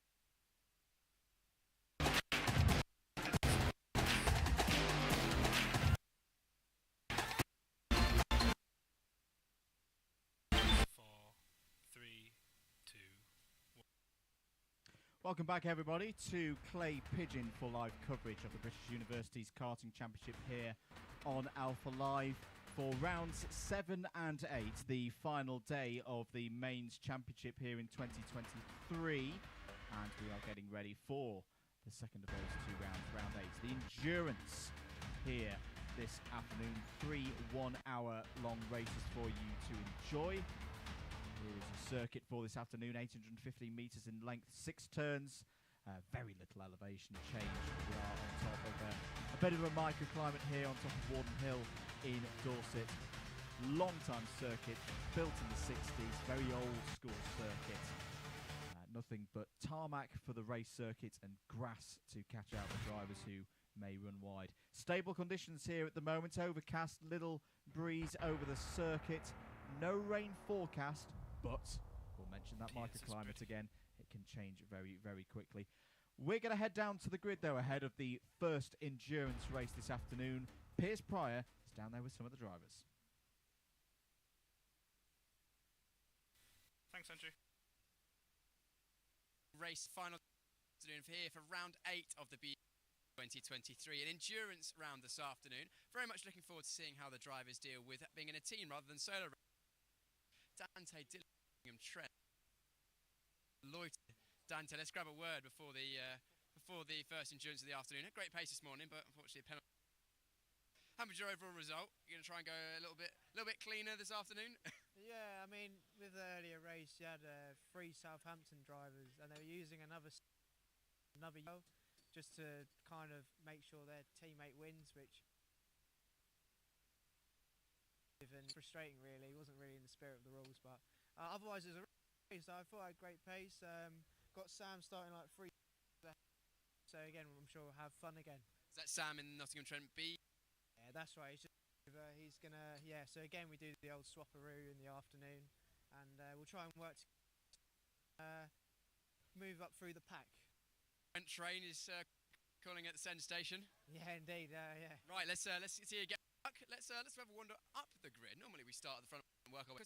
There's a lot of analysis going on here, team. What's looking at? He thinks 23rd. I mean, they're definitely different places. Yeah. Where would you prefer to start? 12th, obviously, mate.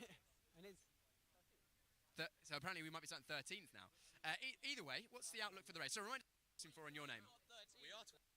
Exactly. Yeah. So I'm gonna do.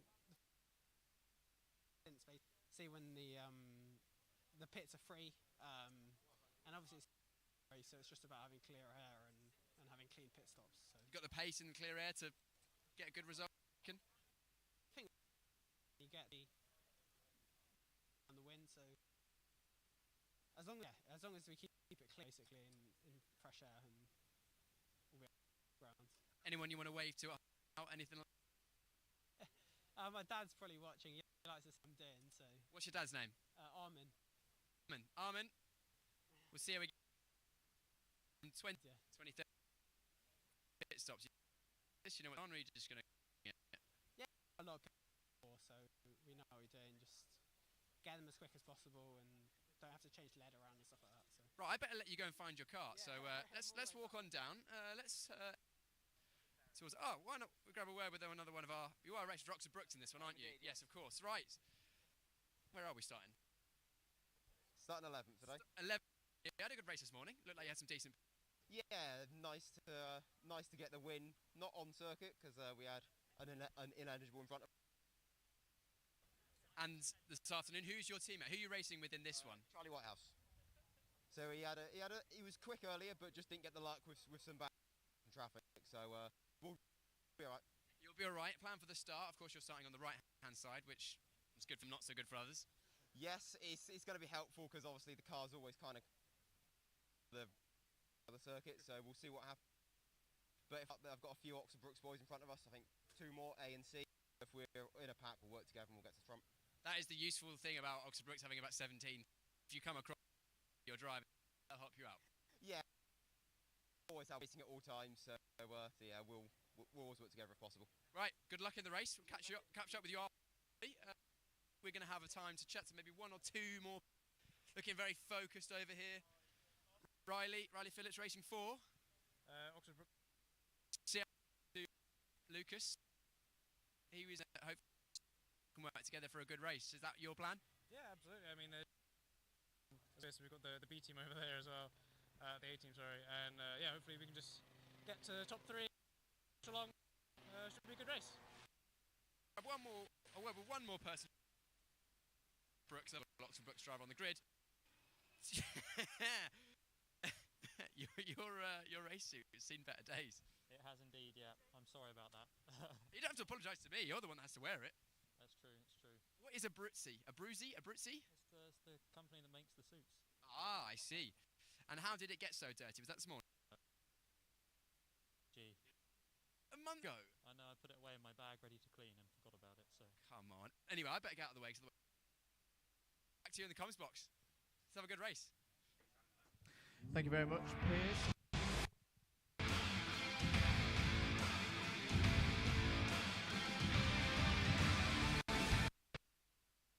Thank you very much, Piers. Great to hear from some of the drivers down there on the grid. So here is the grid for race number 1. So same process as before. All teams have a random grid position. 2 of their 2 races. Everyone's average grid position is the same. So for this race, race number 1, Coventry C start on pole position. York A alongside them on the front row. Edinburgh A are on row 2. Cardiff B joining them there. Sheffield A and Oxford Brooks A just missed out on the round this morning, starting row number 3. Moving on to row 4 then, we've got Brooks C and Lancaster A, Manchester B and Birmingham A on row 5. Brooks B and Nottingham Trent B start on the 6th row of the grid.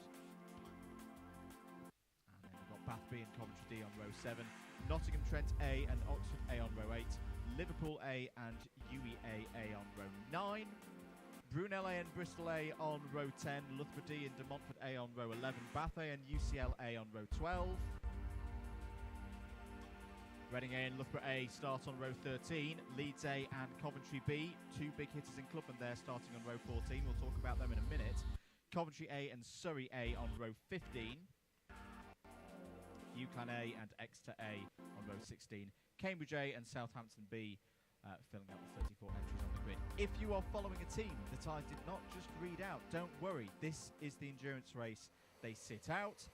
Each team, 4 of 4 drivers. 2 of the drivers will take part in this race, and the other 2 will take part in the second endurance race for each respective team. Bit of news. We've had some eliminations from the topics of discussion. Your list of teams who could finish the championship in the top 3 are now down to Brooks A, Bath A, Cardiff A, Coventry A, Brooks B and Southampton A. The Clubman competition is down to 1 of 2. It's either going to be the Loughborough Clubman effort or Nottingham Trent A. Coventry B and Leeds A could still finish in the top 3.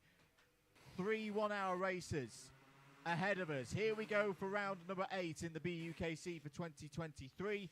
Down into the first breaking down zone, down into Billy's blind. The number 30 gets thrown out wide there. That's Cardiff. But apart from that, all looking pretty good. Although 2-3 wide, this kart's taken to the grass on the exit of the S's. The number 68 is one of them. There's also 1 kart off John Ratcliffe towards the back of the field.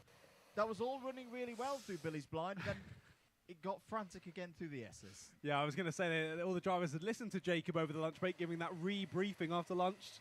Just saying, it's not one at the first corner. You've got an hour-long enduro here. Let's just wait it out for the first lap and let things fall into place. Some of the drivers then, once we got to the S's, forgot all about that. It's a good side-by-side for the lead. 59 should hold it around the left there and does just about. So Yorkay hold on to the lead ahead of Coventry C there through the first couple of corners, but no, Coventry C fighting back and get the inside into the S's, so they take the lead now. Good little start from them. I did notice as well, Lancaster A on the opening lap got turned across the front nose cone of another driver through the S's and then took to the grass in avoidance as it all sort of kicked off at the S's there. But they're still battling through that middle of the pack. And I think York A have now dropped into third as the 29 of Edinburgh A moved through up into second place. Yeah, and Edinburgh A were superb this morning. I spoke to them before we started and asked them, well, what's the aim for today? What would you be happy with? They're pushing for the top 20 overall in the championship, and if they can do what they did this morning, well, they're sat currently in 19th place. Our leader. Penalty for the race leader. Bump and pass for Coventry C. Change of the lead at the front of the order. Edinburgh A have got through. Yeah, they have indeed. Because now they're under a lot of pressure. Blimey, did anyone tell them it was an enduro? Yes, but they've definitely not paid attention to it. Lucas Sullivan looking around the outside there in the number 8 of Oxford Brooks B. We've got Dante Dillon and Sam Pooley now in this battle as well. The two Nottingham Trent drivers there. And Sam Sanders. Oh, yes. Goodness, this is a heavy hitters race. Yes, it is. In the early stages of this one. Looking to the outside, Coventry C on Edinburgh A. Edinburgh A hold it. Brooks B on the outside there in the green and yellow. Contact between Lucas Sullivan and Dante Dillon there. Dillon on the inside as they approach the S's. That'll be Trent A up to third place. Contact warning for Sam Sanders and the UEA A-Kart. Another one of our drivers in the Club 100 and BUKC iRacing Championship. Back on Wednesday night over on the DDMM YouTube channel. 7:45 Wednesday night, GT3s at Hockenheim. Ooh, that's a good circuit. There's all Dante pressuring down the inside, gets it done already, and the number 8 is going to follow them through as well. So Trente through on Brooks B, now through on Coventry C as well. And there goes Oxford Brooks down the inside, a little bit of side-pod contact, but that's all good. Up into third place they go. There's now Bath A take the fastest lap of the race in 10th place, and Manchester B get an ABC bump and pass for their troubles. They're in 8th as well, so they're having a really good race at the moment, but that's not going to help out their charge to the front of the field for Manchester B. As now the Trente car squaring up on the Edinburgh A, already looking, already pressuring, already down the inside, round the final corner. Again, squeezes out the driver onto the curb. 2 laps in a row, does the same opportunistic move. And that's Dante Dillon and the Nottingham Trent A kart to the front of the field as now the Brooks B kart starts to pressure too. Nottingham Trent B have picked up a penalty. ABC bump and pass already. Not good news with less than 5 minutes played in this one. Contact warning for Cardiff B, but Dante Dillon leads from Lucas Sullivan into Hans Hairpin. Fastest kart at the moment on the circuit is Bath A. Had a very solid season. Have only finished outside of the top 10 in overall round classification once. The 7 rounds that we've completed, remember. Well, they started in 23rd for this one, mate, Bath A. Very good progress early on. I think we also saw a black flag early on for, is it Manchester B? Has it gone to a full black flag now? Yes, you're right, it has 2 ABC takeouts. And so Bath A, who have the fastest lap, actually already have a cone penalty as well. So despite them going through the pack, not going to matter too much as there's Sam Pooley in the Nottingham Trent B kart going down the inside at the hairpin. That's on Coventry C for 3rd place. So both of the Trent karts already up into the top 3 here. We haven't even completed 5 minutes of this race as of yet. You see a driver in the mid-pack gesticulating furiously at someone else. It was around the UEA kart, possibly the Lancaster A and Oxford A kart ahead.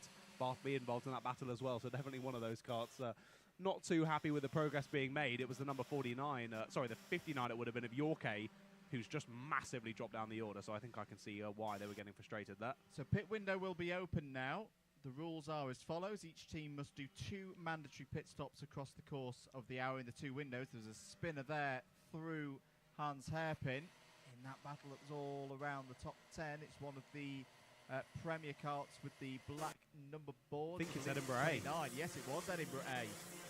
So Edinburgh A, who had a great run this morning, and have actually got 3 rounds now in a row where they finished inside the top 10. The number 59 has been in for its first pit stop. That's York A. Sorry, I was getting confused on it. It was the 49 of Coventry B who were gesticulating, and it was just as York A went in the pits of the 49 and 59. I was getting a little bit confused. Okay. That's on me, sorry.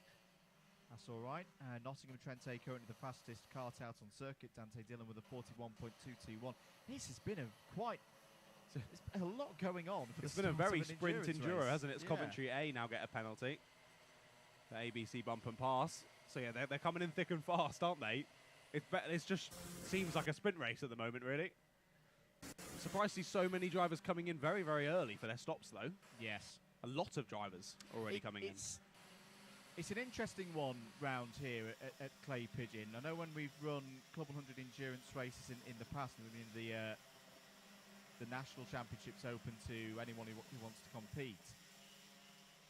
In some ways, yes, you want to be in a train, you want to be more than one kart in a pack and help each other along. But you very easily can lose a lot of time if the front kart of that train isn't particularly quick.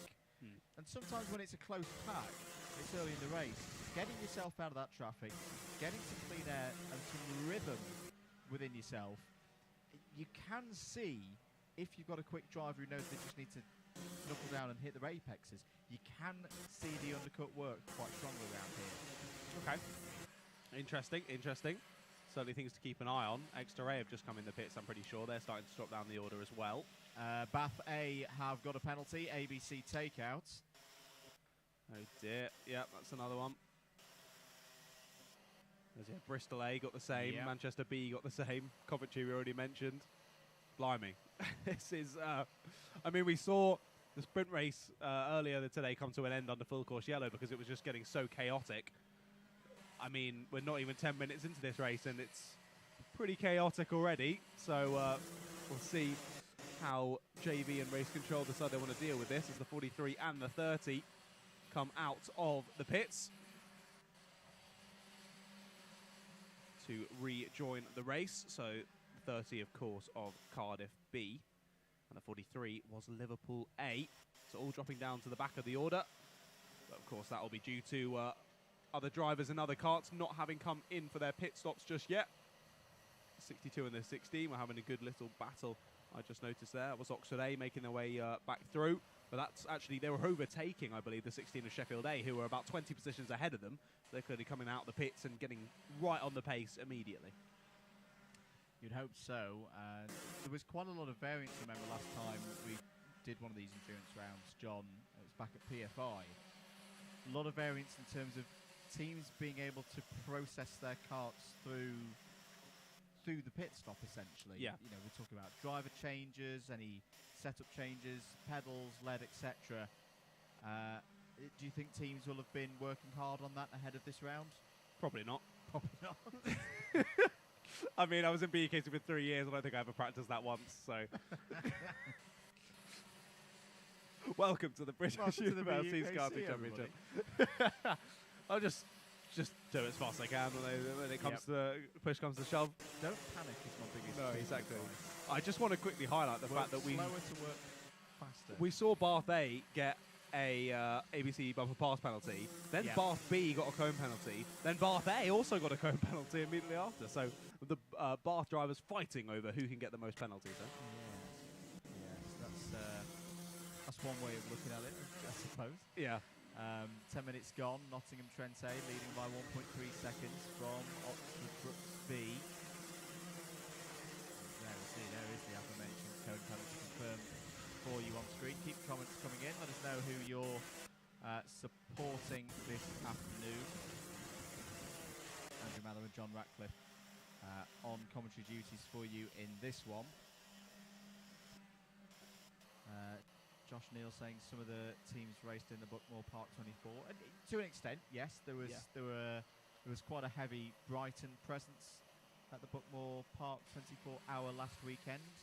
A smattering of Sheffield in there as well, and other drivers. We should say, whilst the main season ends this weekend, it isn't the last of BUKC action in 2023's, or this academic year, we should say. BUKC 24 hours in mid-June, the weekend of the 17th and 18th of June, if I'm not mistaken. The weekend after Le Mans. Definitely that. I'll say everyone's going to be nice and rested. Yeah. And ready to go, is what you're saying. But now looking forward to that one. It's always a brilliant event, isn't it, BUKC 24? I've been involved with it for 2 years now, and it's always been super exciting. The racing's fantastic, and I always say of a memory of mine of driving down the sort of back straight before you get to the long sweeping right-hander that sort of goes up the banking. I remember driving down that back straight and looking up, and there was just a full moon over the top of the horizon. I was like, wow, this is great. I'm 45 minutes into my stint. My hands are just bleeding, and my skin is falling off, but I'm loving it. That'll be up at Teesside Autodrome, the team with Teesside Karting, organising that one. So it won't be in the Club100 karts. Essentially, if anyone's wondering why that is the case, engine mileage. These Rotax engines wouldn't be able to do that kind of mileage in one go. They do get regularly serviced after each one of these events, whether it's a BUKC event or a full Club100 event. Yes, indeed. I think we got our first black flag of the race. Oh, and we just got another one. Manchester B get 3 ABC bump and passes, and then Lancaster A get 2 of them as well. So both Manchester B and Lancaster A going to have a black flag. So, of course, across this Enduro, you've got to come into the pits twice. Well, they've got to do it 3 times now. And that third one not gaining them anything at all, not even a bit of lube on the chain. So that's not good news for Will Kennard, who's got in contact in the comments to say, let's go 39. Well, unfortunately, the 39's heading to the pit lane for a black flag. You've just chat cursed them, is what you've chat just done. Curse confirmed. Curb warning for Bath B. So it's still Nottingham Trent A leading out front. Yeah, they're doing a great job, aren't they, out front? Nearly 3 seconds in the good, in front of their B team, and also Oxford Brook's B as well. Not very much time between those two at all, only about 1/10 of a second as they crossed the line last time around the circuit. But just managing that gap nicely, as I've just seen Oxford Brook's B have come across the line, so I think I can visually follow them through the first sector now, as they have indeed gone through. I think Sam Pooley is now ahead, so yeah, sorry, missed out on the timing, but he is indeed ahead. So last lap, Sam Pooley gets up into second, so that is so ridiculous that middle of the sprint, we were saying, wow, I think this is the first 1-2 I've seen in ages.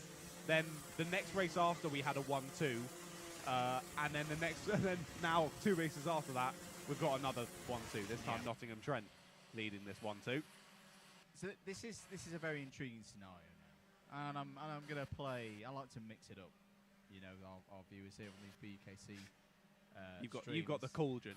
You're just because I'm up here in a box, and if anything, I just lock the door. They can't get to me. So it's quite warm in here, though. It is quite warm. It's all right. We've got loads of cake and sustenance. We could last for days in here. I might kill you at some point, though. But that is true. So Dante was having a little bit of a discussion, shall we say? Yes. This one I won't go into my full thoughts on that per se on this particular occasion. I know that might surprise you, ladies and gentlemen. Since when did you shy away from topics? So, using B teams to benefit the A team is a thing. I've been saying for years it's a part of a title bid. That's one of probably the rarities with Exodus this year, that they've not needed that B team support per se. But Nottingham Trent are in this very fierce battle for now the Clubman honours. It's them or Loughborough. Nobody else mathematically can do it as far as we're aware. You're at the stage of the race now where you're 3.3 seconds in the lead, but you're ahead of your own team. I wouldn't say right now, because there isn't a pack on the back of Sam Pooley there. But do you start to use that B team as a bit of a buffer now you're in this position? And open up that gap for Nottingham Trent A to hopefully win this race in their eyes? It's such a difficult, play the sport. difficult thing, isn't it? Well, I mean, Nottingham Trent A at the moment have good enough pace where they are naturally extending the gap anyway, and Trent B are naturally extending the gap over Brooks B. I don't think, especially this early on in the race, it's needing to be a case of backing them up into Brooks B. Or, sorry, Trent B backing themselves up as there's a bit of contact there in the first corner. That was Surrey A getting forced out quite wide there through the first couple of corners. It was well held, but drops to the back of this train of 4 or 5 carts. As down the inside, I think that is Exeter actually moving their way up and past. As Oxford Brooks C now make their way into the pits from 3rd place. But yeah, this is, I think at the moment, just like nice. We're both in 1-2. This is the perfect position to be in. We can just keep in this position, keep pushing through. If something then comes to us at the end of the race, Brooks B or any other cart suddenly gets a lot of waft and can chase us down, then the B cart is there to make a serious defensive moves and allow for that A cart to try and bounce away a little bit before they're inevitably attacked as well. So perfect for strategy, but at the moment, just run your own race and see how it goes. I think is the way to go. I fully agree. Good points there. Birmingham A having a nice run a bit at the moment. So this circuit hasn't been a great one for them over the years from memory for sprints. But they have had some endurance joy here in the past. I think it's because it takes them a while to wake up. Okay. Should explain to you as I am ex-Birmingham, yes. So I am allowed to chastise them as much as I want. I'd allow you to do that anyway, so go for it. Be my guest. Be as rude to Cardiff as you would like. I couldn't be rude to Cardiff. It does feel like you're bullying a child when you're saying rude things to Fraser Brunson. Well, there were quite a few years where I referred to anyone dropping down the order spectacularly as doing a Cardiff. Yeah, they suffered enough for enough years. Yeah, we suffered for a good 4 or 5 years now. I should say there's no we. I'm no longer involved. But yeah, they're making up for the time that I was in it where we were crap, basically. So Leeds A here, 11th place for them at the moment. Well, make that 9th as pit stops start to cycle through, including Birmingham A. I've upset them so much they've gone into the pits. Just get as far away from you as possible. Yeah, it's understandable. It probably is actually the entrance to the pits, I would say. Now, I think that could be quite a good move, because I've just seen Sheffield A come through. Far at the wheel at the moment. The problem is you now, if you've stayed out long, so we should mention, of course, that there's 2 windows here. You can't just do 2 pit stops whenever you want. You've got to do one of them in window 1 and one of them in window 2. And there's benefits to going short, doing a short 5 minutes, and then running out long to the end of window 2. There's various different ways you can cut the strategy on this. But when you go long in the first window, the risk is you then start hitting traffic. That's what I think the problem is now for Sheffield A. But yeah, they just lost about 7 tenths relative to Nottingham Trent A as Brooks B opt to come in and serve their first pit stop. They've got to do it before the 25-minute point of the race, so we're only 5 minutes off that. I like that move from Birmingham to pull in, get the pit stop done before you start then hitting the traffic and those who've pitted earlier than you and are naturally a bit further down the road. Yeah, exactly. I think the best way to play it strategically, especially if you're out of the front and you can see the clear air, is when obviously people are going to be pitting from 5 minutes in, so you're going to be coming up on some people quicker than you would in a sprint race. But you'd hope that they're a little bit spaced out still, so you want to wait until maybe you come up on a big gaggle where you know you're going to lose quite a bit of time, and then immediately try and dive in the pits before you even get yourself involved with it. There's Sam Sanders, not Mika Hakkinen. But University of East Anglia, still a relatively new addition to the BUKC. Have come up through the ranks, strong team for them, running in 4th place at the moment in this one, just ahead of Coventry C, and Edinburgh A have recovered back in, as into the pits, I think, has come Dante Dillon. So, Nottingham Trent A in. Now, the question I've got today is this going to be another Dante Dillon solo effort like we saw at Paul Fletcher International? Pretty hard to do, of course. But not, perhaps not as physical. And yes, he had. So Dante has gone back out again. So I do think this is going to be another solo run from Dante in this race, which they are allowed to do under the current set of regulations. Had a little bit of backlash from a few people. Yeah, I can see the arguments for and against. I know those points will be considered for next year's rule set, but the rules are what we've got for this year. Everybody knows them. Everybody could apply this same strategy. It's up to them whether they do or not.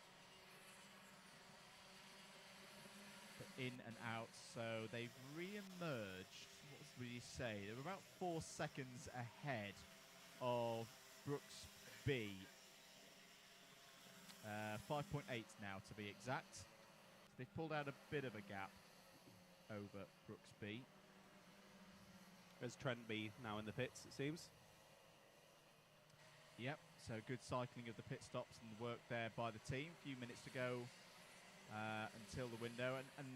And that's a sensible strategy, I feel, John, in the position that they're in. Because, okay, if you want to run long, ideally you'd pit just before the window closes. But the risk with that is that if there's other carts that are also doing that and only 2 fuel bowsers, you don't want to be cart number 3 approaching the pits and then losing a load of time. So they've got this lead.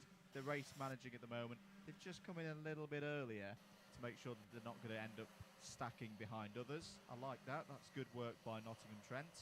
Yeah, there's nothing you can do if you get stuck. That just means you have to wait until the Bowser's done, and you can move your way into the refueling position. So that's another part of the strategy of these BUKC Enduros. And with it being only an hour as well, it's not like per se the Bookmore Park 24 hours last weekend where a team may have that happen to them, as we saw in the first couple of hours, and you go, oh well, bit of bad luck, but you know, it'll probably all shake out. The chances of probability and all of that business across the course of 24 hours, no, not in one of these. If you mess up on one of the pit stops, that's a race win out the window. Yeah.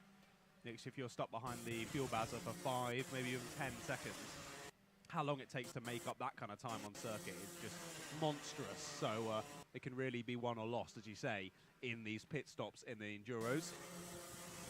And of course, it makes it even more difficult for the teams, because I'd say most, if not all teams, not running any sort of team radio or anything. So difficult to communicate, right, we want you in, but also don't come in if someone else is already in, 2 people are already in, I don't know what's going on. And it's a very, very short... Super short, yeah. Super short chicken run, as we call them, to the box.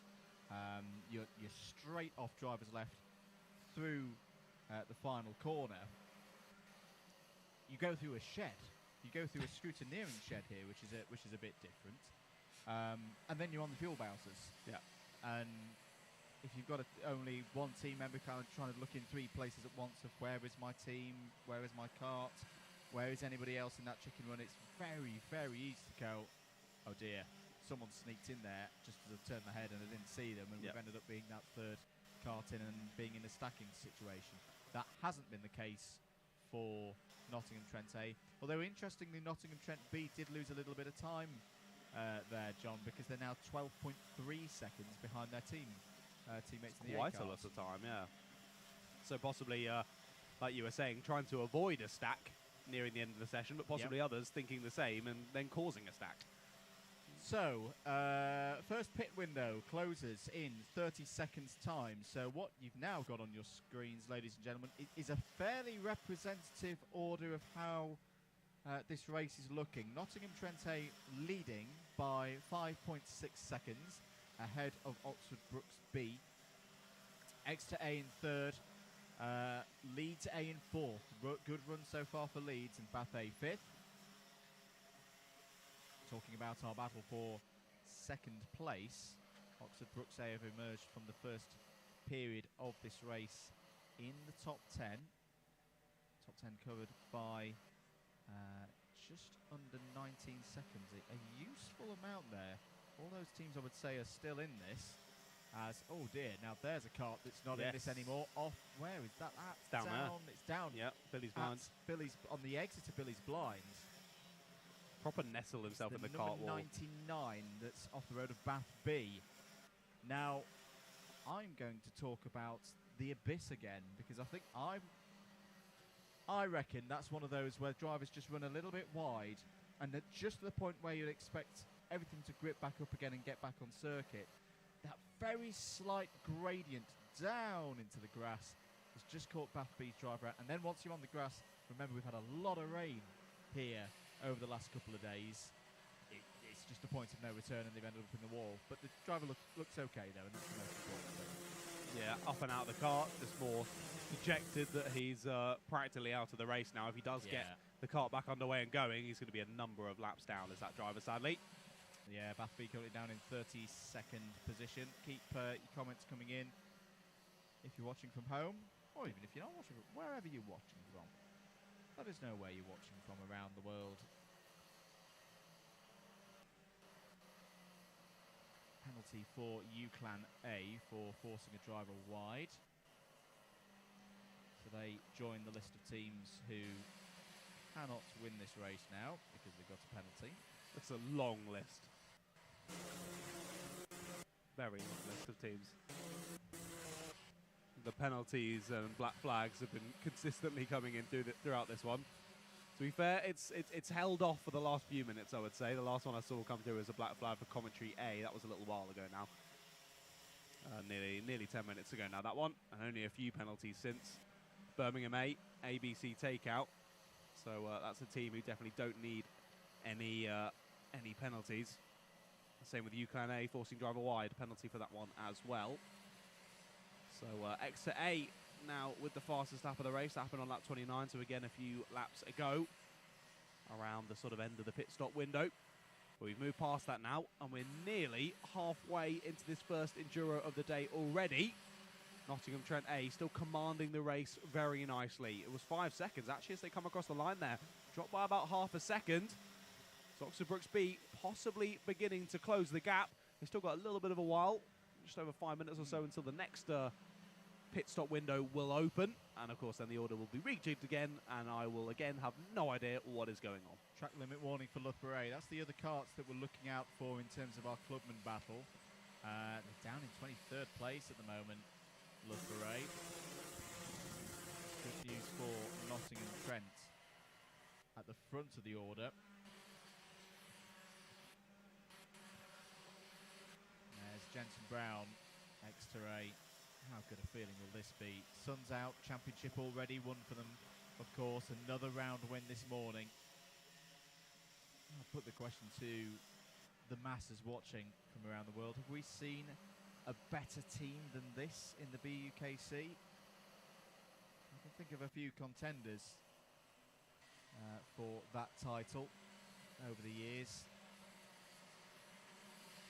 Man down in it was sorry, I just noticed someone was off down at the hairpin. It was Birmingham A. Oh, Birmingham A had gone off. They were off for a long time. They've just rejoined. And there they come across the... No, they still haven't come across the line. They're still dropping down the order. They're still dropping down the order. And there they are then in 22nd place for Birmingham A. That's probably the end of Birmingham A's faint hopes of getting on the overall podium in this year's BUKC. They entered this round, by our calculations, 8th in the standings. They needed a stellar round this afternoon to pull themselves up into the top 3. That is not going to happen now, as Leeds and Kieran Harrison having a bit of a moment there. This is all around 3rd place. This is not all of them running for position. Oxford Brooks B in there, as well as Bristol A, are going to have to make an extra visit to the pit lane for a black flag penalty. So are Trent B as well. Change for 2nd place there, confirmed on your screen. So Exeter A now into 2nd spot. Brooks B down to 3rd. Leeds A 4th. I tell you what, John. That pack, I know they're scrapping at the moment. They are closing in, because Trent B, who we mentioned didn't have a great pit stop, were 12 seconds back, are now 8.8 back. Is this a bit of... But they've got a black flag. But they have got a black flag. But so it doesn't matter. The point I'm thinking here is down to Dylan Stock's tyre a little bit? Has he got a problem, or is he just saving himself? No, he's got a 6.7 lead at the moment. He doesn't need to push. I can't imagine that it's ever tiredness coming to Dante in the amount of car racing he does. Surely. Surely it not. can't be tight. He's surely just backing it off, realising he's got a good gap. Yeah. Don't need to push right now. Don't need to do anything crazy. I'm just going to pick off the back markers as they come to me and continue on moving forward. Now, another thing to mention, Oxford Brooks B forcing driver wide penalty.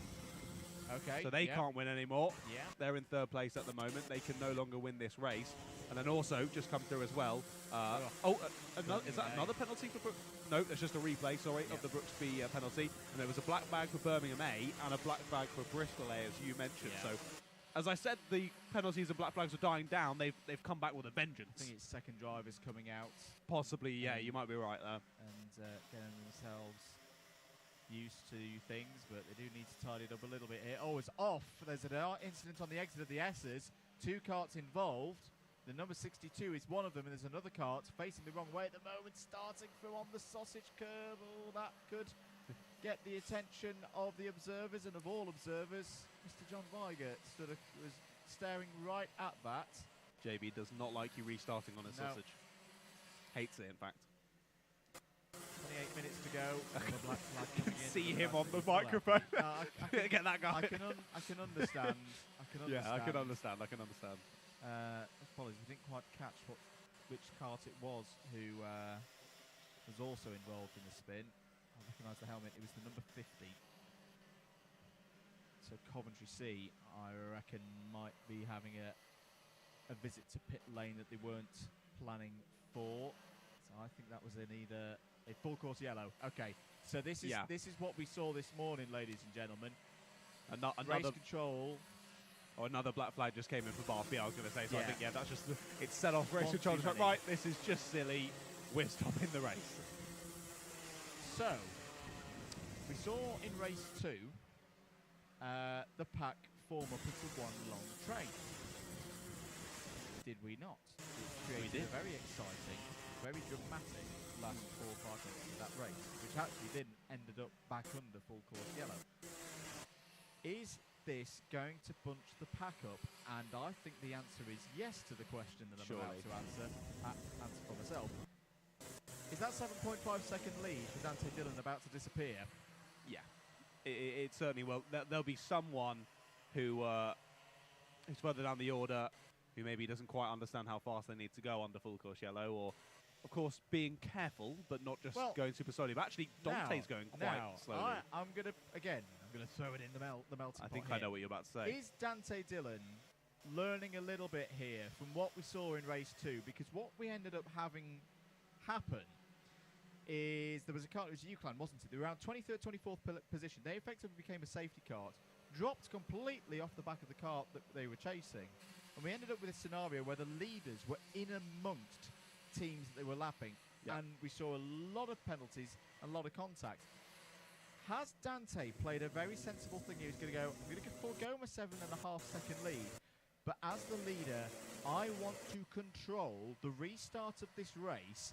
I don't want to be fighting through a load of back markers, then potentially picking up, a +4 penalty because it's all a bit chaotic. I want to be the front of the order and then just dart off the front when this goes back to green. It sounds counterproductive. He's given up a big lead here. He can't be overtaken at the moment, ladies and gentlemen, because we're under full course yellow. But I think this is a really sensible play from Dante. He's going to be able to control. He's got to have a clear track in front of him when we go back to green and can then race off the front. Yeah, this just shows there's levels to this. And he's got traffic. He's got people between him, between himself and Jensen Brown and the number 2. Yeah. He knows that. He's looking his shoulder now going, right, what situation have I got behind me here? Look now, he's slowing up, slowing up, like properly slowing up to a crawl here. Someone's spun off, I think it's one of the Club100 carts has spun off under because we're yellow nearly flag. coming to a stop because Dante's going so slowly, so some of the drivers are not. Careful here that he doesn't completely take this a little bit too far. Unless, are they being... No, I don't think they're being stopped. Someone tried to go in the pits and was immediately told, no, you can't do that. No, are we going? I don't think Dante even knows if we're going. Red flag. Red flag has come out. So we have stopped the race. And I think this is going to be for another rebriefing. I think you could be correct. A re-briefing. Well, as we were chatting about... Briefing. I haven't got... That was just a brain freeze, ladies and gentlemen. Okay, it hasn't worked out because we've gone to red flag, yes, Yeah. but that was so smart from Dante Dillon. I'm so impressed. And as I'm saying, this just shows how there's levels to this. Like, you can be super pacey, be right up there at the front, but to have the awareness of the whole situation, to think, right, okay, I'm going to forgive my gap here to get this track position and control the start, that is just, that blows my mind. You could say he's still going to have that advantage. Very true, yes.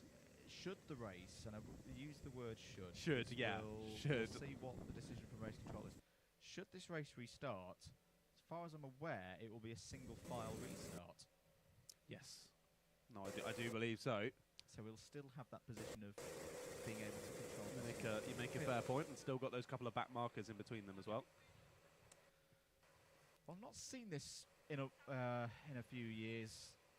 Everybody at home, I've seen it happen at the qualifiers before. I can't remember it happening in the mains round, which is a little bit disappointing to say the least. So the field now forms up in one single train. I suspect the drivers will hop out the carts. Time will tick on, by the way. I don't think they're going to stop the clock here. And I think what you're about to see here is all the drivers pulled out the carts and be given a bit of a dressing down collectively by the race director. A couple of drivers at the back already up and out of the carts. I think know what's coming. Bit of a telling off.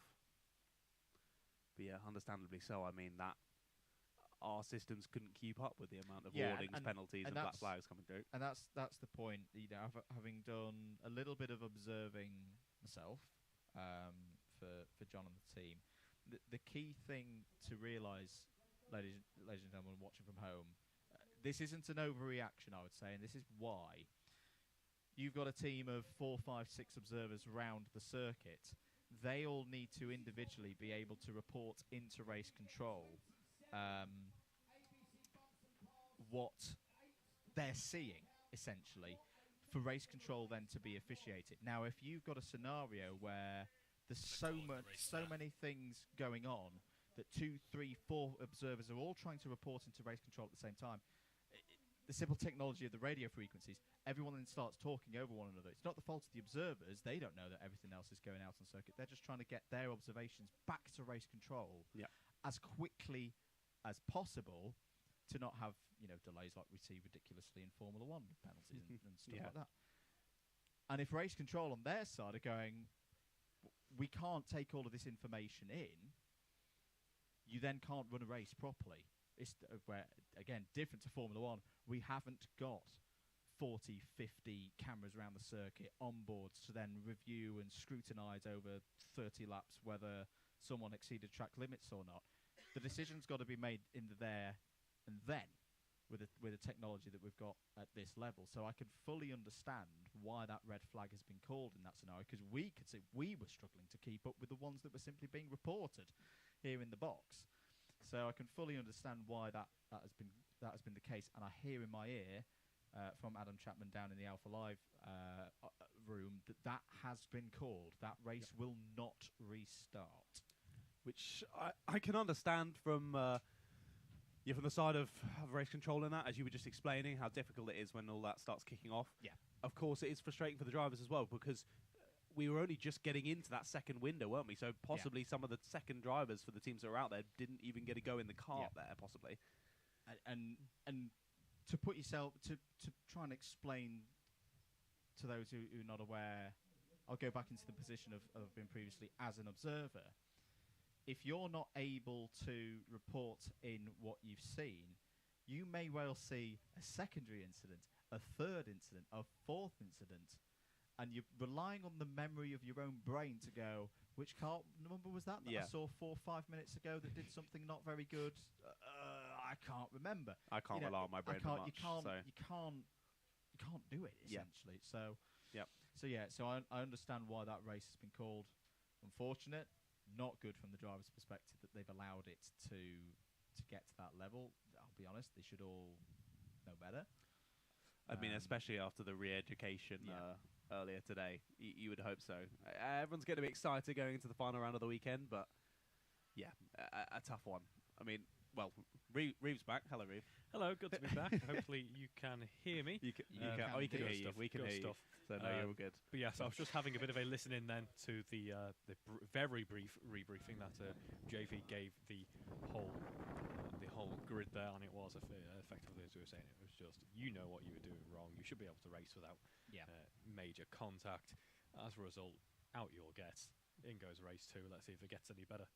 Yeah, and that was the right time to call it, because I've checked before to make this statement. It was around 30 minutes, I think, wasn't it? Just over, I want to say. Yeah, so we were at that point where there wouldn't be anyone complaining that, oh, well, we've made our second pit stop and the team has not. So, yeah, good call. We're going to take a short break here on the commentary and be back in a few moments' time with Piers Pryor down in the paddock.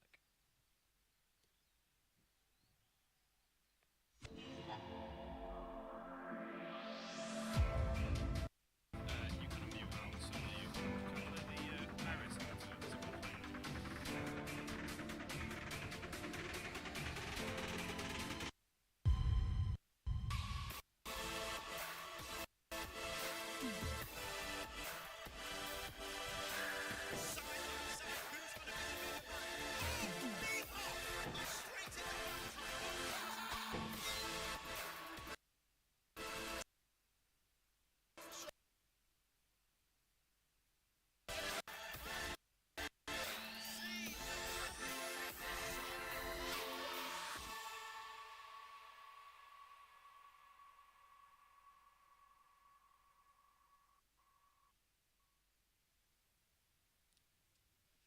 Not an ideal start this afternoon. However, we go again, race number 2, and hopefully everyone will be driving at their absolute best standards. And let's start off with the drivers at the front. Let's have a word. Guys, what's your plan for the race? Is it to drive a little bit better than everyone else did in the Yeah, I mean, it seems with some of these endurance races, it's been, if you keep it clean, then you'll do all right. So you're going to have an easier job of keeping it clean than most. I hear is this pole? I keep forgetting. Pole position or second? This is pole. This is pole. Yeah, I don't know though, because if it's quite tight into the chicane, then we'll have what happened earlier where someone goes penalty. You never know. Sam, have you got any wisdom for the rest of the behind you? If anything, they should be giving words of wisdom to me. There you go, Sam. Great to chat. Good luck. Let's wander down. We've got number 2, the extra car. Are you jumping in or are you in the wrong place? You just came out. Oh, and we're in the way of the fuel bowser now. But anyway, P2, I reckon we could have won that. It was pretty incredible, and I think we were catching Trent and Max was yet to go in. So, I mean, it's a shame because other people kind of ruined our chances at a win, but... another podium, though, for Extra 8. Yeah, I mean, Sam and Ethan just have to finish the job, and hopefully we'll be on the podium again for the round. So that would be good fun, wouldn't it? Another podium for Extra A would be fitting, I think, considering their amazing run of form this season. Let's have a word around here. Let's wander around this side of the grid. Remind us who you are and who you're racing for. Leeds A. Leeds A. So Leeds A. We've got quite a lot of Leeds camera people. Yeah. We haven't actually caught up with you much this year. How's it going to go in this one? It's not going to be too bad. We're hoping to continue the 4th we just got in that last one. Yes. Hopefully we'll be driving a bit longer this time, though. Yes, hopefully we'll get a second driver a go. Yeah, so we should be starting 8th. We had the pace in the first one, and I led for about 10 minutes, so should do all right. It's a longer race. You fit and healthy and ready to go? Yeah, hopefully. Your little arms won't fall off? No, not all. Not at all. He's a hard man. We know that. North are built different, aren't they? Giulio Peroni, team captain, Loughborough. Giulio, what are we thinking, mate? How's this race going to go for you? I mean, the last one went quite well, except for the first corners. Just fixed. Right, seeing what's the 9th? You get this one. It's dried out. It's just your sort of conditions. Yeah, like, I mean, definitely go for a top 5 here. Hope we have a good card. I went fast this last race, so More of the same. Yeah, hopefully more of the same. Yeah. Julio, Loughborough. Are you Loughborough B or Loughborough A? Now I'm Loughborough A. So in this one, you're Loughborough A. Okay, good. Go well, Julio. Go well. Of course, I'm a Loughborough alumni. Let's jump on down here. Number 58. What's your name and who are you racing for? I'm Edward. I'm racing Loughborough. You're Loughborough. Another Loughborough man. You must be Loughborough D. Wasn't the best, but we were going round. I mean, we're getting used to the track, just having fun and trying to win the championship. You're having fun, which is the main thing. That's why we're all here. Of course, having fun and trying not to damage JV's carts. Hopefully we'll get a full race if we all behave ourselves. And for the mixers, where carnage today. What do you think? It's possible. How are we going to do that? By respecting the rules. Exactly. Did you hear that? There you go. Respecting the rules. For you, turn one, just go really narrow, like on the exit. Everyone washes wide.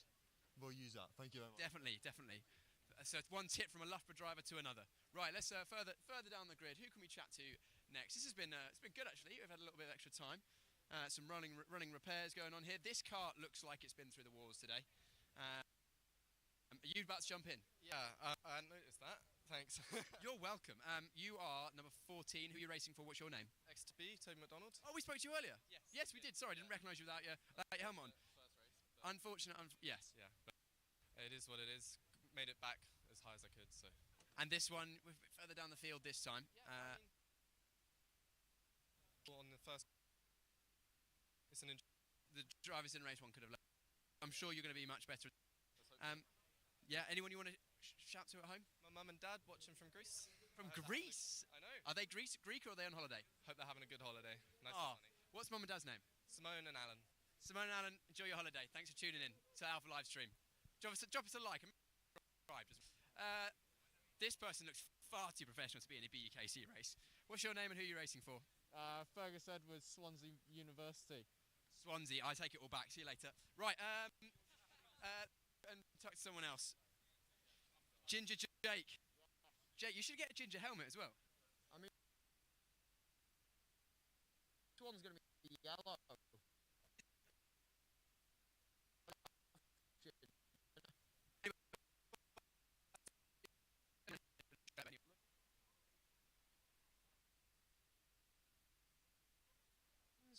Anywhere in the teens. We're starting way outside of the teens at the moment. Well, it's a long race, isn't it? Just, try and make sure you're not getting any penalties. It's a bit of a shit show at the minute, getting penalties left, right and centre. So it very much is. Out in trouble, and you should be all right. It's very much a hit show out there, isn't it? Thanks very much for chatting to us. Let's, hopefully, I might head back this way, because I think the signal might be dropping out a little bit. Let's grab a word with one more person. Any last words of wisdom for your Warwick teammate here? Don't bin it. Try and win. You know what? Couldn't have said it better myself. Andrew, John, or Reeve, whoever's in the comms box, over to you.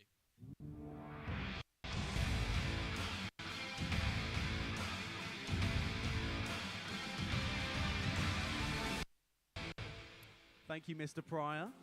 Much appreciated. Oh, this is weird. I can hear myself outside now. This is very odd. I don't like it. And we've got the door open as well, so it's all. Let's close the door. I don't want to hear myself.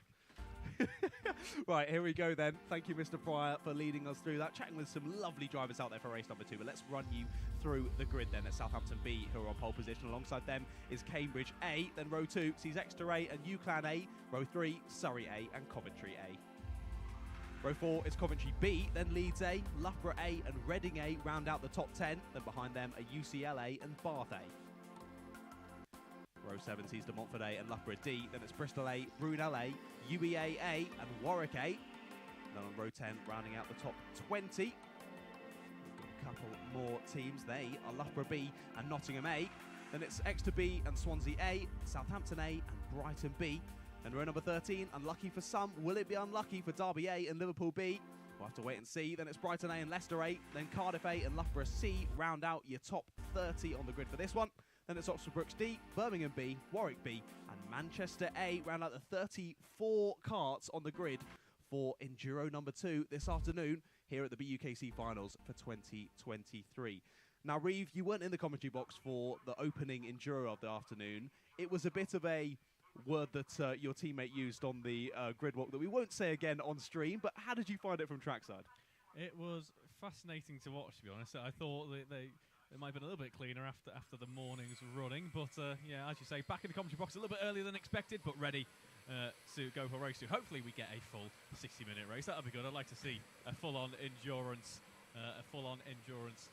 running. I did actually spend a little bit of time down with Liverpool guys at the pit, so it was quite fascinating to see the kind of pit strategy start to come into play. And what I have a feeling a lot of the drivers are going to do in order to try and avoid penalties this time around here in race 2 is they might be looking at just trying to get all your overtakes done on strategy. Let's just make sure that you keep the nose clean when you're heading into any braking zones or any corners, and just try and get those moves done in a much safer manner. Exactly, yeah. I think that the two main points of this are, as we've heard many times today, keeping it out the wars, no penalties, no black flags, none of that kind of things, and then of course making sure that the pit stops go smoothly. As Andrew and I were mentioning during the first race, it's so difficult to gain even a couple of seconds out on circuit, but you can suddenly lose 10 or even 15 seconds in the pit stop if something goes awry, someone drops a bit of lead, you come up to the fuel bowsers and suddenly there's already 2 teams there. Anything can go wrong, so just make sure you keep your nose clean on circuit and get that pit strategy down to a T. It could all just come to you by the end of the race. Indeed, of course, in these Enduros, not the same amount of warmth that we have in the morning, so we are pretty much ready to go. Yes, we are. This should be very interesting. Southampton B are on pole position. Alongside them are Cambridge A. They lead us to the green lights, and we're underway here for Enduro 2 for BUKC Finals 2023. Are they all going to make it through the first couple of corners? Can't see anyone facing the wrong way at Billy's Blind. No, they've all made it through cleanly as there's someone getting turned around. Luckily, gets respun the correct way. One driver already takes to the grass. That's Leeds A taking to the grass. And there go the tyres indeed. Someone clips them. But not the most ideal start for Leeds as they now head down into the hairpin. It's Southampton and Exeter as we head through the horseshoe here side by side, but eventually it is going to be a done move here. A couple of drivers in the back just squabbling over the apex there as a cone is taken out and someone's in the wall on the exit of the horseshoe. Bright orange helmet for that driver, but I can't quite see the number from here. We'll see who doesn't come over the timing beam as they end the opening lap. A fantastic opening lap for Coventry A, I should just mention, made up 3 positions. It's Coventry B's made up 3 positions, as have Surrey A as well. Fantastic. They've just gone to the lead, I think, Coventry B. Yeah, great start to the race for them. It was Nottingham A who were in the wall. They've just managed to get out of the wall, but it's going to be a yellow flag through the horseshoe. Obviously not really an overtaking spot anyway, so not too much to worry for any of the drivers still out there facing the right direction. But Nottingham A, terrible start to the race there. First lap, and you're nearly a lap down already. Yes, although let's not say it's all over yet. This is still a Still very got 60 long minutes, race. yeah. Running then down towards Billy's Blind once again, and it is still only 10th separating the front 2 here. We've got quite an interesting mid-pack battle forming up here. The front 2 are able to sort of romp away from the rest of the field, and this is allowing everyone down from around about kind of P5, P6 downwards. They are very much stuck in a bit of a battle there as we have a kart wide there. I believe that was contact causing that one. Very lucky to avoid the barriers on the inside of the circuit there. Yeah, just keeping it out the wall, as you say. The move that we spotted earlier on in the lap was Exeter A getting through on Loughborough A. As we have a couple of offs there at the hairpin. Yellow flags wave for a brief moment, but able to carry on with no kind of stoppage. Yes, we saw Exeter go through on Loughborough. Then I saw Loughborough re-overtake through the middle section of the circuit. They're now both trying to get through on the 44 of Southampton B. Both go to the outside. Bit of contact between Southampton and Exeter. Exeter forced wide. We're going to have another driver try and slip through at the S's, the 34. I think there's that Bath A getting through. No, it's Reading A, my apologies, on the 34. They make it through. Exeter falling back, continuing to fall back. Loses another spot down into the hairpin. So not the ideal first part of that lap for Exeter. Pointing forward once again to the driver ahead, but the 31 just snuck through as well. That's De Montfort, so I think they're down to 8th or 9th place now, are Exeter. Still too wide, very brave at the start of an endurance event, especially through the S's here. And now we see it is going to be Coventry B leading as we start the next lap, but very much under pressure from Surrey A, catching by corner here. As we have near enough 4 wide heading down the pit straight once again. Who's involved in that one? I can see Liverpool B. It is Swansea A, Brunel A as well. Yeah, some great battles going on. Even that battle down at sort of the low 20s, that is, with Liverpool involved. One driver nearly forced off onto the sausage curb on the outside there. They're still staying side by side as they head down into the hairpin. We look back a little bit further forward. Battles still continuing up and down the field as we're not even 5 minutes into this race. I can't quite believe that. The battles have commenced heavily, but I will say, I think I've seen, no, not a single penalty as of yet, so I think the drivers might have listened to race control this time around, realising, okay, I might actually lose my race here if I do something silly, so let's just continue. Yes, let's not commentators curse that. We have had okay, fair point, fair point. We have had a few contact warnings shut up. so far, but as we say, yeah, no penalties yet. I imagine the driver is going to be a little bit more cautious in terms of curbs because they'll be thinking maybe I should start looking after the kart just a little bit better. It's not quite a 24-hour race. There's not there's going to be major servicing required in this 1 hour effectively sprint in comparison to a 24, but still big accident there on the exit of the horseshoe. Who is that spun around? That is the number 21 car. I believe he's trying to find a safe opportunity to rejoin the track and will rejoin in last position. It was the 14 of Exeter B who went up the inside. No, you were right on your number. They then took out that driver you were talking about. So they went up the inside, bit of contact on the entrance to the horseshoe, and then chaos ensued behind as they all sort of tried to take avoiding action to either side. But all drivers continuing, as you say, a couple falling down the order. It's just what you've got to be careful of during an enduro. Not only making sure you're going for those moves concisely, but fairly respecting your other drivers. Our first penalty, advantage by contact. Birmingham B, number 37, currently running in 17th, so they'll be dropping down as a result of that. And that will weigh, of course, in a longer race like this. That will weigh, and you'll start to think, you'll have an opportunity to start thinking, how many penalties have I potentially got impending? How am I going to try and negate the effects of that as best as possible? We have advantage as well for that number 11 car, Warwick A. Again, it's a bump and pass as well, so a couple of penalties. Now curb warnings as well. Leeds A, the number 5 car there. Also trying to avoid the bumpy stuff in order to get the kart home. So what you're saying there is I did just commentators curse the penalties? Yes. Okay, cool. Entirely. Lovely. Thank you. Sorry to, who was it? Warwick and Birmingham. My apologies. But hey, it's not down to me if you get penalties. That's all down to you. I take no responsibility. Now, of course, one thing we do have to consider in the slightly longer races is the fuel stop situation. So this is where a bit of strategy comes into it in a little moment's time. Yeah, it's odd. It's already actually started, I think, from 55 minutes in. There's a yellow flag. Is that someone off down at Billy's Blind? It is. One of our black-plated Prem karts, so I'll just double-check as they come through the S's as to exactly who that was. I thought it was the 14, and it is the 14 who's had a little bit of an off there. Looking further down the order, but I don't think they are further down the order, as I can't even see that number, so maybe I'm reading it wrong. Double check as they continue. It is the 14 of Exeter B. I have just spotted them out the corner of my eye. So at Exeter B, we saw them getting in a bit of a kerfuffle earlier through the horseshoe.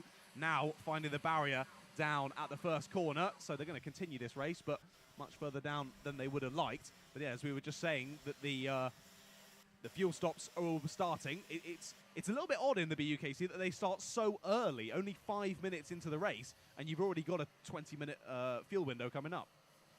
It's to give, I think. I think it's to give every competitor an opportunity to either make it on the strategy or to break it as well, because you've got to try and, with 1 hour's running going, you've got to try and truncate, all of the kind of permutations of a long endurance race into that 1 hour. So it's to give a bit of excitement, a bit of a chance for strategy to play a part as well.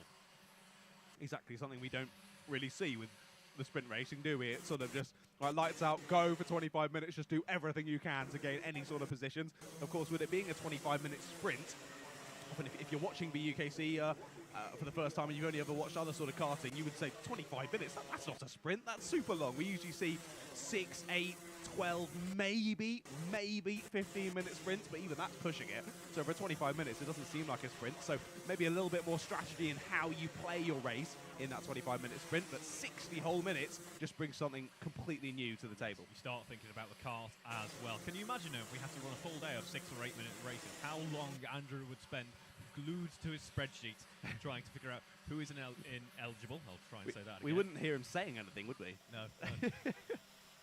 He'd just be the spreadsheet man for the day.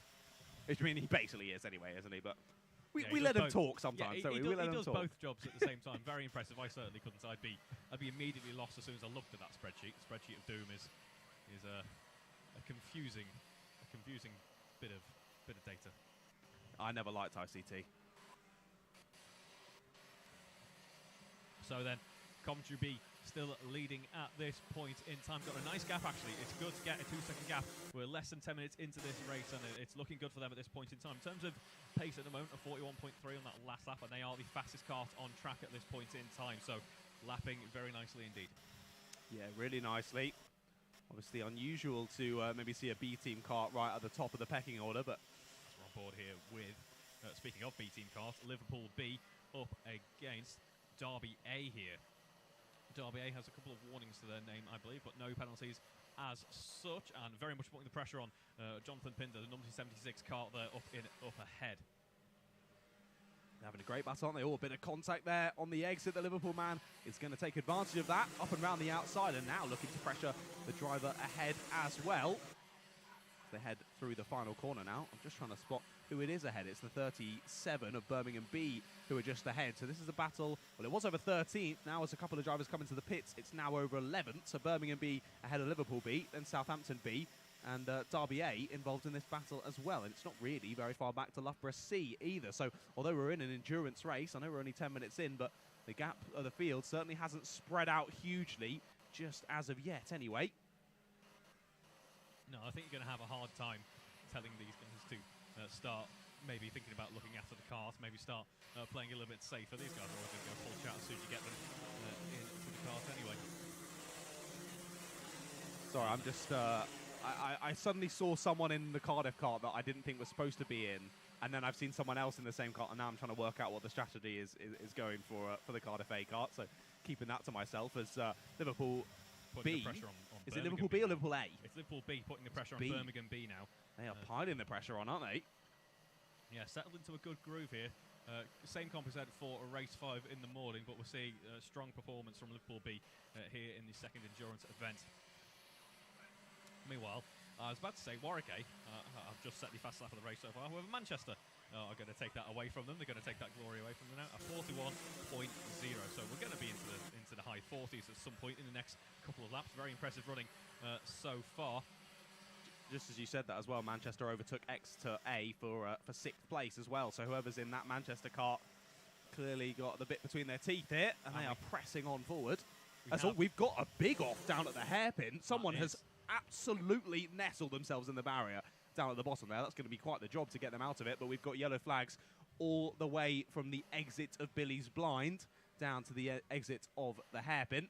So this neutralises the race, tells the drivers that they need to slow down just a little bit, no overtaking through that sector. And I feel like we should have Andrew, our resident hairpin wall planting expert, for this one, really, as he's no stranger to that barrier or the other side of it. Yes. No, you make a fair point. But to be fair, under yellow flag conditions in BUKC, I mean, I don't know if they've changed the rules since I was last in it, but of course over the full course yellow, yeah, it's very much slow down, 50% race pace or even less. When it's yellow flags just over one area of the circuit, usually anyway what everyone would do is go completely flat out, but put your hand up and say, I have seen this yellow flag, I know what's going on, but I'm not losing any time out on circuit because of it. And from watching from the outside, that seems like that's exactly what the drivers are doing as well. But as long as you're not racing, you're not overtaking, you can still go at your race pace and be in control of the kart, then that's good enough for me. And I think all good for the stewards as well as the kind marshals down here at Clay Pigeon Raceway get that barrier sorted as soon as possible. You see then Liverpool B and Birmingham B side by side alongside each other, heading down that pit straight once again, thinking about a move. Wasn't going to stick quite yet. Potentially under threat from Derby 8, now carrying a penalty. In fact, that's a second penalty for contact as well for Derby 8. Yes. Yeah, it was Derby 8 were trying to... They got a good exit. They could have got Liverpool down into the S's, quickly realised, oh, there's a yellow flag here, and backed off and let Liverpool back through. But yeah, this battle not stopping any time soon, is it, between these 3 or 4 karts? Down just outside of the top 10 at the moment, these 4. And I'm sure it'll be quite interesting for some of the team captains or the guys who've agreed on strategy for the race. Of course, we didn't get full running in race 1. That means we don't quite know what the fastest way to run these races are. We know we're going to have 2 fuel stops. We're going to have 2 pit windows. However, unless I'm mistaken there, correct me if I'm wrong. You are correct. Yes. but we don't know the quickest way or when to lap, or when to pit rather. So it'll be interesting to see the later stage of this race. Indeed it will. Yeah, the pit strategy proving very interesting, because I know the usual one of if you've got a really fast driver is to sort of have them in for most of the race, and then right near the dying parts of the race, get them out, chuck in the other driver, and just send them out for the last few minutes. But as Andrew was saying, the undercut can be quite strong here, so possibly flipping that strategy could be a good one, as we're already well into the first pit stop window, so if you're trying that strategy, that's already gone. You remember that for race 3, though, for you, if you recall well enough. But a lot of drivers throughout the field just playing their own strategy, and that's why I can often mean in these Enduros, we can watch good battles throughout, however, only really starts to come into play and everything starts to make sense when we get into the last 5 or 10 minutes or so. That was a good move down to the first corner as well. Drivers still going side by side throughout. Billy's blind. I think we may have just seen an example of that undercut come into play here, because Cardiff A are running very quickly indeed, but have dropped back all the way down to 30. Oh, I did not want you to talk about that. Apologies. I'll hand that over to you. Well, you've let the cat out of the bag now. Yeah, Fraser Brunton is indeed in the Cardiff A kart. Yeah, so that's kind of what I was trying to mention without saying it was the Cardiff team. But yeah, one of our slower drivers has gone out in the kart for the opening stint, then has immediately come in at the earliest opportunity, and Fraser has got in the kart, and Fraser will then be doing the last 55 minutes. Like you see, at Liverpool, we only have fast drivers. Oh, yeah, Definitely, of course. yeah. Of course. That's why I'm not with them anymore. So I was about to make that same joke, and I thought it would be rude if I did it. No, it's very much true. I'm not driving for them, so much quicker drivers now. Overall, average team pace has improved substantially. What, since you left? Yes.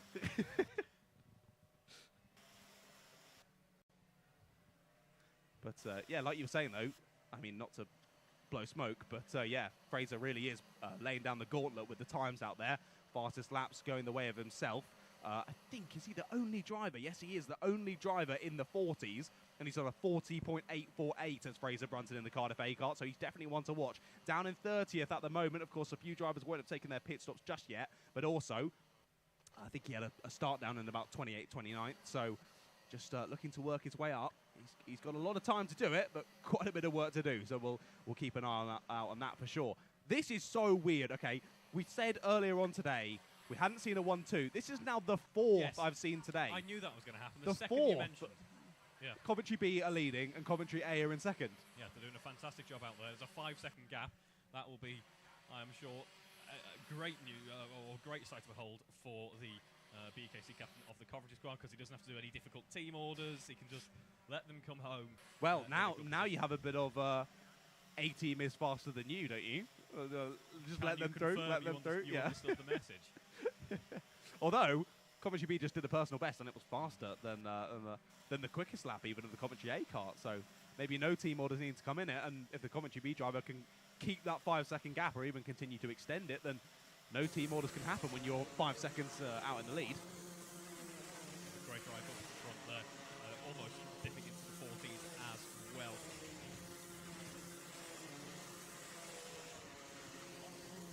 Looking quite comfortable as well. Potentially a bit of a threat from Reading A behind, but again running quite nicely with a nice gap up in front. Got someone to kind of vaguely follow in the distance there, but just as you said, that Reading A came in the pits. So. That is very true. So it's been made even more comfortable now. So you're welcome for that one, Loughborough. Yeah, no, running well, aren't they? And you've actually got all 3 Loughborough teams in the top 10. Loughborough A in 3rd, Loughborough C in 7th, and Loughborough B in 8th. So there's some more team orders for you. Yeah, see if any of that happens. But of course, to remind you, the B team kart, the one with the black plate in the Prems class, their actual A team as such, their top team, actually the lowest down of the 3 in this race, funnily enough. So have to see how that one plays out. But of course, could have had a bit of a lower start, and now they're all sort of just coming together in the middle of this first pit stop window. But still over 40 minutes left to go in this one. Another penalty for Derby A there. Oh dear. Once again. Is that commentator's curse coming over from previous races, because we were talking about how well they were doing earlier on today? Then they got loads of penalties and did badly in that race, and then now they're continuing it here, sadly. Quite possibly. Although I'm sure we're probably not, the Derby squad's best friends at the moment because sorry, Darby. We can be heard on the PA. They can hear us on the PA now. So sorry, Darby. We're very sorry. We'll keep mentioning your penalties. You sounded so sincere there, mate. It was amazing.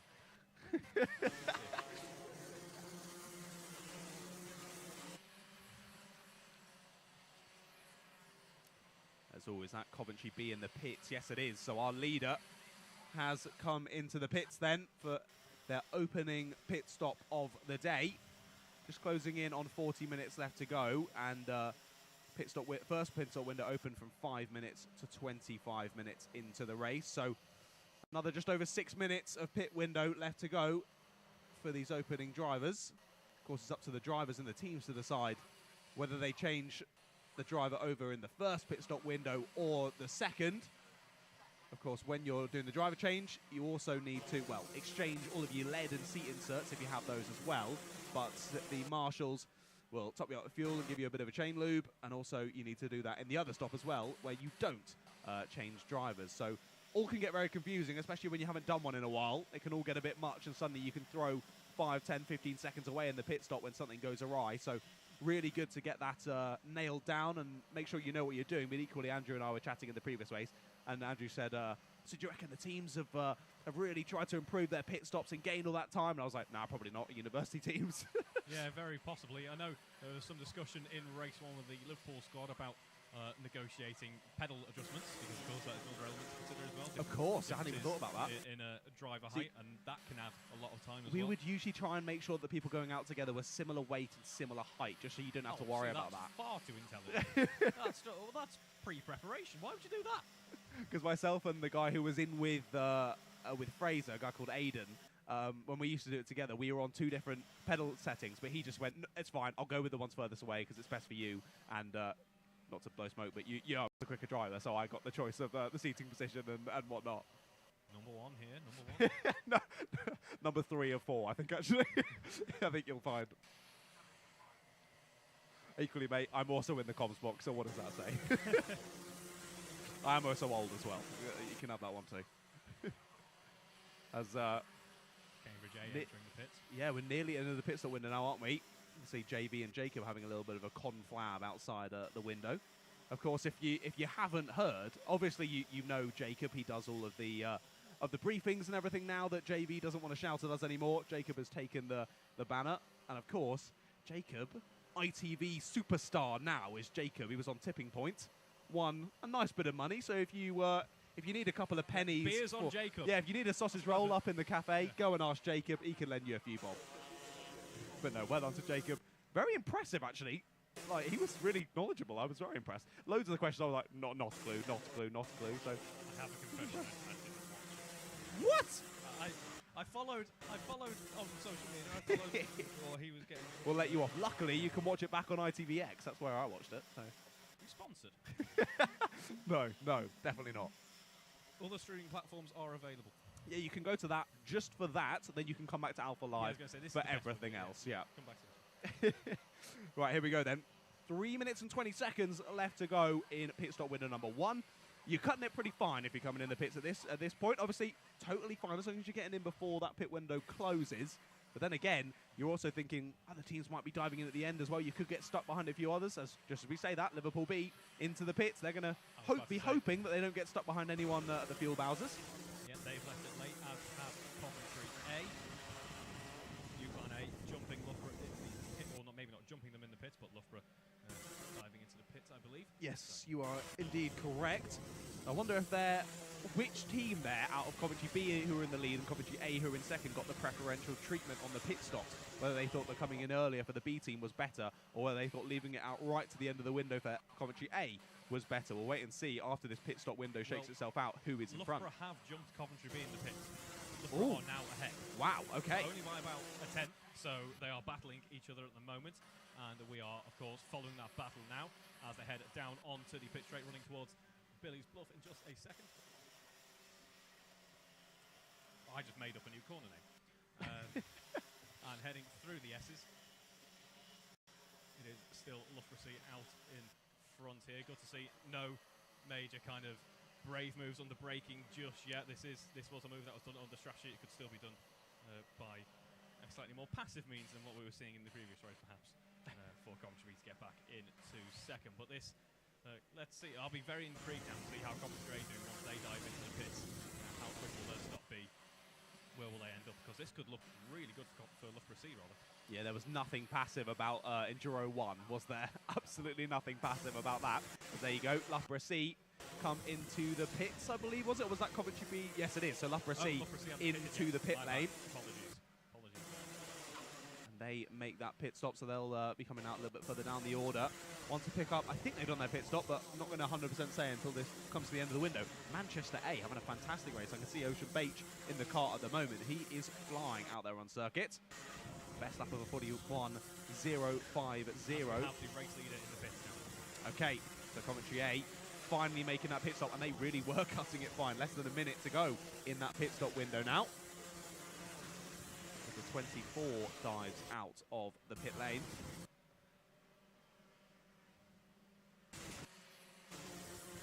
As that was Coventry A. Sorry, I was looking further down the order. I was like, who is that? Coventry A come across the line, and they are still in second place. What's that gap now? 2 seconds between Coventry B and Coventry A. So I think Coventry A did gain something in that pit stop, but not very much. No, that, to be honest, I don't think they could have asked for that to have gone much better, really. Yeah. They've still got both teams in 1-2. Yep. That was a fantastic result for them in the pits. So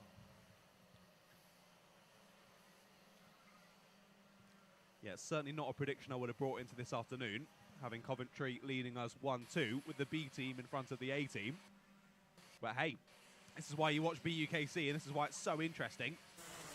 Because even though starting to quieten down a little bit in this one, these two still battling on screen, the 25 and the 34 continuing to go at it. This is Bath A and Reading A, and that was Bath A actually making the move for 9th place there on the road past Reading A. Of course, both these teams, Bath A and Reading A, in the battle for sort of 3rd, 4th place in the overall Premier category championship table.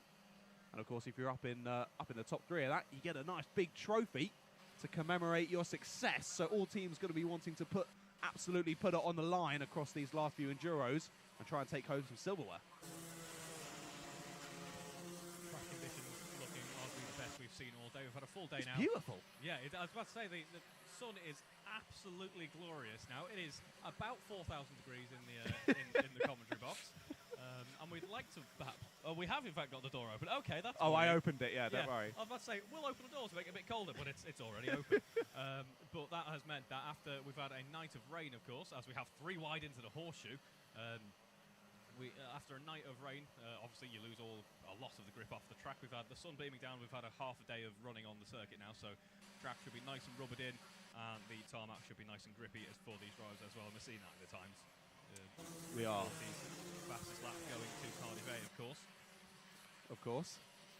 There was a lovely, I'm not sure of who it is down at the hairpin, but there's a lovely cinematic shot there through. I saw it was the little zoom out and the everything got a little pixelated and then zoom back in, and it was beautiful. I really enjoyed that from whoever's down there. We've got 2 people off at Billy's blind though.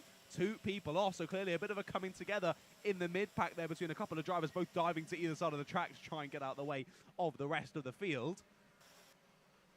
Try and double-check the numbers of who was involved in that. It might have been De Montfort A. It certainly ended with a 1. I don't want to scare anyone who can hear me on the PA now, so ignore me until I double-check who that was and who starts to fall down the order after that one, but never ideal. And that can also mean, it's after the first pit stop, so it might just mean that is your driver immediately getting in the car and then immediately getting involved with an incident. Yeah, it does take a lap or 2 to get into that groove when you're feeling comfortable once again. You want to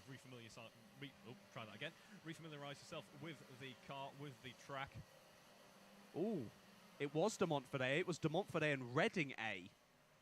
Yes, it was. They've both lost a heap of time. So De Montfort A down to 13th, Reading A down to 14th. And just as I was mentioning how them and Bath A were having a great battle themselves, and then De Montfort have come together there and lost a good bit of time. So again, Reading A being one of those teams wanting to fight up near the top of the Prens Championship, having a little bit of a few bits of issues in this Enduro number 2. Still up there, to be fair, still in 14th, still in a good position. It's going to be trying to get back up to speed once again and back on the pace as quickly as possible.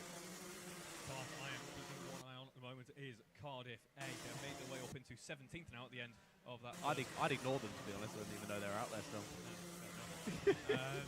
Running in 17th at the moment, 40.7, holding the fast lap of the racing, probably in the low 41s at this point in time.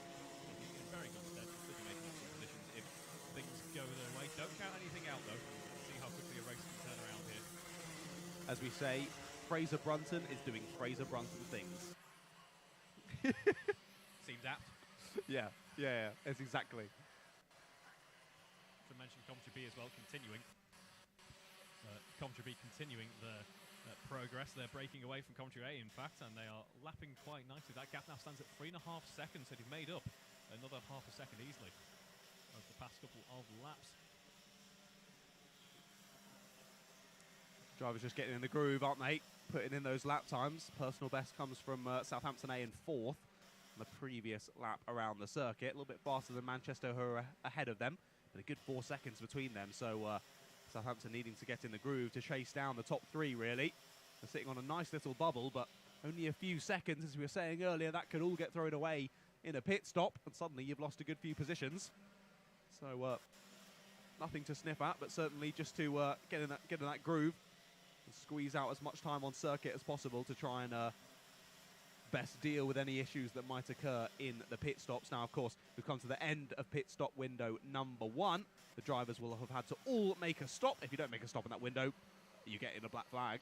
And then we've got a second window which will open up with 35 minutes gone up until 55 minutes gone. So, of course, on your timer that is on your screen, it'll be from 25 minutes on that timer to 5 minutes to go on that timer. That's what you're going to watch out for. So only 5 more minutes of normal running before the chaos begins once more. Fantastic. Liverpool B having a fantastic result from their pit strategy there, back up into 10th already. They, of course, pitted quite late on in the previous pit window. And they're currently running in 10th. Curb warning for Oxford Brooks D kicking in there. Not quite sure. Oh no, it was in fact the sausage curve. That is one that you probably want to avoid. You don't want to do that too many times within the space of an hour. The cart won't thank you for it. No, it certainly will not. These carts are built to be nice and sturdy, with the fact they're, of course, arrive and drive carts, even though they are very, very quick. The quickest arrive and drive carts that you can certainly use in the UK. But still, higher level carts and unusual arrive and drive carts you would come in when you just come to visit a circuit with your family and friends. So still got some finicky bits, so you still treat them with care and respect over an hour-long race. I was amazed to see that the car that had that off at the very start of race 1 this morning came out without any type of major bent bodywork or anything like that. That was properly implanted underneath a wooden fence. That would be many things broken in a pro sort of senior Rotax kart sort of thing. Yep. But no, built very sturdy, not only to keep the carts in good order, but also to protect our drivers as well. And it certainly did that because, as you say, I think it was Exeter A who had that off before the session even started in the slightly moist conditions this morning. Found the barrier on the outside and the sort of wood that was behind it. Was totally fine, able to continue, and had a good result in the race as well. Fantastic run from Fraser there, heading down into the first corner. Actually had the move done before the braking zone. I think had a brilliant run out the final corner on the last lap and was able to swoop past just after the kink in the pit straight. Doesn't sound like the Fraser I know, making overtakes before the braking zone. That's nothing like him. Sense some sarcasm in my voice there, I think. But he's making a great shot of it. He's actually right on the back of Liverpool B now. He's coming through. He's just overtaken the 37 of Birmingham B. So that was for position there for 11th place. Now he's got Liverpool B just ahead for 10th. So Fraser Brunton. And heading into the S's, gets the move done. He's got it done already, has he? Wow, fair play. Through the S's, up into the top 10 goes Fraser Brunton on the Cardiff A car. They are really, really looking menacing as we head into the last 30 minutes of this race. Looks so hooked in. He is our current defending Club 100 lightweight sprint champion, is Fraser Brunton, of course. So knows his way around these BUKC carts pretty well, I think is the understatement of the century.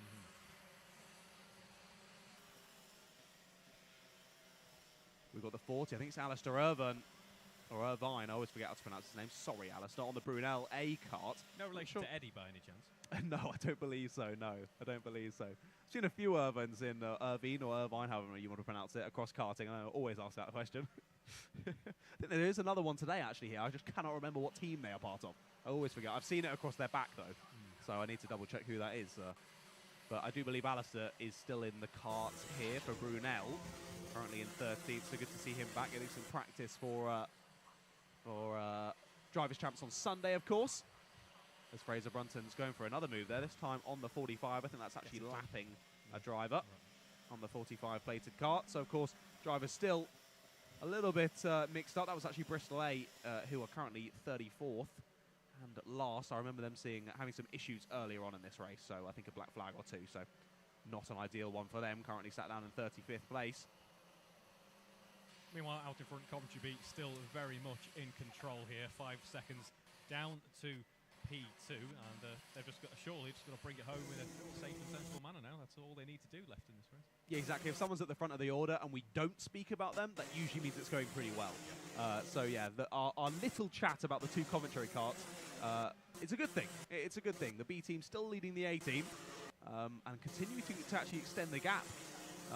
Really, really quick times from the Coventry B driver. Low 41s consistently. And the Coventry A sort of doing low to mid 41s consistently as well. So all the drivers near the top of the order. Very, very good pace. Now as we close in 20 seconds until pit window number 2 opens up, as I can already see some drivers getting called in. Let's quickly run you through the order. So it's Coventry B and Coventry A who are your top 2. Following them are Manchester A and Southampton A. Then it's Exeter A, UCLan A, Surrey A, Loughborough A, Bath A and Cardiff A round out the top 10. Then it's Liverpool B, Birmingham B, Brunel A, Warwick A, Leeds A, De Montfort A, Reading A, Southampton B, Derby A and Brighton B who round out the top 20. De Montfort A have just received a penalty for bump and pass. So they will no longer be in 16th, yes. We'll see how they do by the end, but yeah, bump and pass, that's going to be a couple of places lost at the end. Behind them, Nottingham A, Loughborough C, UEA, Warwick B, Loughborough B, Swansea A, Cambridge A, UCL A, Exeter B, Oxford Brookes D, Leicester A, Brighton A, Bristol A, and Loughborough D round out your 34 karts in this one. And just as I say that, I'm glad I did it then because lots of drivers have already started to trickle into the pits.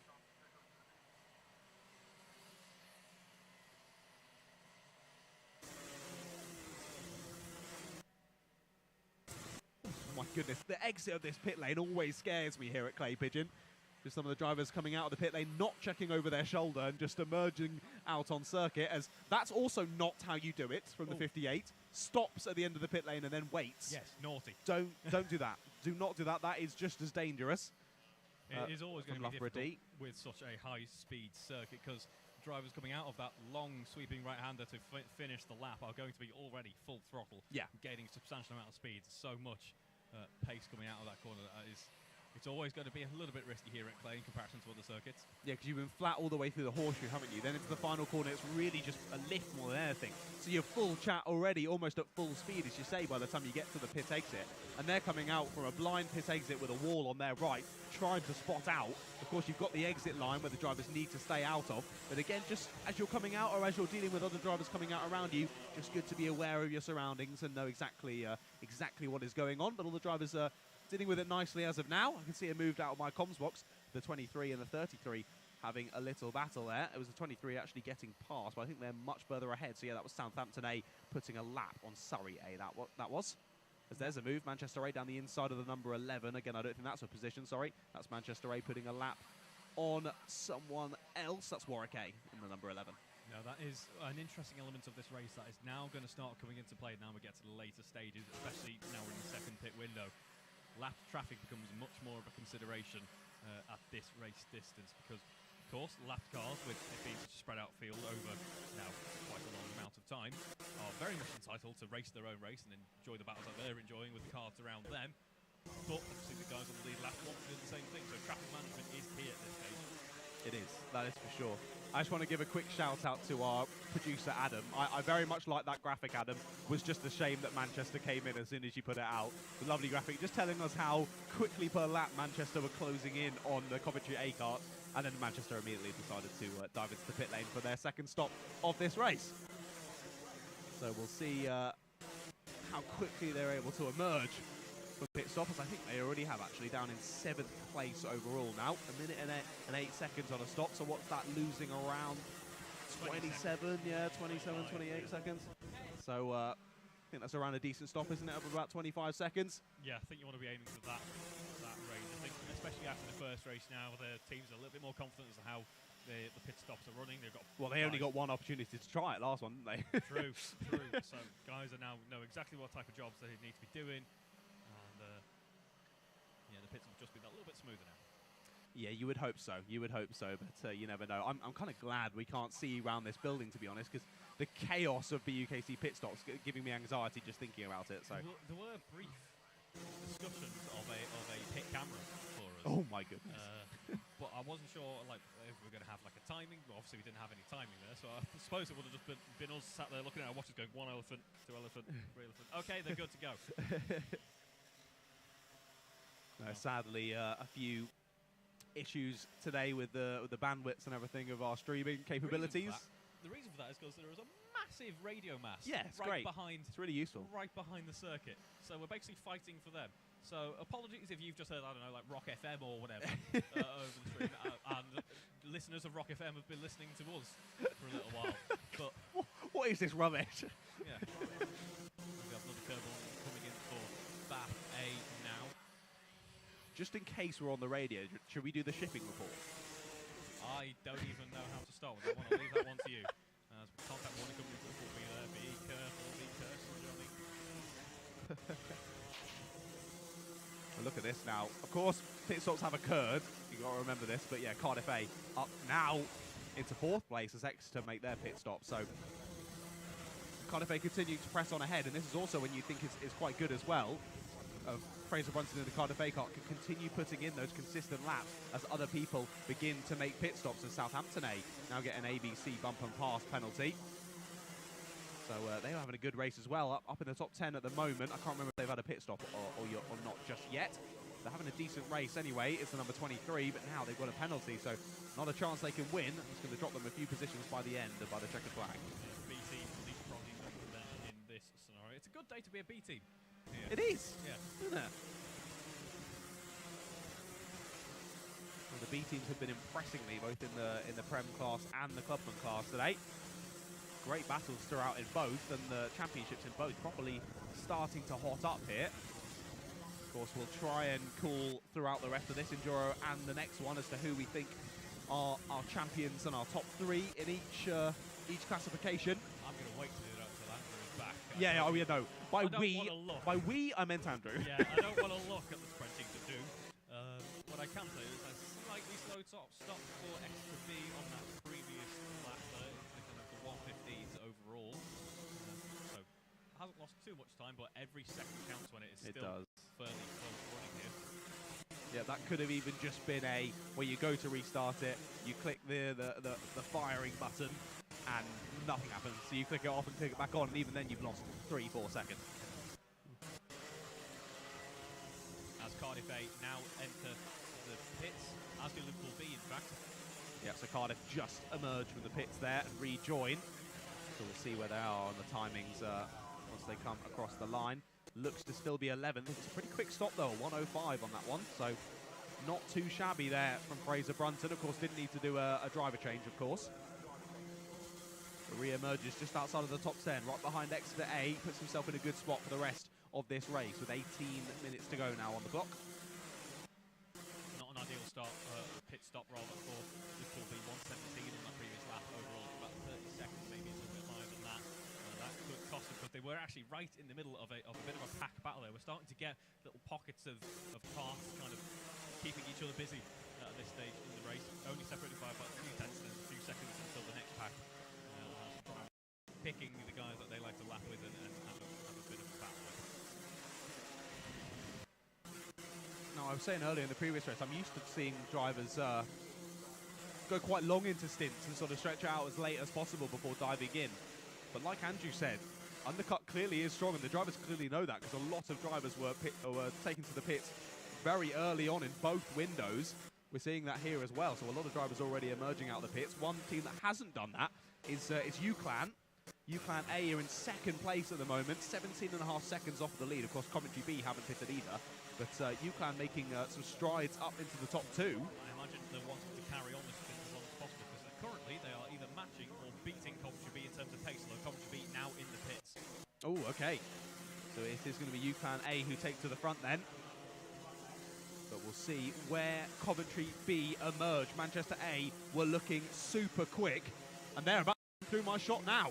So I think Manchester A might take the lead of the race here. Yes, they will. Coventry A are behind them, and Coventry B, I don't think, have still not come out of the pit lane. No, Southampton A come through, and so does Southampton B, Derby A, Loughborough A, Exeter A. Oh dear. What's gone on here then for Coventry B? Have they crossed the line? They have crossed the line. Okay. So I'm getting myself confused. Ignore everything I just said. Professional commentator. We'll count them through when they come over the line next time of asking. It must have been so quick that I missed it. There's the 49 coming across the line. So they are still in the lead of the race. I'm sorry if you go to commentary and you're listening to me right now. I might have just given you a heart attack. Actually, your pit stop was so fast, I missed you come out of the pit. So Coventry B still in the lead of this race. Just to double down, make sure you know what I'm talking about. Oh, that is a Coventry B in the lead. off That is there. a big off. Turn 1. Billy's blind can often create those big offs. And yeah, they've... What's next? Race in the last race of the afternoon, then that would be excellent. Because otherwise I've got no one to chat to, so...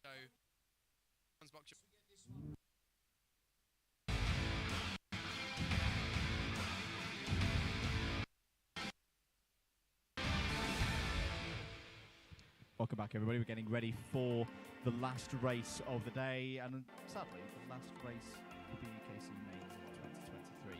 Here's your grid for it. Manchester A are on pole position, Warwick B alongside them on the front row, Birmingham B and Brooks D on row 2. Loughborough C and Cardiff A are next up on the third row of the grid. Then Leicester A and Brighton A start on row 4. Liverpool B and Derby A start on row 5. Brighton B and Southampton A go from row number 6. Swansea A and Exeter B start this race from row 7. Nottingham A and Loughborough B are right in the middle there on row number 8. Warwick A and Liverpool A will look to move up the order from row number 9. Oxford A and Nottingham Trent A. Could this be Nottingham Trent A being crowned as Clubman champions? We'll see over the course of the next hour. They start on row 10. Coventry D and Bath B are on row 11. Nottingham Trent B and Oxford Brooks B start on row 12. Birmingham A and Manchester B start on row 13. Lancaster A and Oxford Brooks C start on row 14. Oxford Brooks A have work to do, but we know they're good at this format. They start on row 15 alongside Sheffield A. And then last but not least, Cardiff B and Edinburgh A start on row 16. York A and Coventry C make it a 34-part field. Sun's out and sort of guns out, I suppose, Reeve, because they're all going to be going for this last race of the year. There are things still on the line in terms of championship. If you want to have a good result in the BUKC, if one's eluded you so far this year, you've only got one more opportunity to do it. Exactly. It will be everything to play for some drivers, they feel. And we're talking a lot about this being the last BUKC race of the year as well. But I know in another sense that it's someone's last BUKC race as well, isn't it, Andrew? Well, in a mains variety, we'll do this now. It is sadly time to move on, ladies and gentlemen. This will be, at least for now, my last BUKC mains race commentary. We've done this since 2016, and I want to thank Will, I want to thank JV, Jacob, going back as well, Josh Fothergill, and all the people around back when we started doing this stream stuff. Very much here as well. I remember it was brother Mike who filmed a Drivers' Championship final on his phone on Facebook Live here in 2016, and we thought, this is pretty good, this. Shall we try and broaden it out? I just want to thank them for all, because they stuck with me and Howard in the early days. There were approaches from other commentators, more experienced and more professional commentators at the time, but no, Willie stuck with me and Howard, who sends his love. and it's been a joy to commentate on the BUKC for many, many years. But I am old now, ladies and gentlemen. I'm 32, and just like at the time, it was right to give a young, fresh-faced commentator a go and build a skill set for the future. It's that time again to pass to the next generation who've commentated with me brilliantly today. So thank you, chaps. Best of luck for the future. I'll only be a phone call away, and I'll probably still be here in some capacity. Thank you very much. And when is this fresh-faced commentator arriving? But yes, no, thank you everybody for your support over the years as well. I will miss this. I will miss BUKC a lot. This isn't me stepping away from commentary, quite the opposite. But yeah, it's the time is right. Howard stepped away last year. He's had a baby. I've not got one of them coming soon, by the way. It's not that one of those situations, but yeah, it's been quite a ride since 2015-16. So thank you, everybody. Yeah, it's been great having you with us, mate. You and Howard are sort of the voice of BUKC and Club 100. So to see you step away from BUKC is sad, but myself and Reeve are here to pick up the baton and carry it on. Big shoes to fill. Run with it hard. And yeah, it should be a great last race of the season to come here at Clay Pigeon. Jacob's joined us in the box with his presence. We are not worthy. Touching the roof. Yeah, you can borrow one. We'll just change your headset over and put Jacob on, who we've not heard from enough this year. No, he's big time now. Everyone's heard enough from me for a lifetime. I'm job done. No, I just heard you giving congratulations. I hope they're congratulations anyway to this man for his service to the BUKC. And I thought I can't walk on by pretending I'm busy without stepping into the box and saying something. You've been pretending that you're busy for the last 4 or 5 years, mate. Well, we all have to be honest. Yeah, you should see me in work. Bloody hell. No, I did mean to carve out some time, and it has got away from me. But whilst you're here, Andrew, thank you very much for, well, over a decade, isn't it? Over a decade of commentating on very BUKC. much, yeah, in terms of a frontline activity. You know, our first races were here in this competition in 2014. I don't mean this, you know, to do whatever. I do genuinely mean it. I would not be where I am right now. I wouldn't be doing what I am right now. I wouldn't have taken the decision that I took since Christmas to, you know, leave. Well, this is the first time that I was saying this publicly as well. To leave the Monday to Friday 9 to 5 and try and pursue this to pay the mortgage and the bills and all that business without the BUKC. I wouldn't have raced for many, many years in Club 100 without the BUKC. So we're going to stop now because we're going to start choking up. But yeah, thank you, mate. Thank you for all your hard work over the years as well. Hey, no, it's second only to you. I really do appreciate everything you've done since, what was it, 2016 was in one of my first jobs, listening in on the Mixcloud, SoundCloud. Mixcloud, yeah, on Mixler in the 2015 season, which, yeah. Said I was listening to an audio book about Lean Six Sigma, but I tell you I wasn't. I was listening to you commentating over Landau, half an hour away down the road, wishing I was there. And you know, ever since I've become a part of BUKC, you've been there, you've been a mainstay, and people have begun to associate yours and Howard's voice with BUKC, and hopefully soon Reeve and John, and many, many more over the years. But you've helped establish BUKC as what it is today, and we thank you very much for it. Thank you, mate. Genuinely, that means a lot. Right, I'm going to pretend I've got other stuff to get on with now. Go and pretend to be busy. Someone needs to I'd probably text someone or something. But yeah, so this next race, apologies if this is going to be a good test for you, Reeve, because I'm going to have to furiously do the points whilst we... back to the spreadsheet of doom. Back to the one last spreadsheet of dooming. But it's been a very good day. I know there's been a couple of moments where it's been not the way we would have expected, but apart from that, I think it's been a pretty good day's racing here. Carts are moving then for this last race of the day. 1 hour to decide. That's still quite Andrew was having his emotional moment anyway. Quite a number of championship permutations, which will try and guide you along the way as well as we can in the next 60 minutes. So then, once again, just a quick reminder, no warm-up laps per se here. This is their only chance to get a little bit more familiar with the cars before we head off for an hour's worth of racing. Now, if the last race was anything to go by, I think we were in for a very exciting next hour. It came down to the wire, of course, in the previous race, and we'll be hoping for the same thing yet again. Karts heading up to Button's Corner, named after this place's most famous son, of course. Thumb up in the air from the pusher kart driver, which indicates that we are ready to go for the last time in Club 100 Karts for BUKC Mains 2023. Manchester A on the front row of the grid have already had a great round so far. Looking for those lights. Away they go. Good start for both Manchester and for Warwick as well. Not jumping the start like several drivers in P2 have done today. Down into Billy's blind for the first time. It's going to be a little bit of a mess there as Brighton are off. Alex Mitchell is one of the drivers off. There's 3 karts off towards the back as well. In fact, I think both Brighton karts have gone.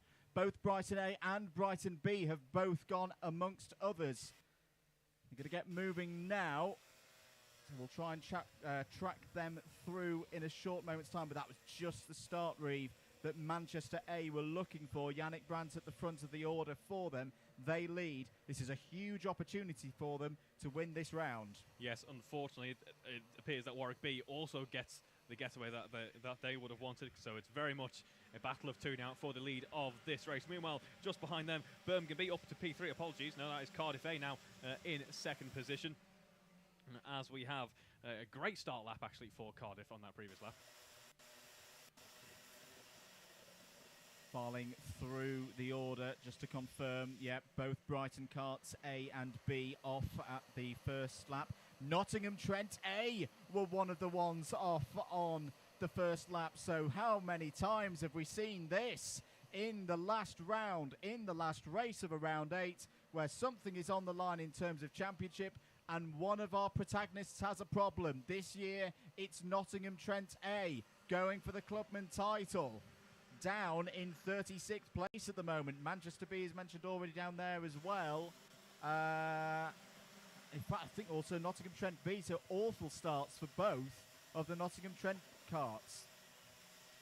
Meanwhile, those 2 front runners now starting to break away a little bit on this course. Very start of the race. We still have about 3 seconds covering P3 all the way down to P14. So it's a very close formation indeed. Any type of error now will cost you big time in terms of the rest of the running of this race. News to report as well from Race Control confirmed that the number of penalties for Manchester A were 6 positions. So Coventry B have been awarded the race victory for race number 2. Here are Manchester A and Cardiff A. They'll both be in the top 10 seedings when we get to qualifiers for 2024 at the end of this year. Let's see then if Manchester can make amends for race 2, show they mean business, and come home with a nice win on the road. 2 exclusions to report from race 2 confirmed as well. Both Swansea A and Brooks D get 0 scores for that, and there's a penalty straight away in this race 3, Nottingham A, for multiple pieces of contact. 2 minutes before we get into the first real tactical part of this race. And we mentioned it slightly before, Reeve, about pit stops. What I was seeing when I was down there in race number 2 is just a flow and an efficiency of what the drivers have to do in the pit stop that maybe wasn't quite there. I think sometimes it kind of occurs with us. We have an off at the S's, We actually. do have an off at the S's that we'll just clarify who that is in the moment. Just about recovered the kart. It's the number 62 that comes on ahead of the number 29 of Edinburgh A. Oxford so A, number that was. 62 being Oxford A. They've lost positions to the Brighton karts as well. But there's a lot that goes. It's a very short amount of time. I saw a beautiful one from Manchester, which showed, considering they were at the front of the field at the end of race 2, you know, you've got to get a fuel cap off. The fuel cap is dastardly. I know it from enough times of racing in Club 100 Endurance myself, and is often where people get it wrong. You've got to get out the cart. You've got to get away from the cart to then commence the service from the Club 100 crew. If you've got a short drive and a tall drive, you've got to change pedals. and then you've got to do all that same process in reverse. There's actually quite a lot Get the that engine goes on started, there. and sometimes they're a bit hot. They don't like to start up first time. And you then chuck on top of that. I was seeing 2, 3, I think even at one time there was a 4-kart stack in the pits, and that's where I think it was around 15 minutes to go. Teams were losing a lot of time, and that's an experience thing. I'll be honest, we don't see that in Club 100 Endurance because those are endurance teams, and that is what they do. That's what they do day in, day out. That's what they do every month when they race in Club 100. It just shows how easily it can go wrong. Race control have given a contact warning to Oxford Brook C. It's a really good scrap at the front of the field here. About 10 seconds off from the first pit window opening. Manchester A leading from Cardiff A there in second. Birmingham B in third. Small weight then down to Liverpool B, leading that midfield at this point in time as we start the next lap.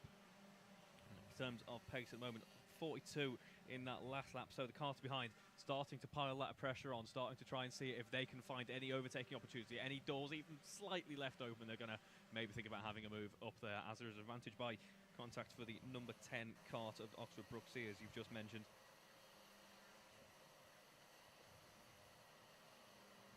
Heading round then, the marshals looking on intently at this stage. Obviously still a very close pack. Drivers trying to set themselves up in the best way possible for this very long race. A small tank slapper for some cars heading through the horseshoe, as of course still getting used to the car, still maybe trying to get back up to speed, back into a rhythm here. And fairly clean start to the race then, all things considered. Indeed. Apologies, just running some more of the numbers for the races that we've had so far. How much of your sanity or sanity loss can you attribute to Excel in general? Oh, all of it. Yeah, it just depends how much of it is BUKC Excel related versus other things.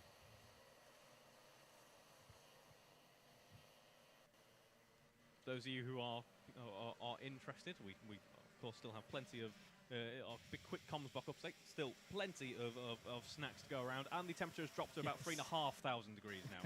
It's got a little bit colder in here, but not habitable, shall we say. I'm not going to complain. As the 17 re-emerging from the pit stop, I thought they had a problem then. Apologies. I've commentated in far worse. Far worse. Oh, yes. I'm dry. I'm not cold. I'm not in a van, which has happened before. I'm not in a building site. That's happened before. There's no spiders, or at least ones that I can see. So my arachnophobia is not setting off. It's fine. I've commentated on a train before. That was probably my weirdest. It's quite a popular thing now, commentating on trains. Yeah. Not literally on, like, oh, here's a train coming into a station, as in, I was on a train. I was physically on a okay. train with my laptop. I wasn't just sat there, look at that green one coming into the station. Fair enough. So, pit stops ongoing. We have seen a change at the front of the order. Manchester A have slipped back behind Cardiff A and Birmingham B, but still very much all to play for. Top 7 covered by 3 seconds at the moment. Derby A having another good run, up in 8th place. The number, who is it here? It is the number 13 kart as well, having a fantastic run on the exit of the horseshoe there. Was pretty much free wide on exit and found a very small gap running around that long right-hander to end the lap, and found themselves in the front of the little battle. So great moves there.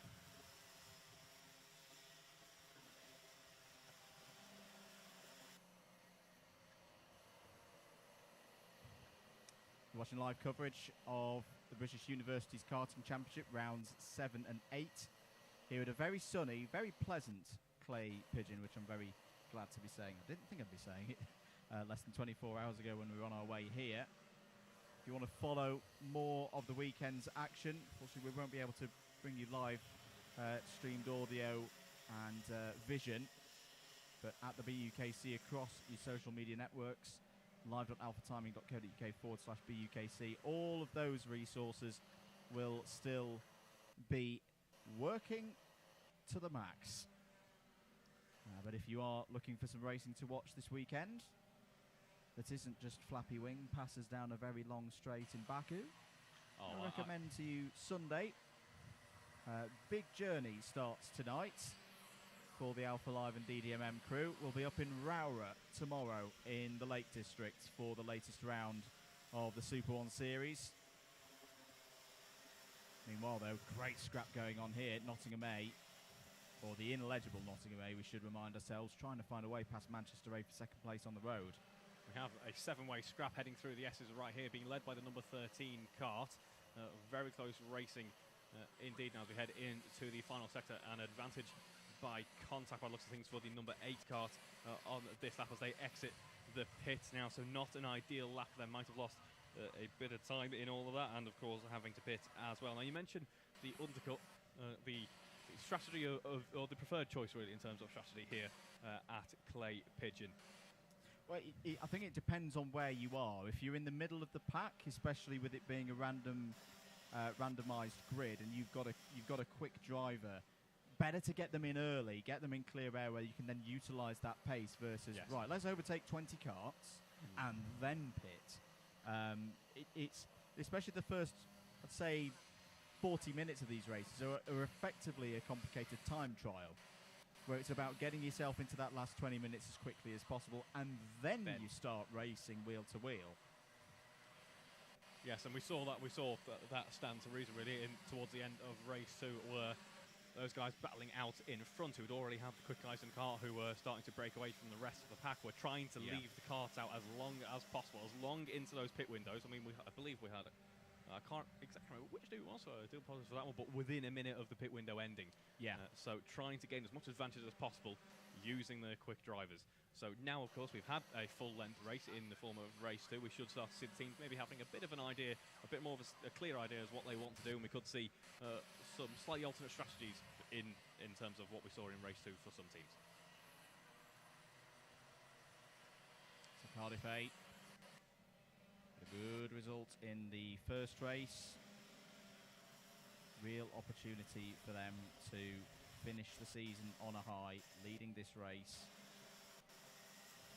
Maybe even improve on their seeding from last year. I think it's fair to say they had a few years in the doldrums, relegated down into the Inters. Cardiff are back. This is a full-on Cardiff team that in future years will be very, very hard to beat.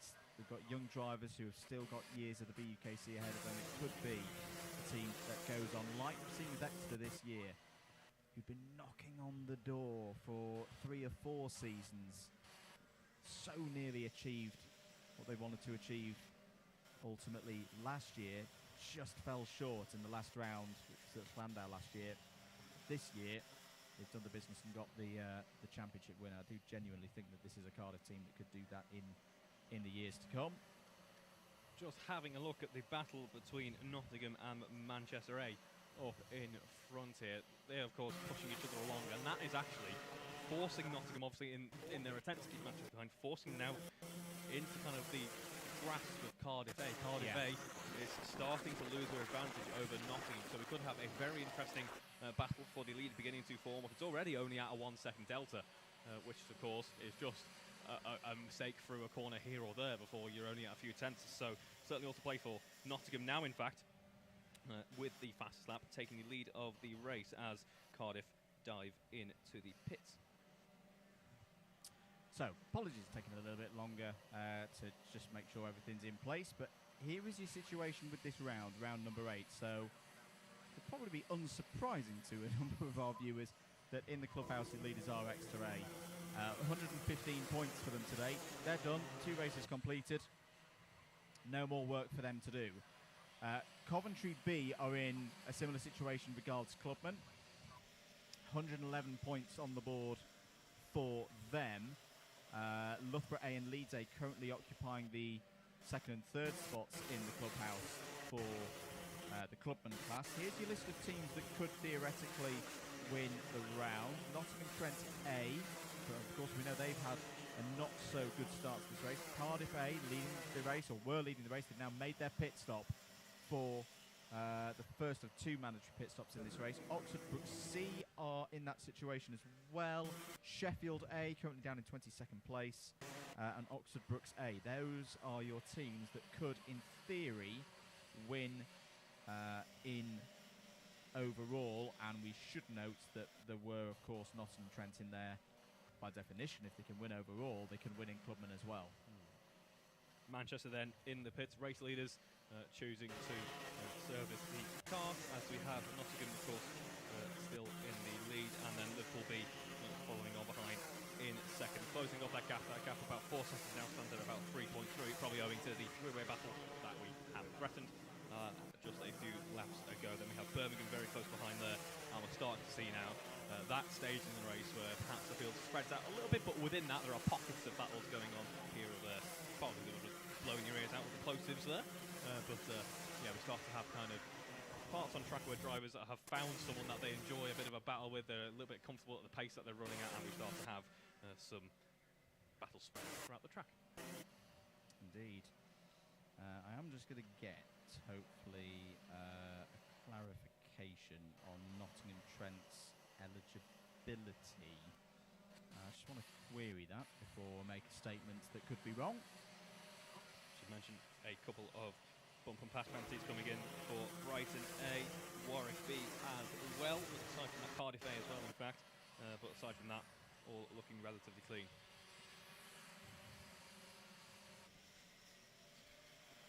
As Loughborough look to be diving into the pits now, and that is the case.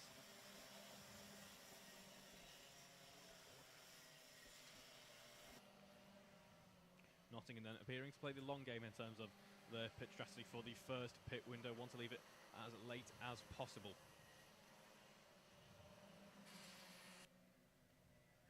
Loughborough seems to be having a fairly long stop at the moment. We are yet to see the number 51 kart emerge, which is, as you were talking about before, it is so difficult. There's so many little kind of elements to think about, and it's not like, well, obviously we're not like Formula 1 teams here. There isn't 3 people assigned to one job who are experts in it and do nothing but train for it for their life. We've only got a couple of guys here trying to get the cars prepped for their next stint.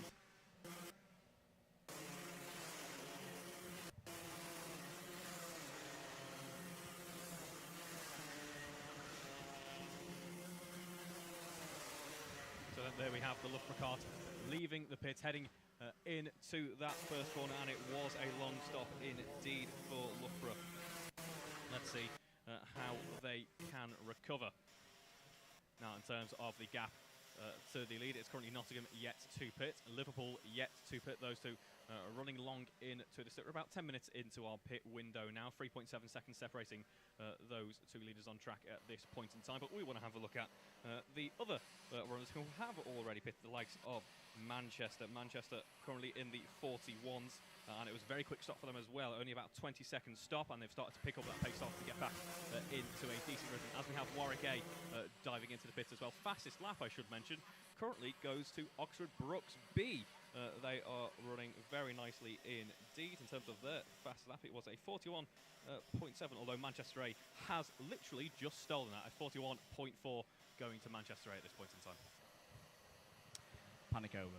There was a typo on a piece of information that had been sent to me. It was Nottingham Trent B that were ineligible in the first race, not Nottingham Trent A. And I thought that would be the case, because that'd be bonkers if they made their A team ineligible in the first race and not the B team. So yes, Nottingham Trent A, to confirm, are very much in this for Clubman. Thank you, Molly, downstairs, for just confirming that for us. So what it means is that they, of course, keep hold of that 60 points from earlier. Don't worry about that on the screen. That's just a test pace kart out on circuit. We saw for a moment there off the road.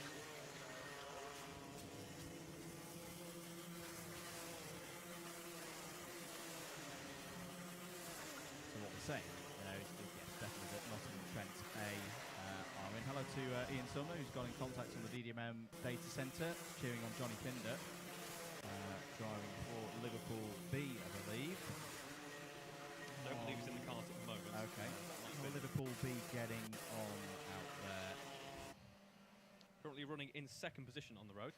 About very good indeed. 4 seconds down from the lead. They're yet to make their pit stop, of course. But it's been a really good season for Liverpool. I think they've You know, they were one of those teams, essentially for anyone new, if a team is running with a kart number beyond 54, that was a team that was in the second division last season. We were consistently like 116. Yeah, you know, Liverpool B being the number 76 seeds at the start of this season, I think that they've shown they very much belong at this level. It's been a good development year for Liverpool. Yeah, I can tell you firsthand, we've had over the past couple of years, we've had a really good set of drivers, a really great group of lads who have come in and really taken BUKC seriously, enjoying it as well at the same time, and we've seen that in the results. They've just climbed up. Of course, we weren't two carts off down at Billy's blind. One of them is a Warwick driver, and I think the other one is Josh Adams. So that's going to be the number 15 that's gone round of Oxford Brookes Dean. Now, there's an ineligible cart, so we will ignore that in terms of any permutations. Change for fourth place as Loughborough B have got back past Nottingham A, so that's the 19 going past the 27. ABC takeout penalty for Warwick A. That'll be +6 positions for them at the end of this race. Hasn't really been their season. Warwick A. Down the inside goes the number 50 of Coventry C. I think they'll be fairly buoyed by, as a squad, their performances this year. Another team arguably in rebuild mode at the moment for future years, the former champions. A squad, Coventry, that I think is still rebuilding from their forced absence through matters beyond the control of the team themselves and the BUKC as an organisation. That's how I'll put that one. They're still rebuilding. It's easy to forget, oh, well, you know, they've won the championship as recent as 2020. It's like, yes, but when you have a whole year out. Yeah, that is basically a hard reset at that point. As Sam Sanders goes down the inside there in the number 27, so I think he's ineligible in this race. Yes, he is. Coventry having another number of teams up in the fight this year and competing well, you know, in both Premier. They're still in that fight for Clubman honours, one of the big trophies at the end of things tonight, and the C team putting in performances like we're seeing right now as well. That's another team that I think should be looking at their efforts in 2023 and taking the positives that they can build on for 2024. Had a great back heading down the pitch right there. I believe that is the number 32 car, making some great moves all the way up toward. It was actually before the braking zone, heading into the first corner, and has made a couple of positions as a result there. As we have number 19 car exiting the pits now, and I believe most drivers have pitted at this stage. Maybe still a couple here or there to go. Liverpool still not pitting yet. They are one of those teams who have decided, you know what, we've got some good pace underneath us. We're liking the way the race is looking at the moment. Why not stay out for as long as possible? Yep. Make the most of what our current situation is.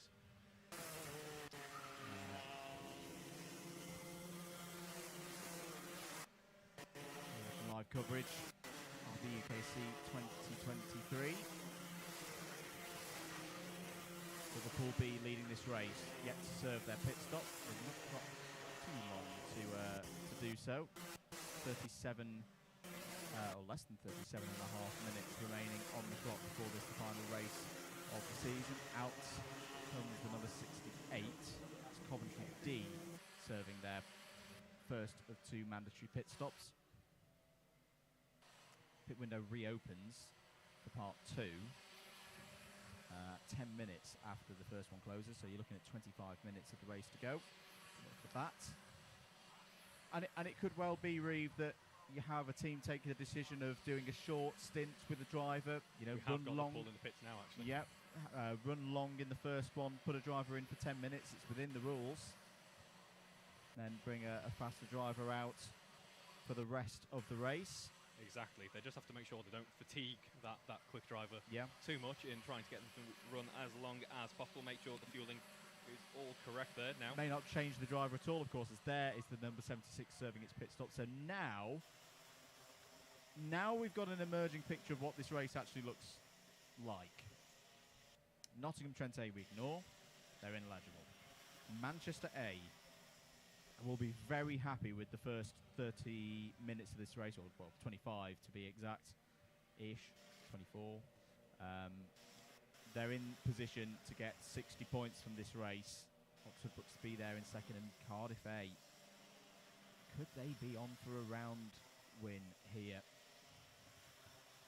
They have Oxford Brooks B to clear first, but they are very much putting the pressure on now, right on the rear axle of that car. Only, well, at one point, only 0.3 of a second. That gap has opened up ever so slightly now.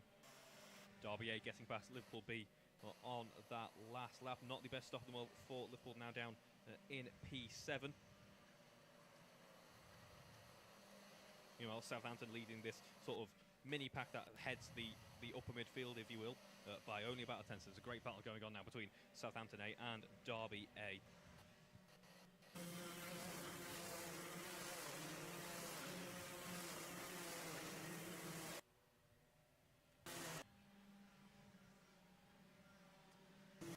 Just tune back in with Clubman again. We should note that Loughborough A are the other team who can win the Clubman award. All right, they've had a solid round 8. They're not in this race. 16th and 4th place for them so far. That's going to leave them on 102 points. I'm just going to refer back to my notes. The last time we had an endurance round. While you do that, Manchester A pushing really well now. Half a second separating Manchester and Nottingham as we get ready to head on to that net. Matching each other in terms of time. We are 36 laps in at this point, and we're watching them now head through that first corner.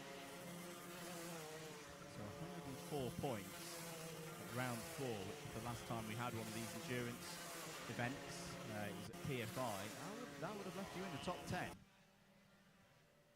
That's the kind of score that Loughborough would have been looking for. And they improved their score by 1 point. They scored 103 last time in that particular round. So they're just outside the top 10 on that day. So the situation at the moment with Nottingham Trent A still not really where they'd want to be after that spin early on. They've worked their way back up to 14th, so they're giving it a good old go. Seeing here now, battle forecast-wise, just running onto the pit straight here. Here, in fact, the camera we got on screen with you right now. Great example of just how brave you need to be around that long right-hander running onto that pit straight. You need to carry as much momentum as possible. That can set you up for a position or even two before you run down into the braking zone for the first corner. For the sake of argument, Loughborough A would need 5th place in this round to take things out of Nottingham Trent's hands. Even if Nottingham Trent A were to win the round, that would be enough. In a strange way, how the mechanics of the points are working out. It is a 40-point gap between Loughborough A and Trent A at the moment, but Trent A have got 2 very much drop score rounds in there at the moment in the 40s in terms of final round position. Loughborough have always been there or thereabouts. Lowest seed they've had, or lowest finish they've had in a round so far this year has been 24th. That was in the afternoon round at GYG. Yes, we are following at the moment the battle between Derby and Southampton. We saw those two getting so close down the pitch straight just 1 lap ago, and I'm sure they're going to replicate the exact same thing, trying to get as much of that slipstream as possible, trying to get any little advantage they can before they run down to that first corner. The gap, I was about to say ever so slightly bigger in the sense they are no longer attached, and it's been a great run for Southampton through the first corner there. And as we head into the Essendon, Southampton now up into 4th position.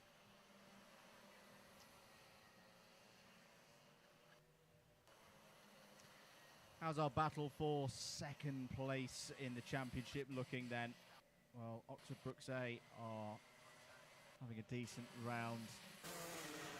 Have been having a decent round up to this point so far. 6th in the first race. This is a bit more of a fight for them, of course. They're trying to fight from the back of the order, but they're into 11th place. They're moving up through the rankings. Have a penalty coming in for Brighton, be the bump and pass.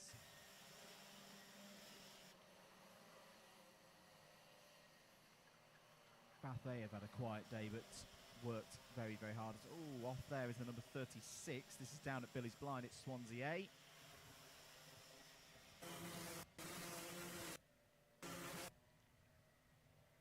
Luckily able to get underway relatively quickly there.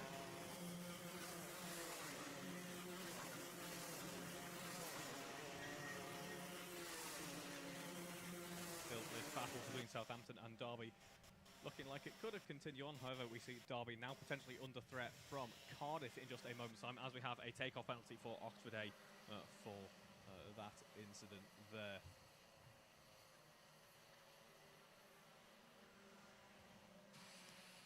So just looking through some of the scores, I think we can probably count Bathe out for fighting for that top 3, because they're in the clubhouse on 100 points already. So we mentioned 104 earlier as being inside the top 10 at the last endurance event.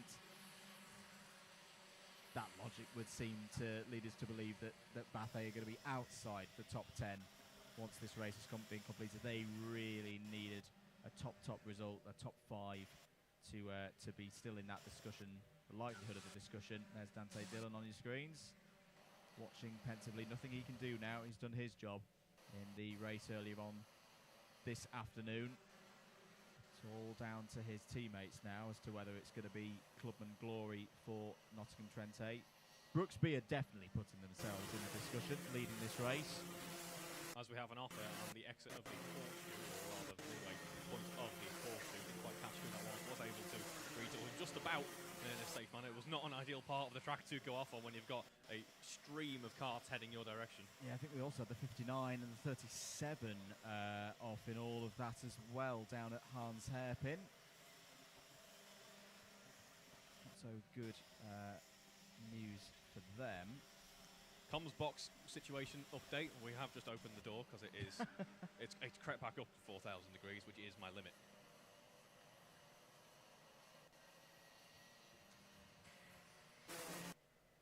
If you've enjoyed the commentary, at @MM across your social media networks.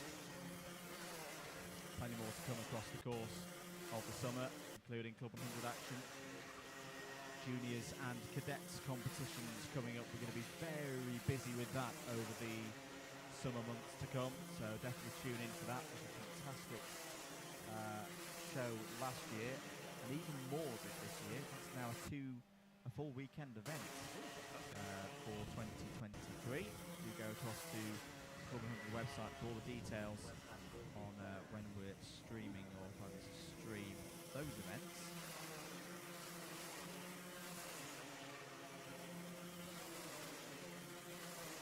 Into the second half of this one then. Brooksby controlling this race at the moment.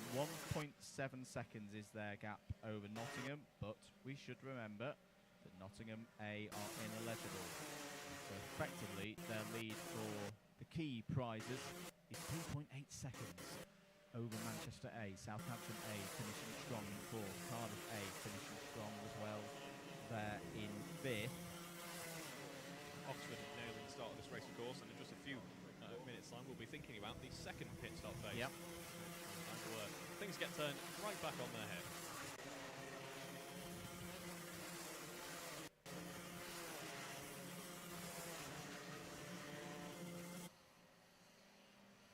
Going through Hans Hairpin there.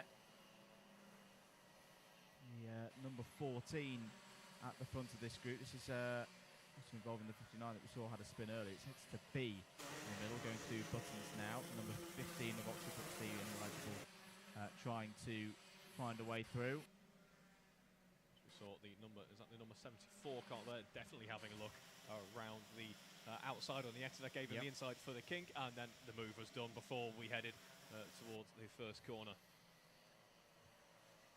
think overall it's been actually really nice to see somewhat in race 2 and even more so in race 3, I'd argue. The drivers finally settling in, calming down a little bit, realising that it isn't going to serve you well to get a bit too elbows out. We learned that from the morning, and I think the way that race 1 ended in the Enduros as well, that we're now seeing some great racing on display here. Excellent racecraft. Yeah, I think that was probably one of the frustrations this times this morning, because this is a great circuit for wheel-to-wheel racing. It's one that you've really got to think about your move, make your moves work, and also see them through. It's all very well and good slinging it down the inside. I remember a race that me and Jacob had around here a few years ago where I kept being a real Billy into Billy's blind and just firing it down his inside and then running wide, and then he'd get me on the exit going through into the S's. It's all right. We both qualified through to the A final in that one. once we sorted ourselves out. But it's very much a give and take circuit. You can defend round here. You can have a really good scrap. There's number 99, unfortunately, off down at Billy's blind. That being Bath B.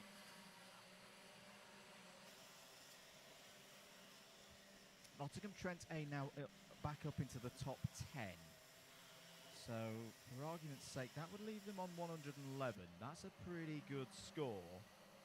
But they need to finish as high up the order as possible to do away with the points deficit that they've got.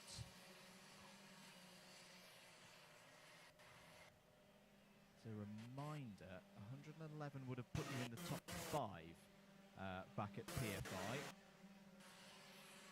I don't think that would be enough. I don't think that would be enough to overhaul this points deficit, considering that Loughborough A are in the clubhouse with the clubman class and are getting another good score today. It would leave them around on 359, I reckon, Nottingham Trent A, and if Loughborough A popped in the top 10, would just be ahead. But it's going to be close. They're going to keep pushing. They've got to keep pushing. Not penalties, pit stops being served now. Cardiff A are in. Late charge to try and turn over a points deficit to get into the top 3. In terms of championship points, it is 8 at the moment to Bath A, but given how topsy-turvy this season has been, Reeve, normally that would be a chasm of points. But it's not a normal year. You really need 10, 15 points at the front of the order to be safe in your position.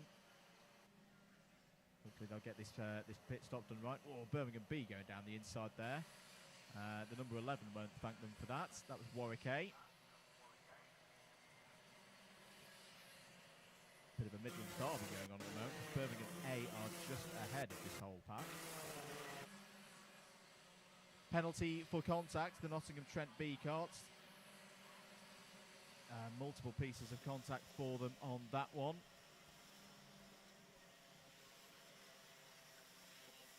Number 51 car exiting the pits, quite an early pitter here. We have still quite a few cars, of course, left to make the pit stops. Liverpool B, of course, at one point leading the race on track, and then also very much in the mix there currently in P2. Now down in P5 with quite the deficit to the carts out in front. Southampton A in the pits now. So let's see what they can recover with the pit stop strategy. So at the moment, looking very good for Brooksby out in front of 5 seconds, separating them and Nottingham. So for their sake, hopefully the pit stop goes well. Otherwise, Brooksby can't win the round, just to be clear.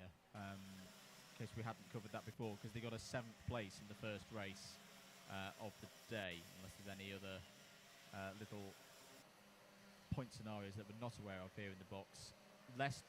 Exeter, have a 2nd and a 5th already locked in. So you've got to score at least 115 points to win this round now. The best that Brooksby can do is 114. That will sting. Yes. Nottingham Trent A have done their pit stop, I think. Manchester A Reeve have just jumped into the pits as well. So Nottingham Trent A, I like that from Nottingham Trent A. Just get it done. Just get it done and out of the way. Concentrate now on almost a sprint now. 22 minutes, 3 minutes short of a normal sprint race. Run as hard as you can, gain as many positions as you can. It could make all the difference in the story of their year. I think that's the key for me in the later stages of these endurance races. It's simply just to give yourself the most clear, level playing field you can. Why not just dive into the pits and, as you say, run hard and make the best of what you can. Coventry B, by the way, I just wanted to give a bit more love to them, because a 10th and a 1st put them on 111. They're in a very strong position, I think, to secure their Clubman class podium for the whole year. They can't win it by my calculations, but they've given themselves a really good shot at least finishing 3rd. Depending on how Nottingham Trent A do, they could even finish 2nd. Leeds A have been forced out in that regard, I would say. Coventry B have beaten out Leeds A over the results so far. But a decent stab again from Leeds, say Reeve. they've almost become the perennial team to at least have some interest in the club and class. Some years it's the A team, some years it's the B team, but Leeds again have been a real force to be reckoned with, and a pleasure to watch and race with this year, I'd say. Yeah, I'd agree with that. 20 minutes to go. Oxford Brookes B now leading by 5.5 seconds. Oxford Brookes trying to achieve something they have done before, which is to get two teams onto the overall podium. Exeter A completes. Sorry, no, Oxford Brookes A. I'm so used to Exeter A dominating, I just called the number one kart Exeter A. Got to wait for that in 2024 rather. But Oxford Brookes A have just completed their pit stop. There's the current standings, 56 laps gone. Brookes B leading by 6 seconds ahead of Nottingham A. Liverpool B cycling back up to third, but we know they're on a late pit strategy. Warwick A 4th, Birmingham A 5th ahead of their B team in 6th. Manchester A 7th. Southampton A, Leicester A and Cardiff A wrapping out the top 10. Cardiff have already pitted.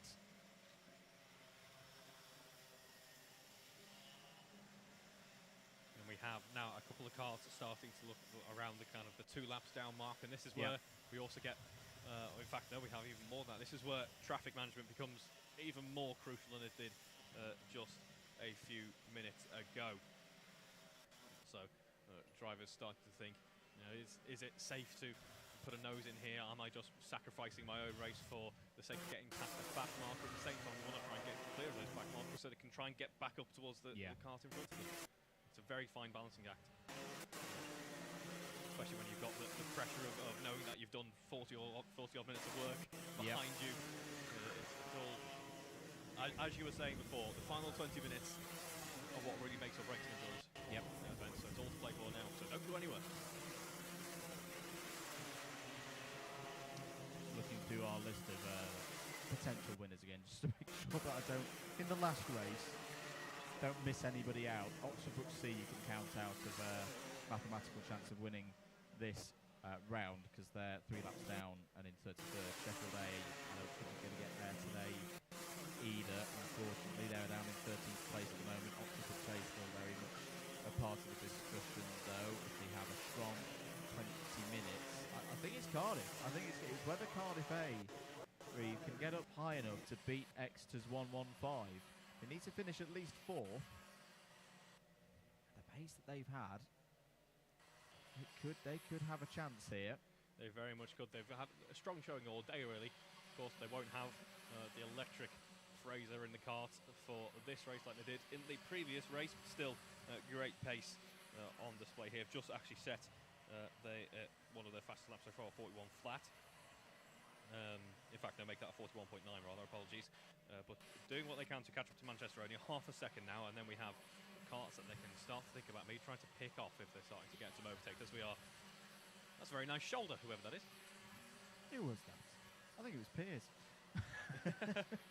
But yeah, 15.5 seconds the lead for Brookes B, but still waiting on their final pit stop. I think it's one of our camera operators. I think. Hello. Penalty for Birmingham A actually just coming in now. One last one.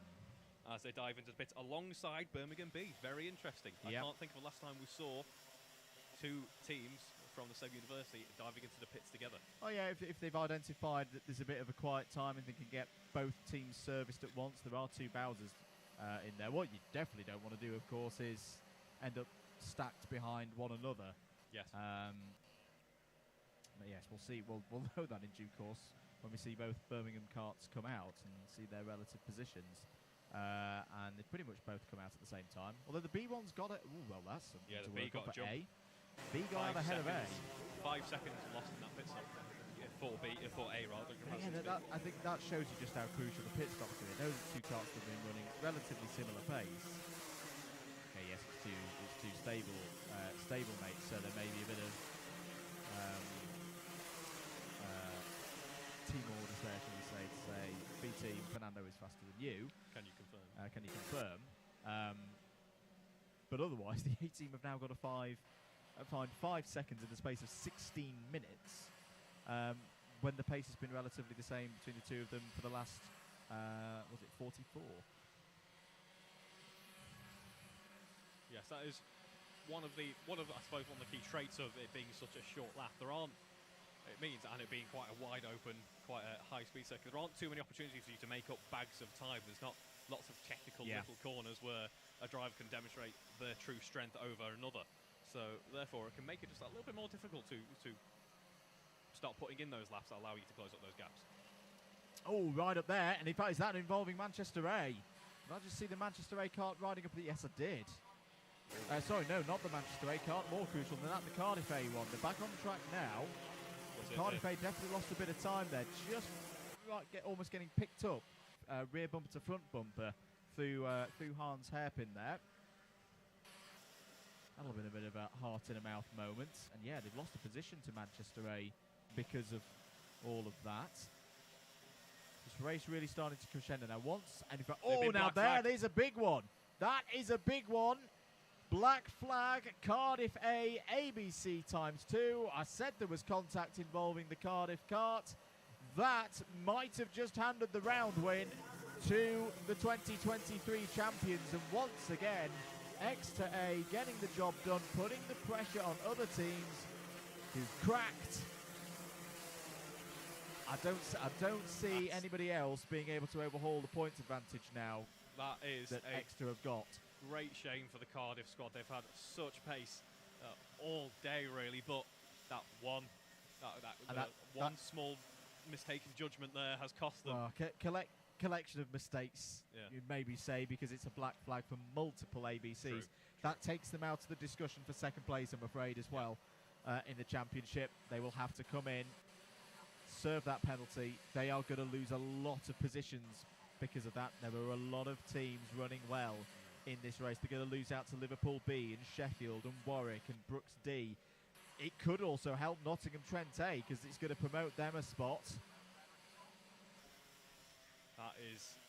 That turns things around a little bit. I mean, as you were saying though, Exeter A, I mean, it's not as if they've arrived here today and gone a second lap quicker than everyone else and been absolutely there. But as you say, it's in almost quite a quiet manner. They've just been there, a looming threat, putting the pressure on, ready to take the spoils of other people's misfortunes, if you will. This will feel good for Brooks B at the moment. It's Marlowe at the wheel for them. A lap. They've got a whole lap as an advantage. But they have a penalty. And there we go. Contact. Well, just as we say, Brooks B have got a lap lead yet to serve their stop. They get a contact penalty. I think I know what it was for. I think it was through the S's. There was a little bit of a lean on, I think it was the number 27. And Oxford Brooks B cross them off. They can't win this race now, even if they were, and they won't be, a lap ahead of the rest of the field at the end of this race. It's a place penalty, not a time penalty. My Disaster goodness for me. them. Someone off at the S's as well. As our producer Adam just said in my ear, the commentator Cannon. Yep. Very much in full Sorry, effect there. that was another one. I'm getting them in before I go. Wait to see. Oh, that must hurt at the S's there. A really unfortunate point at which to drop off the track. They've got to wait for the entire field to come through on the yellows there, and they've lost pretty much a lap at this point in time. In fact, they are going to lose a lap. I'm just going to throw in there as well, in the madness that has been this season. I'm looking, and they're probably going to be like, no, don't you dare. That was a number 27 Nottingham, by the way. Just having that big off. Rather, Southampton A. After the roller coaster season that they've had, which I'll just remind you at home, started off with a win at qualifiers, then a 15th in round 1 at Bookmore Park. Not good. They then came back and won round 2. Oh, great. Maybe a championship campaign is back on. PFI then obliterated that because they got 2 26 places. Since PFI, they've been 4th, and then 5th this morning. They're sitting in 3rd place in this race, and with everybody else seemingly losing their heads, they could get on the round podium in this one, and that could just be enough because it's these wacky point situations and teams holding very big drops at the moment in their locker that hopefully they'll be able to get rid of. You could see a late surge from Southampton A here to get onto not just the round podium but the championship podium. There's a driver off through the horseshoe. Just trying to track who it is. The back of the driver is to it, so we can't identify the number at the moment. I think it's a black plate though, which would seem that would be a Prem kart. Brooksby, we should mention, have made their pit stop now, so the advantage they've got is 12 seconds. But remember, they have a penalty. Manchester A still holding position. Maybe it wasn't a black. In second place, so they would inherit the 60 points.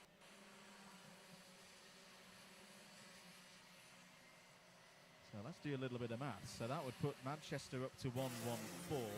Southampton with the penalties are probably going to finish second at this rate. That would put them on 111. Brooksby, as we mentioned, couldn't win it anyway. Southampton have got a penalty for takeoff. Oh, okay. Well, that changes things. So that now promotes Liverpool up a position. They are From yet to make earlier their in the pit stop. race. Have 5 minutes to do so. I'm really starting to feel it. It's going to be another one of those, like a message from the missus earlier.